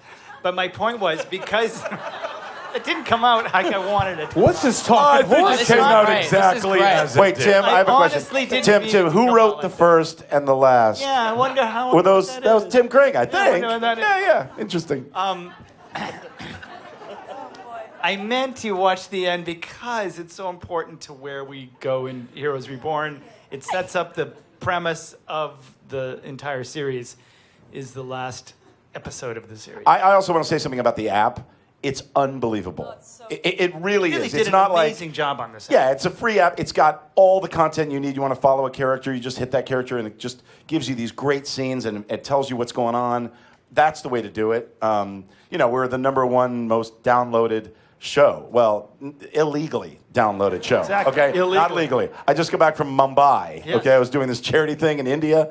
You want to get the whole series? It's right there on the corner. There's a guy who's going to be pooping, and he can also give you a disc of the entire series for free. Other than Jack that, Coleman, get the I app. love him. Yeah. Yes, great guy. Great But I guy. will say, I think it stands alone. Like, I think if you haven't and can't and we start, it stands alone. It totally does. That being said, if you know the show, if you watch the first season and the last season, the amount of information and detail and secrets and pieces that are really smartly woven in, it's just bigger and richer and deeper. Yeah, true. I'm going to jump. There's a little golf club going on over here. I appreciate that. Let's go over to the left side somewhere, maybe in the back. Actually, that guy with the hat right there with the ink on his arms. Hey, what's up, guys? What's happening? I wanted to say I was in Hall H when you guys premiered the trailer, and I had goosebumps the whole time. I'm super looking forward to it. So whenever I think of the original series, the first thing I always think of is "Save the cheerleader, save the world." Became such an iconic catchphrase. If you guys had to kind of attach a catchphrase to the new series, what would it be? Tim. Please watch. Catchy. It would direct. be please watch, Deep, save the darker, show. direct. Save us, please, by watching the show.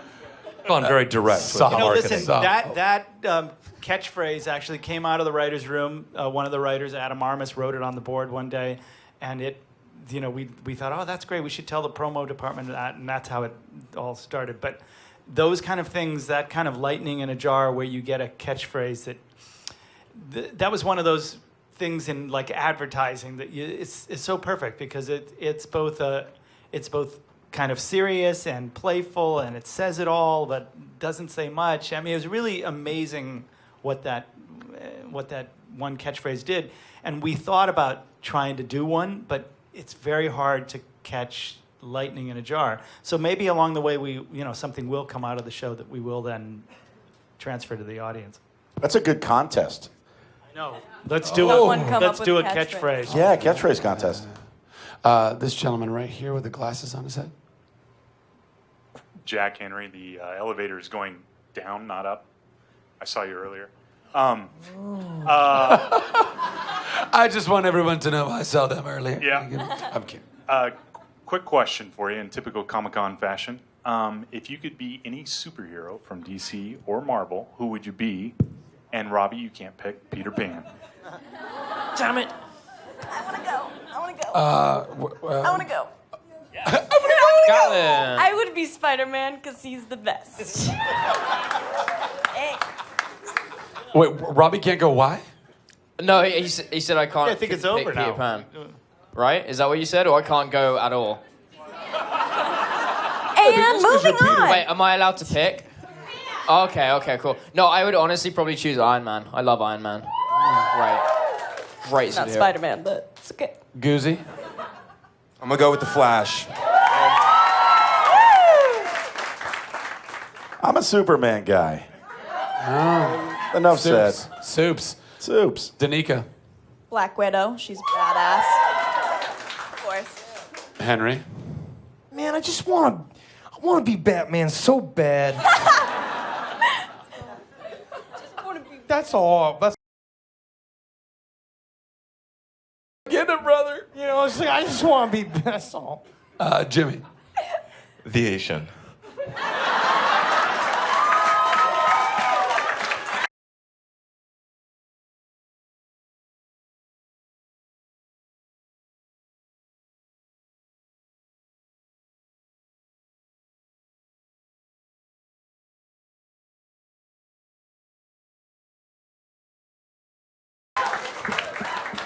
Tim, you got anybody? I was going to go with Spider-Man, but I'm thinking Black Widow might be kind of good, too. I like the black. And you'd look good in the all suit. that. Yeah, the Spider suit. things. Like that. No, you could totally pull it off. Judy. I want to be Storm in X-Men. I could do the white wig. Yeah. The hate.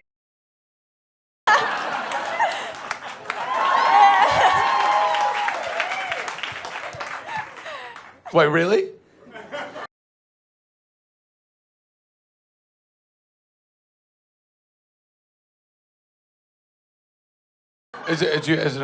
You wanted to, I'm going to leave it at that one.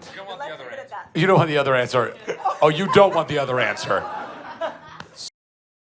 Anyway, I'm not. No. you can find somebody who shows you video of the Hall H panel. It's worth it. I don't know. People ask me this question. I'm like, so many great characters. Although I do really like Jameson, just in case anybody's wondering. I would... Who, what? Well, but I always say Deadpool because he's fucking awesome. Deadpool, but Ryan Reynolds is already Deadpool because he's fucking awesome. Arrow would be pretty great. I will say this. Like when I was a kid, me and my buddies used to run around, not cosplaying because we didn't have costumes. We would just go like role play, and we lived in this apartment complex, and we would run around in the parking lot, all like essentially being our favorite superheroes. And I swear, I wish to God I had a camera rolling on this just to watch it now and be like, that was the most amazing thing I've ever seen, because we had. Essentially, like 6 of the other guys all wanted to be Wolverine, and they were fighting each other about, no, I'm Logan, no, I'm Logan, no, I'm Logan, and all slashing each other. But I wanted to be Gambit because I love the idea. Boom. Mon chéri. So I'll throw Gambit in there for right now. Jack, go. I'm sorry, what was the question? I'm going to go with Daredevil because no one else has. Can I be deep. Uma Thurman in Kill Bill? Yes. That's what I want to be. Sure. That's my superhero. I came up with my answer. Ray, you can be whoever you want. You can be whoever you want. See, I'd always rather be a villain, though. That's my problem. I like villains so much better. You could be a villain. Nobody said you could. Did you say hero or did you? Can I be Say superhero. I want to be Dr. Octopus. Oh, snap. Because you're so handy. I think that's Rhea, actually. Isn't Rhea the handy one? I'm the handy one. I'm going to go I'm handsy. right in the back corner over there. Hi, guys. Hi. I love Heroes because it's the first thing that really gave me something on TV that I love, because I love comic books and superheroes and everything. I was wondering, like from what you told about the new season, it looks like it's very inspired by X-Men and the whole world. And I was wondering if all of you did some kind of geek Geek Search before you played your characters? And what was it? I've been geek searching my whole life, so Say that. I'm good.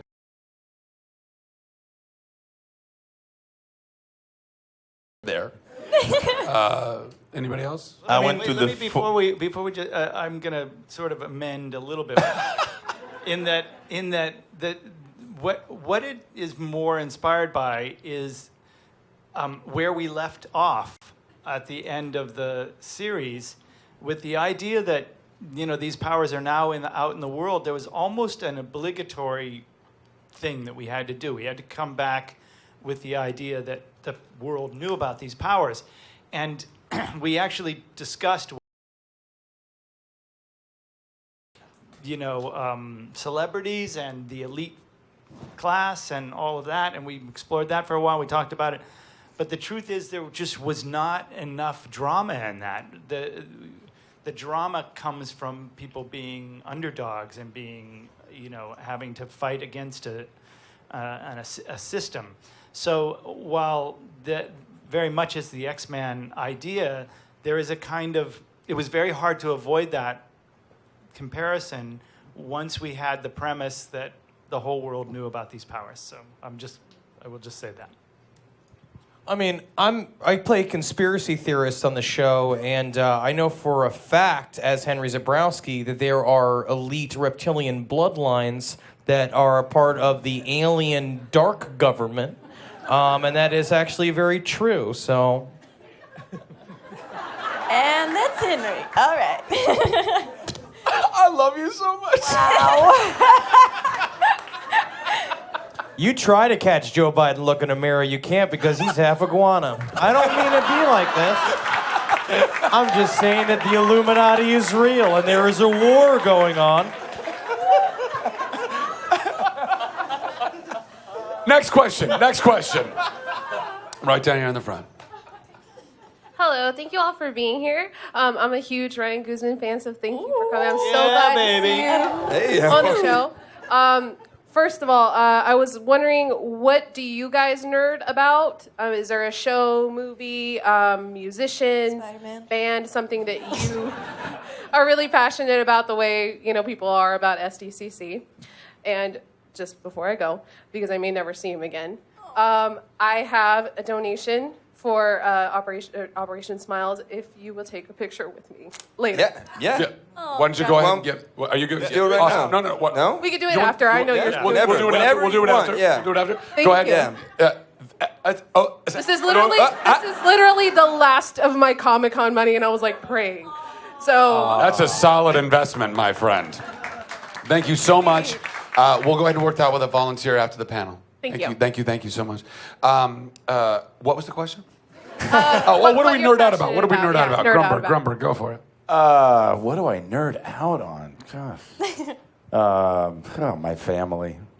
I mean, I hate to be that guy, but I do. All right. I miss my kids. I miss my family whenever I'm out of town. I have my son here with me.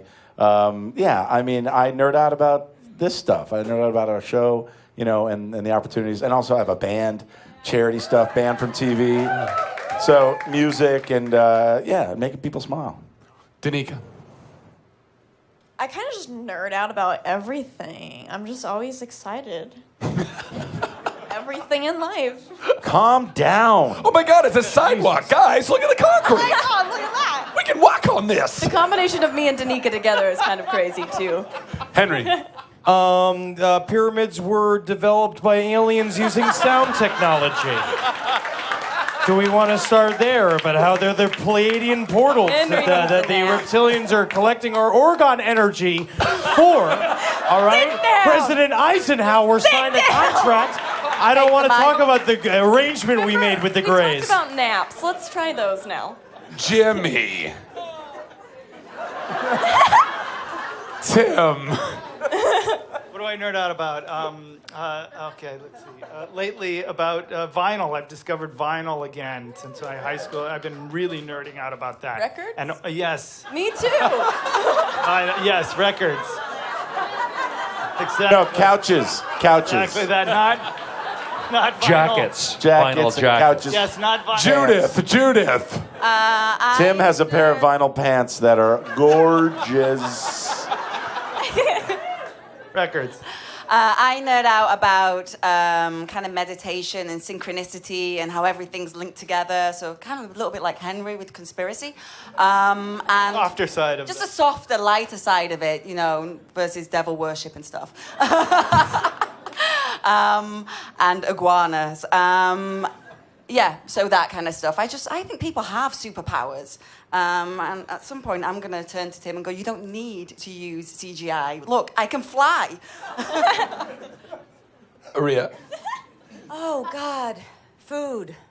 Nice. All right. I'm a foodie. I'm a cook and an eater and an imbiber and a sharer that way. And food, dogs, politics. The newspaper, I nerd out over the Sunday New York Times. That's good. That's good. I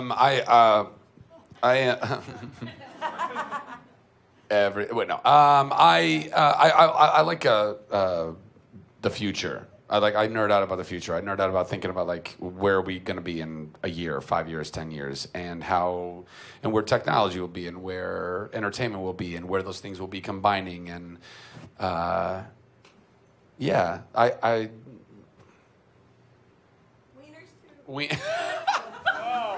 Let's not bring that up, okay? I'm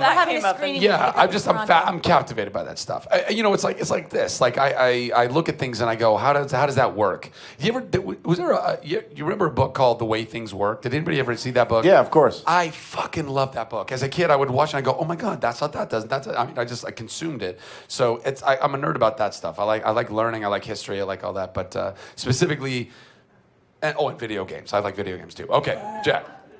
I don't have anything in particular. What I'll do is I'll nerd out on something will catch my interest, and it could be sports, it could be music, it could be politics, it could be art, it could be something, and I'll get temporarily obsessed with whatever that thing is, and it's like I'll record like a Beatles recording, and then I'll read 3 books about the Beatles, and then and I'll do something with a politician or a sports figure or something where it's more obsessive than it is anything else, and then like a month or 2 later I might be completely over it.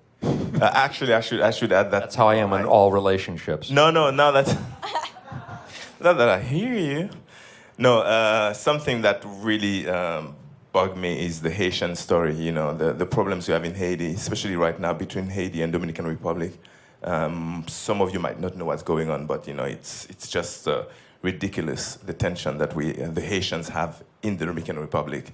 It's almost, I'm not gonna say cleansing, but they're just getting rid of all the Haitians for the wrong reasons, and that's one of the subjects that have not touched the mainstream news enough, and it's right there. It's an hour away from America, and you have a bunch of people who don't know what country they belong to just because of a new law that the Dominicans came up with. So that kind of thing definitely gets into me, and it bothers me. Where can we find out more information about that? Yeah. If you type anything about Dominican Republic and Haiti, you'll probably find it. But what about at the same time, I do have a non-profit organization as well. That's what I was getting to, John cool. Louis. Cool. But I was cut off. I didn't want to go straight there, Gregg. Come on. I do have Haiti. Hollywood Unites for Haiti. There it is. Which is a non-profit organization I started in 2008.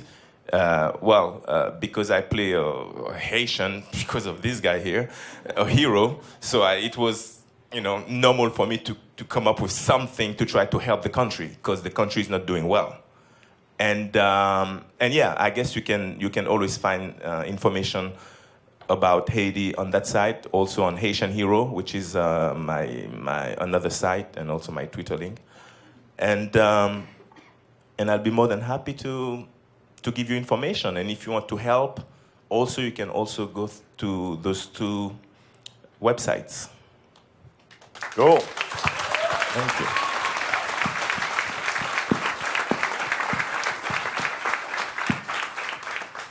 Gatlin, are you nerdy about any nonprofits that you've started recently? All of the nonprofits. All of them? I'm nerdy about people and Doctor Who. I totally ran into Peter at a party. I didn't say hi or anything because I was like, so that's all I got. And animals and happy. Happy. Solid. Yeah, Solid. Thanks. Robbie. I mean, it just occurred to me today. I'm nerding out about these guys right here because I watched the trailer earlier on and I'm now freaking out. I really want to watch this show.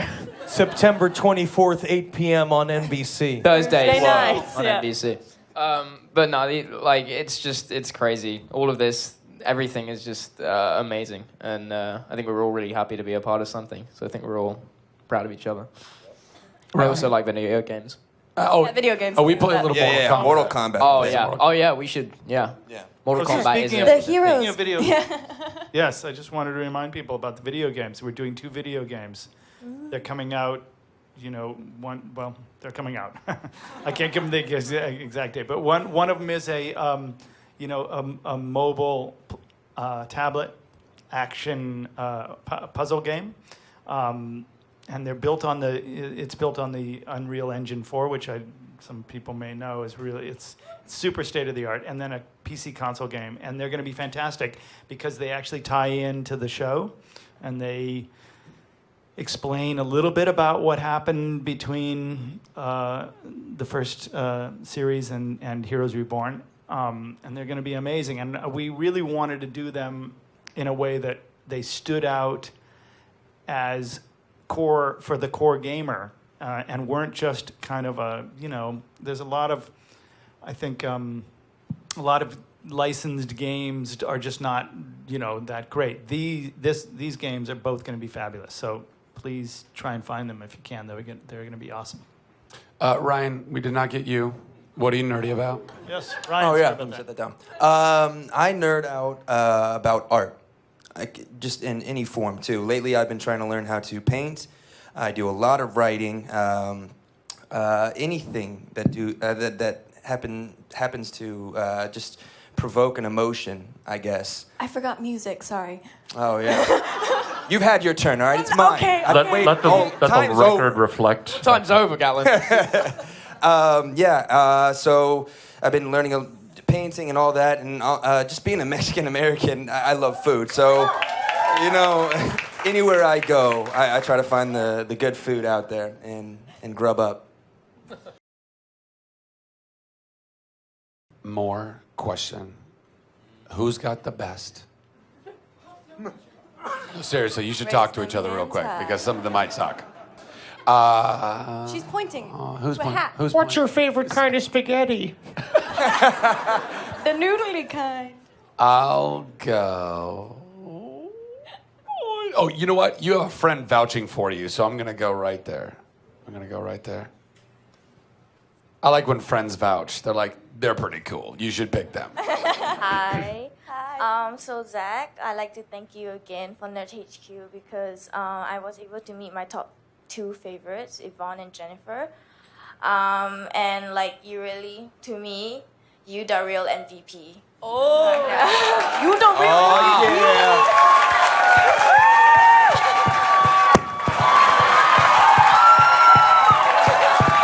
Throw the hat. Thank you. Okay, so my question, I'd like you guys to pick a cast member and why. So my questions are, which castmate would you bring with you to a fight? We all have the same answer to that. Danika. I'd bring Danika to the fight. Sorry. Which cast would you go on a road trip with and survive that trip? And and which cast would you get to plan your bachelor or bachelorette party? Thank you. So it's who would you bring to a fight? Who would you road trip with that you wouldn't kill? Essentially, and who would plan your bachelor or bachelorette party? Okay, so we have very little time and we have a shit ton of people.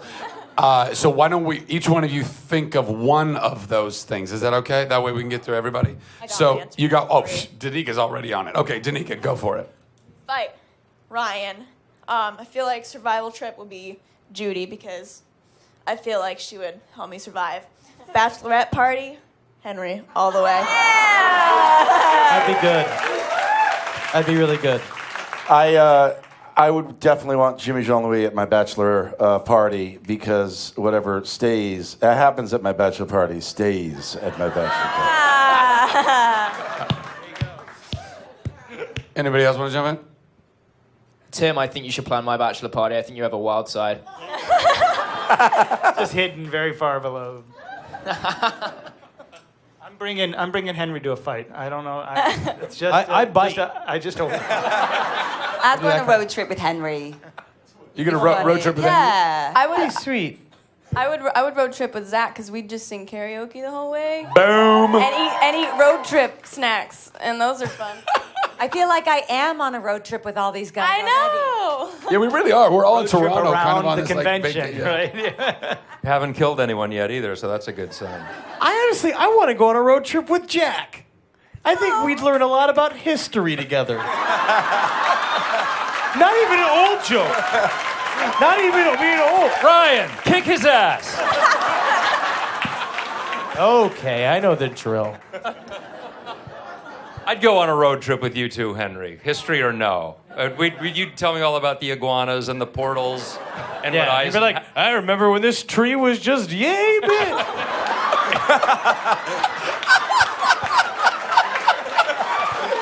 I'm ending it. Guys, that we're not going to get any better than that. No, thank you, ladies and gentlemen, thank you so much. Thank you so much. Let's hear it for all of our panelists today. Keep giving them love. Keep giving them a round of applause. You guys can exit stage left. Exit stage left. Exit stage left to warm applause. To warm applause. Keep it going. Leave your microphones. Super vagina.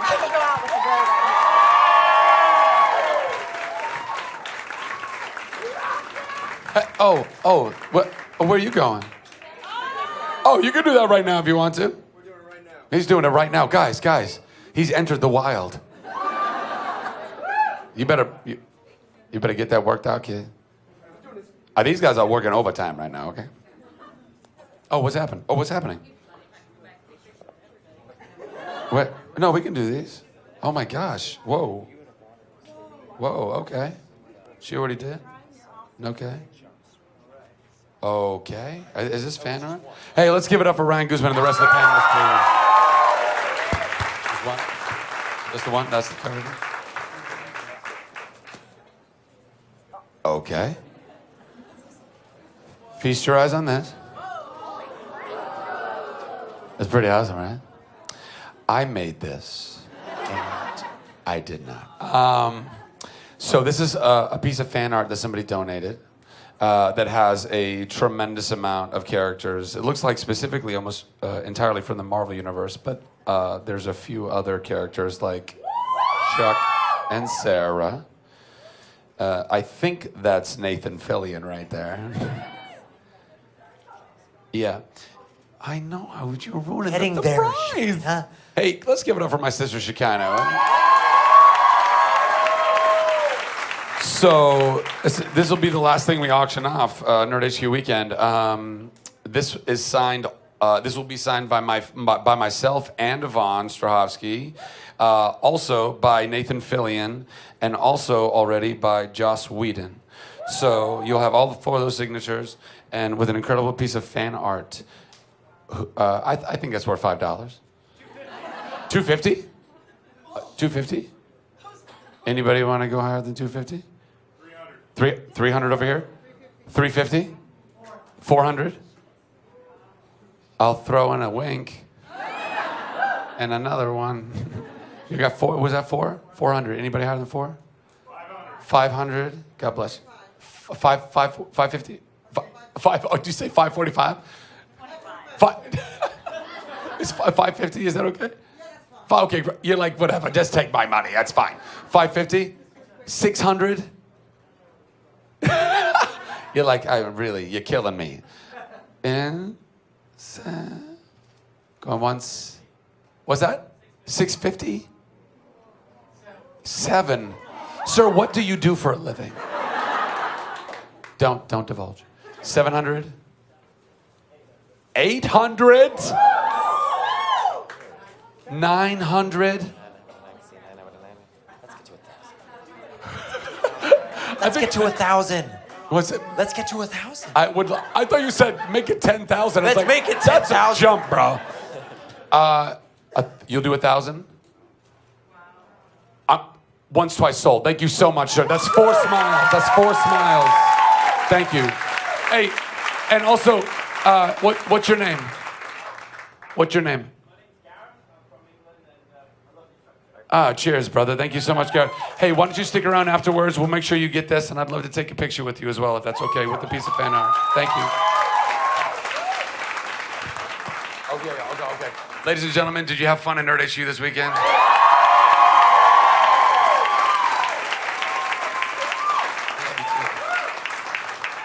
It takes so many people putting their heart and soul into this weekend every single year. It is a massive, massive undertaking. I cannot go through all the details of what it takes to make this thing happen. But the fact that you guys come and enjoy and appreciate it, that's what brings us back every year. Because if you didn't, we'd be done. It'd be done. So, no, it's okay. It's okay. You're here, which means you are. So if you didn't come to a dance party this last weekend, you missed out. Come next weekend. Or come next weekend. You could try. This is not gonna happen. Come next year. If you didn't try any of the video games this year, you missed out. Play the video games next year. If you didn't come, well, you did come to the panels. You're here. Come to more panels if you can. I know they sell it very fast. What? Oh, yes.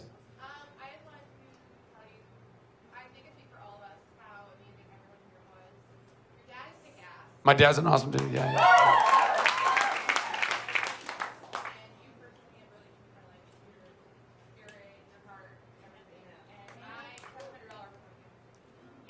Thank you. Thank you very much. Thank you. It means the world to me. It means the world to me that you've been impacted and you've been inspired. That's all we try to do. We're all conduits. You're just trying to put it back in. Just put it back in. Kindness and love. Love you too. I'm going to let you all go and catch your buses or trains or whatever you got to do. God bless you guys. I love you. Thank you so much for being a Nerd Shoot. Good night.